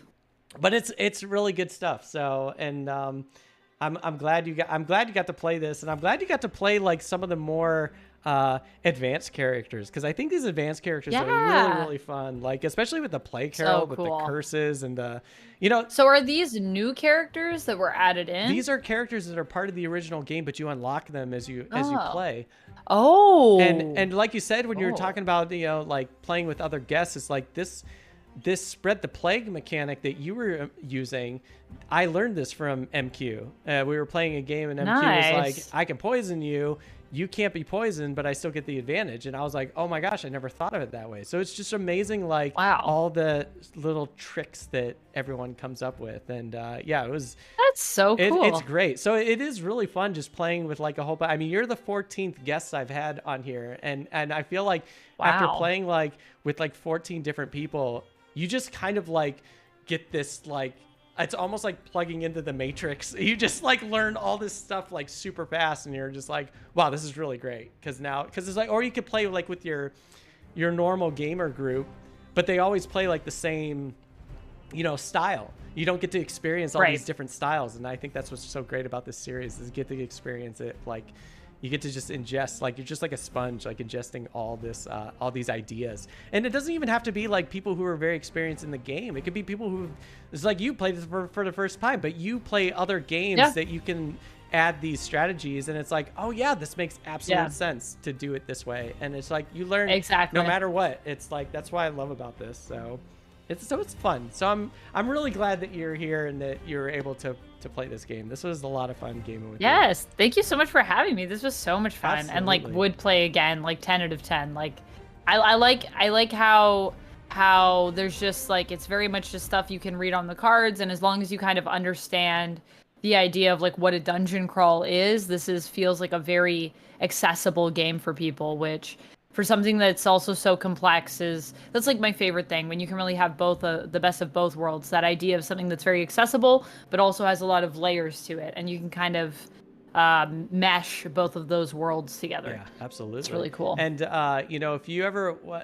they say that Jaws of Lion is the easiest way to learn the Gloomhaven world. I've heard that. Yeah, because Ruel was giving away some of those when we were doing Words on Wednesday, and we were talking about it when we were talking about the comics. And yeah, I think I might need to get Jaws of the Lion. Yeah, and Jaws is like super, pretty perfect. It's super cheap, and it's not expensive, and it's great because I guess, and it's replayable, right? Yeah, and I think the scenarios as you play, it's kind of like a tutorial. So it's like the first scenario kind of teaches you how to play the game, and I think that's the best part about it. So Jaws of the Lion is also a very easy setup. That is very true. I've heard it's like literally you just set it up and you just start, like, and then once you've played that game, you're like, oh, now I know how to play Gloomhaven. Yeah, it's really nice. Which is like great. It's like, because it's like the book is the map, so it's like you don't have to set up tiles. Yeah. You just kind of set up that. And it's pretty nice. But also, Gloomhaven Digital is great if you want to pick up Gloomhaven 2, because you experience everything about the board game. I was watching you play that. Yeah, it looks really cool. It's really fun, and the best part about it is it's kind of like a rules clarification tool, because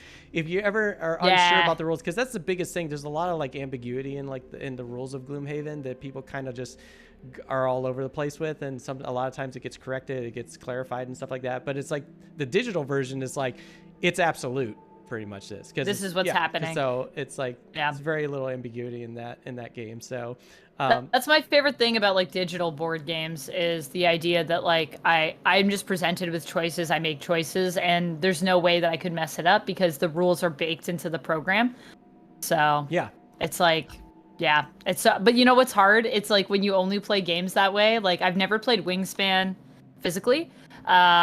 I've only played Wingspan digitally, and I'm like, the one day that I have Wingspan and then I have to like set it up, that's going to be like a whole relearning Wingspan, because I'm going to be like, now I need to actually know the rules as opposed to just letting the game kind of like manage everything. Yeah, exactly. Yeah. It's weird too, because the Gloomhaven digital is kind of like, you can turn it on like kind of like speed turns, where everyone just kind of moves around fast on the board, and you're just like, what just happened? I don't know, but I'm still alive, so let's just keep going. So I guess we're good. Yeah. Just keep going. No, and it's like, it's weird to me, because it's like whenever I play a digital game and then I throw it on the table, then I'm like all lost, because they're like, when it's on the table, I know exactly what I'm doing, but like when it's digital, it's like the layout's all different, and it's like, there's just things that, like in Gloomhaven Digital, you don't get these like little cards that kind of like flip up. So it's kind of like... Right, so when you get those cards in real life, you're like, oh, yeah, I was like, what am I doing? If you only play digitally, you're like, what are these? Yeah, digital, it's like so streamlined. You don't even know what card got flipped half the time. You're just like, oh, okay, well, I guess this happened.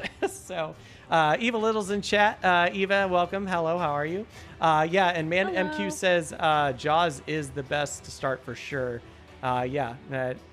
Phantom Gorilla said, taught my partner how to play with Jaws. Nice. Yeah. So maybe Jaws is a great one to get started on. I don't know if Jaws does solo. I feel like There's a solo, and maybe if you can't do solo, you can just play as two heroes. But I could just like also probably play like I know some people that would definitely be interested in playing it with me, and it would be a good way to maybe like show it to people and then see if people want to do a campaign. Like I don't think I have time to really do a campaign, but I could always do a campaign like you do, and you make it content. So if I could get a group of people together that want to play with me online, then it's easier for me to like justify. Because I feel like lately, every time I do something that's like watching a series or playing a game, it's like always related to content these days. Right. So that's the only thing, is finding the time in and around all the work to play games. Yeah. So you make the games the work, and then you're like, well, now I can play. Yeah. So now it works. It works out. Now I do both. Amanda, this has been so amazing. I'm so glad we got to play this game. This is so great. MQ says, so lovely. yeah, you can do solo, must have at least 2 characters. Okay, it does play really well with 4 characters though. It's awesome. That's very good to know. Very cool. Well, cool. Well, Amanda, do you have anything going on or coming up that you want to let the viewers know? Yeah, on August 19th, I'm going to be celebrating my streamiversary over on my Twitch. I'm going to be doing my first ever PO unbox. So if anyone wants to stop by and say hello, I'll be streaming. I'll probably be doing some other activities as well. But yeah, people can also send in little gifts to my PO, and I will be opening those live on stream. So I'm really excited to be doing that. Oh my gosh. Really happy Twitch anniversary. That's awesome. Thank you. How many years? I think it's like my 2 years. Nice. I think it's my 2nd year. No, yeah. It's like, I think like this month is like my 3 year, but I don't know I don't know when it is. It's like, it's one of those. Oh, it tells you in settings. Oh, it does? Like you can go, I forget the date. You can go in your affiliate. I think it's in the affiliate part of the streamer dashboard. But yeah, they give you a date, and like technically my date is the 5th, but I moved it because I was going to do the PO box on the 19th, and then I was like, well, why don't I just make that like my streamiversary celebration, and I can do some other things too. I only remember. So yeah, is that coming up? I only remember my anniversary because my first stream I was sick and I had a fever on my very first stream. Oh my And I was gosh. just like, because during the whole stream I was like, oh my gosh, is this what it's like streaming as a streamer? Because I feel horrible. And then I was just like, oh no, I'm actually just sick. I was like, I don't know if I can just do have this. a fever. Yeah, I was like, I don't know if I could actually do this as a thing. So that's great. Wow, that's rough. Yeah, it was crazy. Well, that's awesome, Amanda, and thank you so much once again for being here. This was a lot of fun, and glad you got to. Thanks for having me. Yeah, absolutely. Me too. So gang, we're raiding over to the Panic Games. So they're up on Death's Door right now. I don't know what that game is, but it sounds pretty cool. And yeah. So everyone, thank you so much for hanging out with Amanda and myself, and thank you for all the new follows, the friends, and that are joining the tavern, and thank you for all the raids that came in today. It was really fun, and I hope you had a lot of fun hanging out with us. And I love that Star Trek Stein. That is amazing. It's so good. It's one of my favorites. Awesome. All right, Amanda, have a great rest of your weekend, and I'll see you on your stream. That's so cool. Yeah, I'll see you on your stream. Yeah. I'll see you online. And everyone else, thank you so much right. and for hanging out, and we will see you back on tomorrow on Monday for some more board games. So everyone, take care. We are out. Goodbye. Bye.